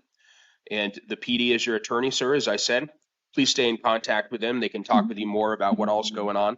And also, you must come back to future court dates, sir, because if you do not do that, a warrant will issue for your arrest. Do you understand? Yes, sir. Thank you. You're excused. Sir, I understood the PH is the 19th? Yes, sir. Yeah, 19th. He's released. It's a pretrial. So just in like a couple of weeks, they'll take them to my hearings. This is particular. Often don't. So just call this number. Definitely all this number to the attorney. They'll let you know if you need to get this deal or but later. That much appreciated. On the Stapleton? Did I say it right this time? Did I say it right this time? Stapleton. Hi, good morning. Hi, Please tell me your name. Carly Ann Stapleton. All right, Ms. Stapleton, this is your initial appearance. I'm seeing you on some different things. I'm seeing you on a charge of alleged new felony charges alleging possession of a narcotic drug for sale, possession of drug paraphernalia, possession of a firearm during a narcotics offense, and being a prohibited possessor insofar as you had a gun when you're not allowed to. I'm also seeing you on 4 warrants alleging failure to appear at a Tucson City Court. On all these matters, you're presumed innocent. Anything you say about them could be used against you, and you do have the right to remain silent. Court also notes that you do have a probation hold out of Superior Court, so no matter what I do this morning, you're going to be held. And in order to prepare for the hearing, actually, you do have an attorney I'm appointing. His name's Saul Huerta, and his information will be on the paperwork that you get. And in order to prepare for the hearing or review the information from pretrial, the information in the interim complaint, and the state's recommendation, which I hold you on a $20,000 cash secured bond. Mr. Kaler, Mr. Kleingen, excuse me, anything further? No, thank you, Your Honor. All right, Mr. Preminger. Your Honor, I'd ask the court to consider a bond a little bit lower, just given that she's held the bond on the probation case anyway. But beyond that, we would just submit on what the court has. All right, thank you. Just a second.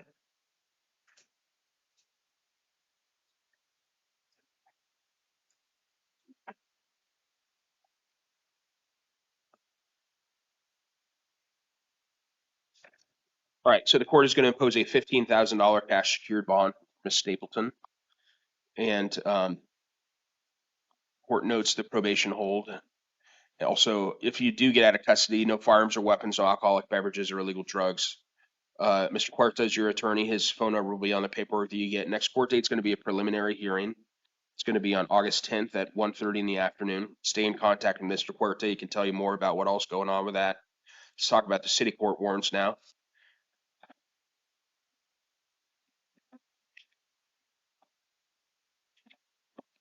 So those warrants relate to multiple counts of criminal trespass, drug paraphernalia, contributing to the delinquency or dependency of a minor, and resisting arrest.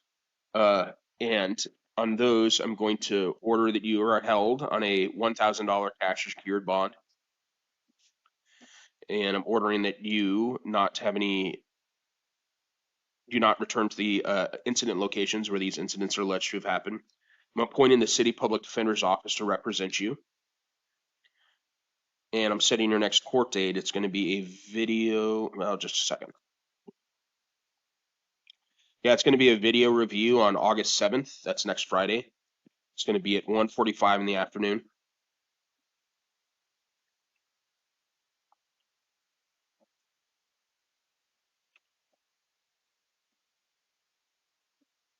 And in the event that you get out of custody, ma'am, you got to come back to court, not only because you could get that warrant that I think I've mentioned already, but on the city court cases, they could take you to trial in your absence. If you were convicted at that trial and could not be sentenced within 90 days of the conviction because you were not present to be sentenced, you could lose the ability to appeal the conviction. Do you understand that, ma'am? Yes. All right, thank you. You're excused. Valenzuela.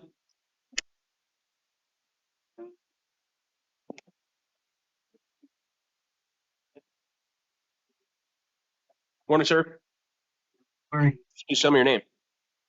Adrian Valenzuela. All right, Mr. Valenzuela, this is your initial appearance. I'm seeing you on charges that allege that you possessed a dangerous drug, possessed a narcotic drug, and that you possessed drug paraphernalia.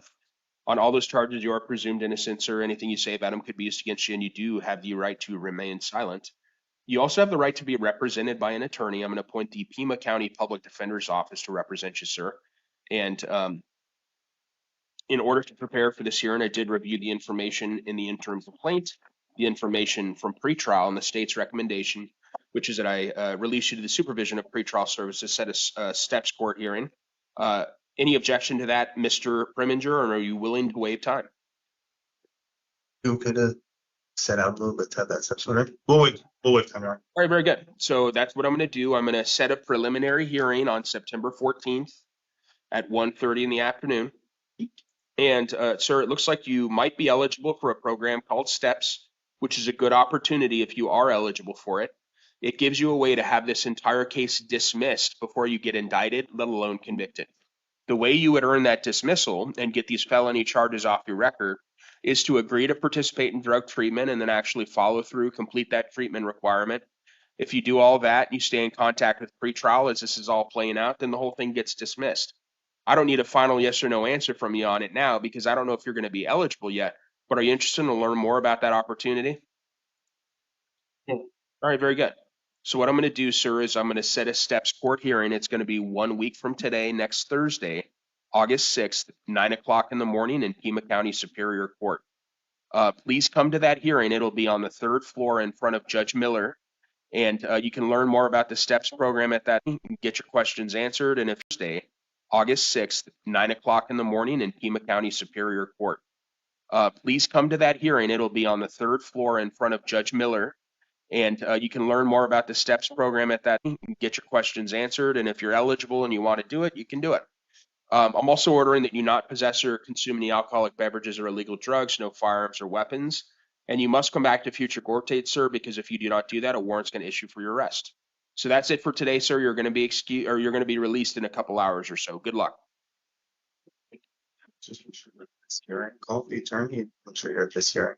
It's the spirit of this address that on for 86 bill. Thank you. Jacobs.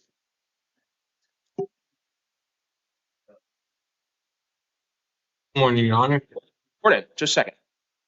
Yes, sir.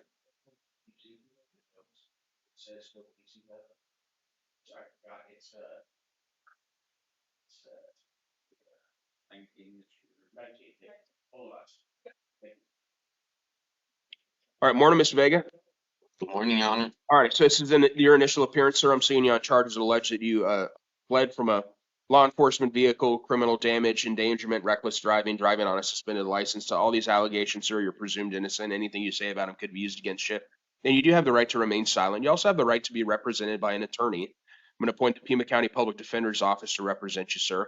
In order to prepare for the hearing, I did review the information and the complaint, the information from pretrial, and the state's recommendation, which is that I hold you on a $10,000 cash or secured bond. Mr. Kleingen, anything further?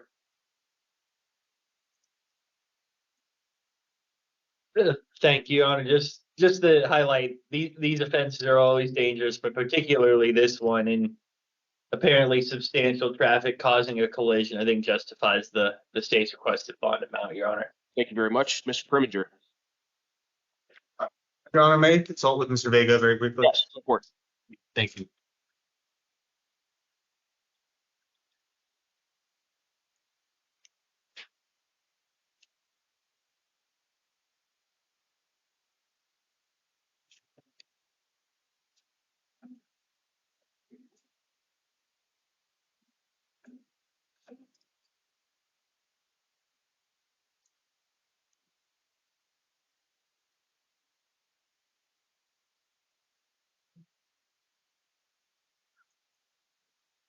Your Honor, so Mr. Vega was just letting me know he does have a job. He said his manager, he confirmed with his manager, it's still available to him as a landscaper. It does look like pre-trial noted that his dad has made his residence available. Obviously, the charges are concerning. I would note, there's no weapon used, the prior, no use of a weapon. So, it does seem that there's some progress in that sense, that there was no weapon used, at least alleged to be used this time. He also indicated that if the court does impose a bond, the most he could probably afford is $1,000. I would ask the court not to exceed $5,000, certainly, if it is going to hold Mr. Vega on a bond. All right, thank you very much. Just a second. Yes, sir.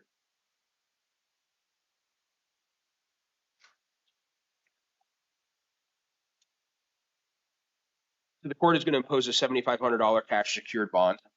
And if you post that bond, sir, you're going to be released to pretrial services. So please comply with any monitoring or treatment that they ask you to comply with. I'm also ordering that you not drive without a valid driver's license, no alcoholic beverages or illegal drugs, no firearms or weapons. Your next court date is going to be a preliminary hearing. That's going to be on Monday, August 10th at 1:30 in the afternoon in Superior Court. Please stay in contact with your attorney at the Public Defender's Office. They can talk with you more about that and what all you need to know. Also, it's important that you come back to future court dates, because if you do not do that, a warrant will issue for your arrest, okay? You're excused, sir. Thank you. All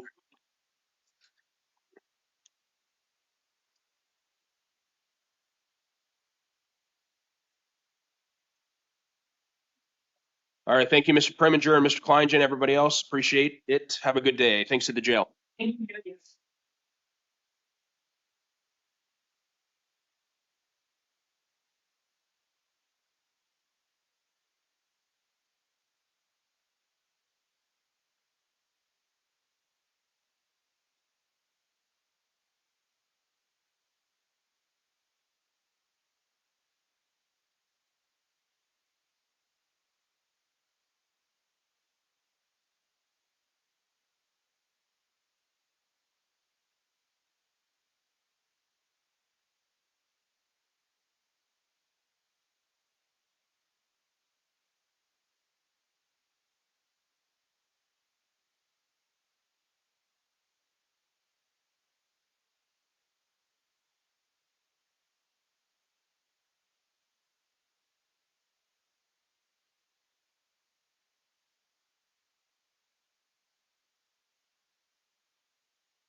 All right.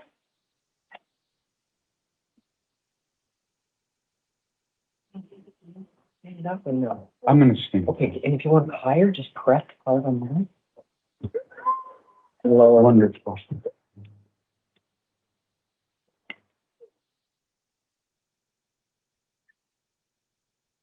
This is not turning on. Yeah, I got it.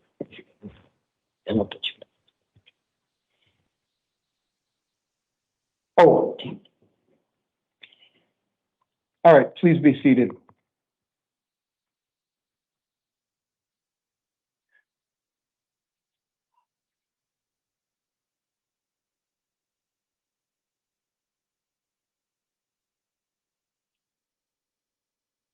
Yeah.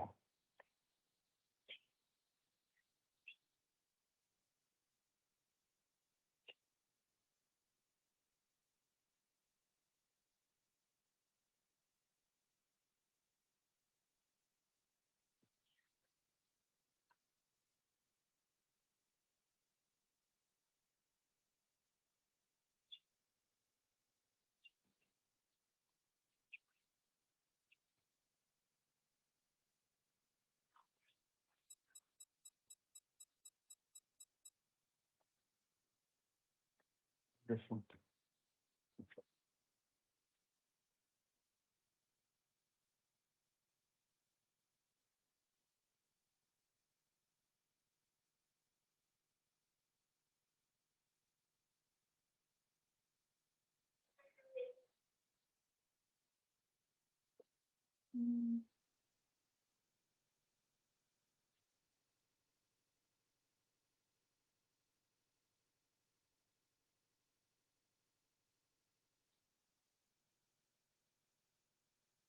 All right, good morning. Today is the July 30th, 11 a.m. initial appearance calendar. The court's orders for taking of DNA and fingerprints that were given on the first calendar of this month shall apply to all matters on this calendar. I will also read the victim's rights advisory.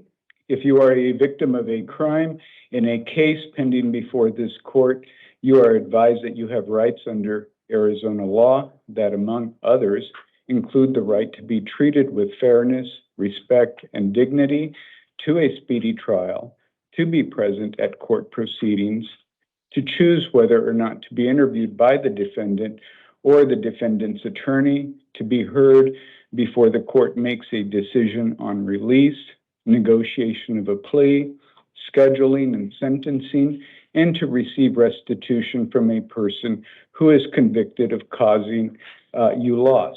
If you have not already been provided with a written statement of all victims' rights, please contact the Victim Services Division of the Prosecutor's Office. So I will start with Christina Yazzie. If Ms. Yazzie, if you can come and approach the podium, and Mr. Lorenzo Hamilton, if you could be seated at the chair before the entry of the courtroom.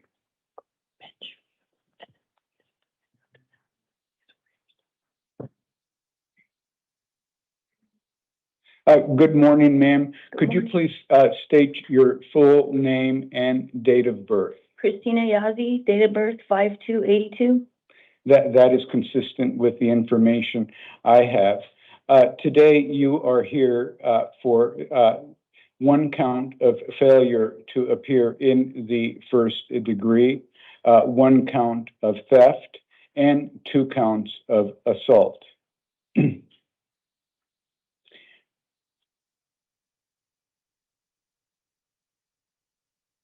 I am appointing you an attorney. That will be the Maricopa County Attorney's Office. You have a new date. Your next hearing will be on August the 4th, 2026 at 8:30 a.m. And this will be at the Flagstaff Justice Court. And I will actually retract what I just told you about appointing you an attorney. That will be determined when you get to Flagstaff and you appear at your next court hearing. All right? There is a secured appearance bond that I am going to affirm, which is $10,000. There are also other conditions of your release. Number 1, you are not to return to the scene of the alleged crime. You are not to initiate contact with the alleged victim or victims. You are not to contact the alleged complainant or witness. You are not to initiate contact with the arresting officers. You are also not to possess or consume any drugs without a valid prescription.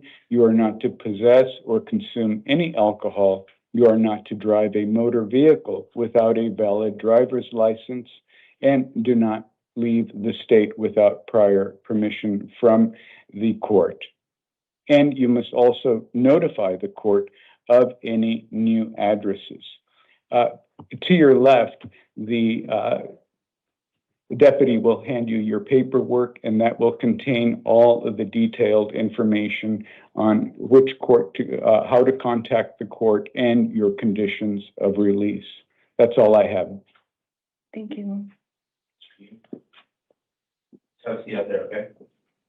Lorenzo Hamilton, if you could please approach the podium, and Mr. Ryan Smith, if you could wait on the chair. Thank you. Sir, would you please state your full name and date of birth? Lorenzo Davon Hamilton, August 14, 1991. All right, sir. You have been charged with theft of means of transportation, which is a Class 3 felony. I have appointed the Maricopa County Public Defender's Office to represent you. You also have 2 court dates. Those court dates will be on your paperwork, so please read them carefully. Your next court date is in the Superior Court in downtown Phoenix, which will be August the 5th, 2026, and also on August the 7th, 2026. Both hearings are scheduled for 8:30 a.m. There is a secured appearance bond amount of $5,000 that the court is ordering. There are also other conditions of your release. Number 1, do not initiate contact with any of the alleged victim or victims. Do not leave the state without prior authorization from the court. and you must also notify the court of any new address. The paperwork will be given to you, and it will have all of the detailed information as far as your conditions of release and your next court dates.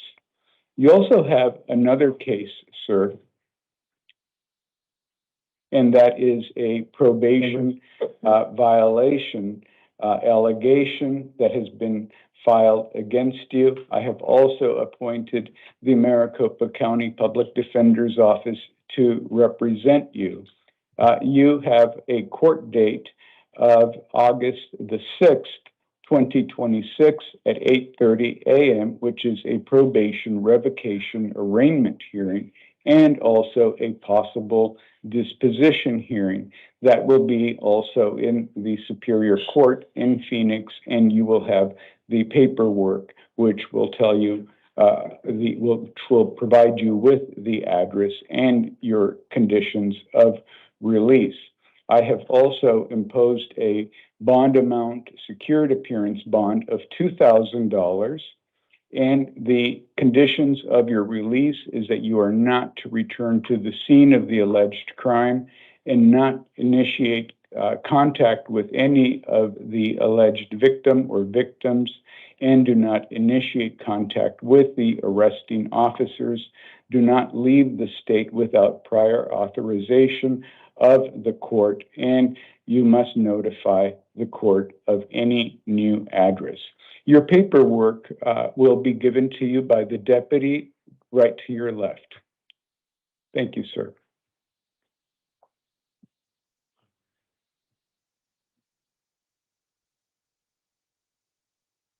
Ryan Smith, if you could please approach the podium, and also, and I hope I pronounced this correctly, if Verdell Katumber would please take a seat right before the court room. Good morning, sir. Would you please state your full name and date of birth? Ryan Daniel Smith, April 2nd, 1991. That is the information I have also, sir. You are here based on 3 charges. The first charge is shoplifting, and that is a Class 1 misdemeanor. You are also here for robbery, which is a Class 4 felony, and aggravated assault, which is a Class 3 felony. I have appointed the Maricopa County Public Defender's Office to represent you, sir, and you also have 2 court dates. Those court dates will both be on your paperwork, and that they will be in the Superior Court in downtown Phoenix. Your first court date, which will be a status conference, is scheduled for August the 5th, 2026 at 8:30 a.m. There is also a preliminary hearing, which is set for August the 7th, 2026, also at 8:30 a.m. Talk to your lawyer about the preliminary hearing, and you will get more details from your lawyer. You'll definitely make contact with your lawyer as soon as possible so that you at least have a plan on how you're going to approach both of those hearing dates. There is a secured appearance bond that you will need to post before you can be released, and that will be $2,500. There are also other conditions of your release. 1, do not return to the scene of the alleged crime. Do not initiate contact with any of the alleged victims. Do not initiate contact with the arresting officers, and do not leave the state without prior approval by the court. That is all for today, sir. Your paperwork will be handed to you by the deputy, and that's to your left. Thank you. Thank you.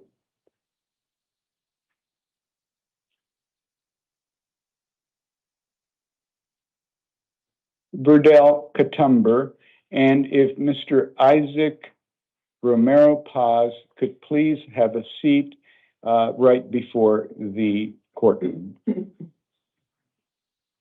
Sorry? No, I was just. Okay. Good morning, sir. Good morning, sir. All right, if you would please state your full name and date of birth for the record. Verdell Reynolds Katumber, 10/5/1976. All righty. Sir, you are here on. This app, I was going to explain that. Confusing. Yeah. All right. Yeah, you are here on 5 charges. The first count will be aggravated DUI based on a license suspended or revoked due to a DUI, which is a felony. You are also here for DUI based on liquor, drugs, or a combination of the two. You are also here for DUI with a blood alcohol concentration of 0.08 or more. You are also here on an extreme DUI based on a blood alcohol content of 0.15 to 0.20. That is a misdemeanor. You are also here on another extreme DUI, which is based on a blood alcohol concentration of 0.20 or more. Other than the AG DUI, they are all misdemeanor counts. I have found that there is no probable cause to maintain the aggravated DUI, which is a felony, but that is only for purposes of today. That means that the county attorney can later bring that charge up. So that this doesn't necessarily conclude what happens on that felony count. Yes, sir.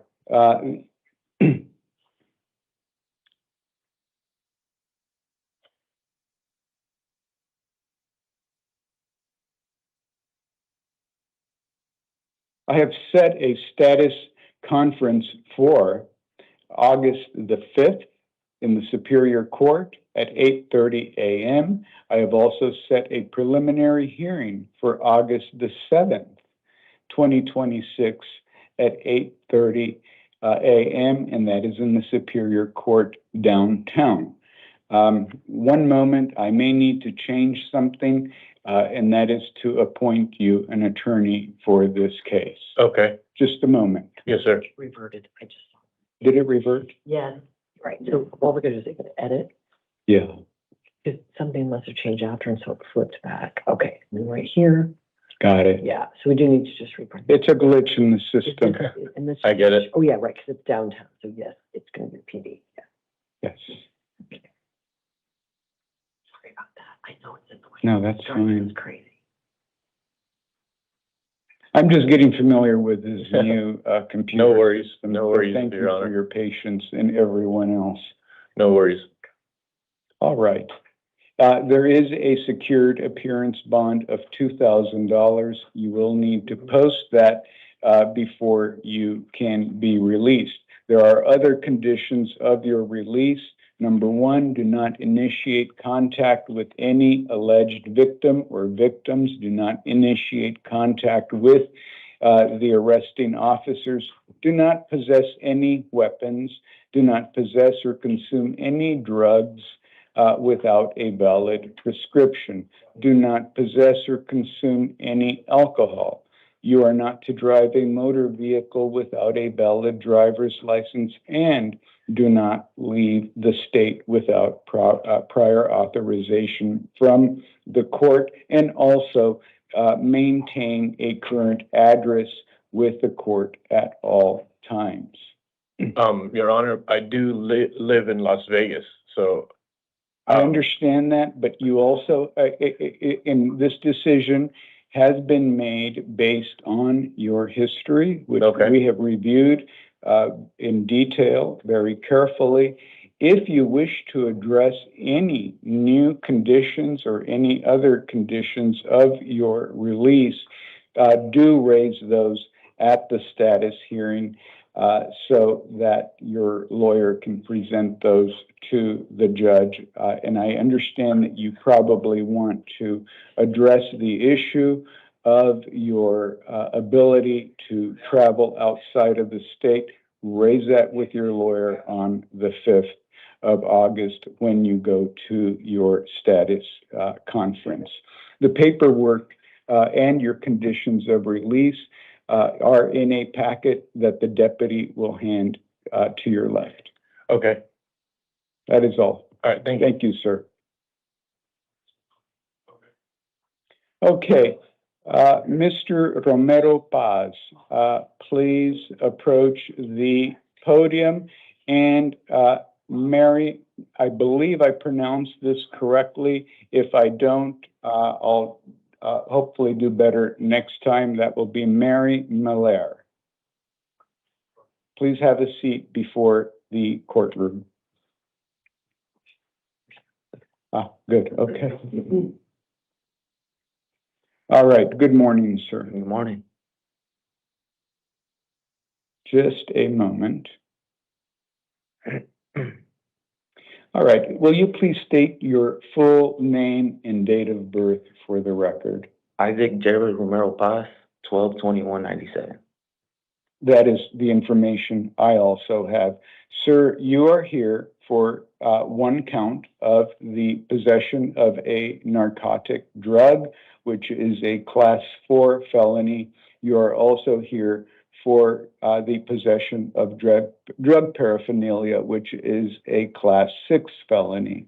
I have appointed the Maricopa County Public Defender's Office to represent you. You have 2 court dates, and they will be in your paperwork. The first court date is a status conference for August the 5th, 2026 at 8:30 a.m. Your next court date will also be a preliminary hearing and will be on August 7th, 2026 at 8:30 a.m. And both of those hearings will be in the Superior Court in downtown Phoenix. You will have the address to the court building in your paperwork. I have set a bond amount in this case of $50, secured bond, appearance bond. You will need to post that before you can be released. There are a number of conditions of your release, which will also be in your paperwork. Importantly, one of the conditions will be to not contact or initiate contact with the arresting officers. You are not to possess any weapons. You are not to possess or consume any drugs without a valid prescription. You are not to possess or consume any alcohol. You are not to drive a motor vehicle without a valid driver's license, and do not leave the state without prior permission from the court. You must also notify the court of any new address. You are also currently on probation, so you will need to contact your probation within 72 hours after your release. Now, you also have another case. Let us talk about your other case. This is based on an allegation that you have violated probation. There is one count. I have appointed the Maricopa County Public Defender's Office to represent you. You have a hearing date of August the 6th, 2026 at 8:30 a.m., and that will be in the Superior Court in downtown Phoenix. The address will be in your paperwork. Note, this date is August the 6th, 2026, but you also, in the case that we talked about earlier, which is the 2026 case, you have a court date of August the 7th, 2026 at 8:30 a.m. So it's an extra date. Definitely address those dates with your attorney, just in case anything changes. There is an appearance bond, secured appearance bond, which you would need to post in order to be released, and that amount is $250. There are a number of conditions of release. Do not contact any of the alleged victim or victims. Do not initiate contact with the arresting officers. You are not to possess any weapons. You are not to possess or consume any drugs without a valid prescription. Do not possess or consume any alcohol. Do not drive a motor vehicle without a valid driver's license. Do not leave the state without prior authorization. Maintain a current address with the court and with probation. So if there's any new addresses, definitely let them know. And that would conclude both of your matters, sir. I just Your have one question. Yes, sir. So it's two bonds, so it's like $300, both of them, right? That is correct. Total 250 amount. and 50? All right. Yes, sir. All right, thank you. Have a good day.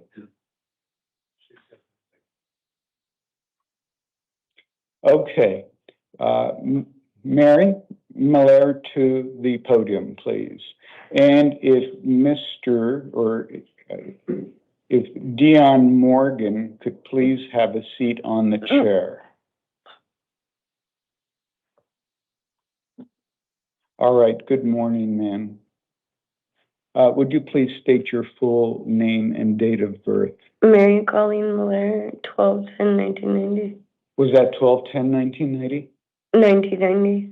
Very well. That's the information I also have. You're here on one count of a allegation that you violated probation. I have appointed the Maricopa County Public Defender's Office to represent you. You have a probation revocation arraignment hearing on August the 6th at 8:30 a.m. You also have a possible disposition date or hearing on that same date and that same time. They will both be held in the Superior Court in downtown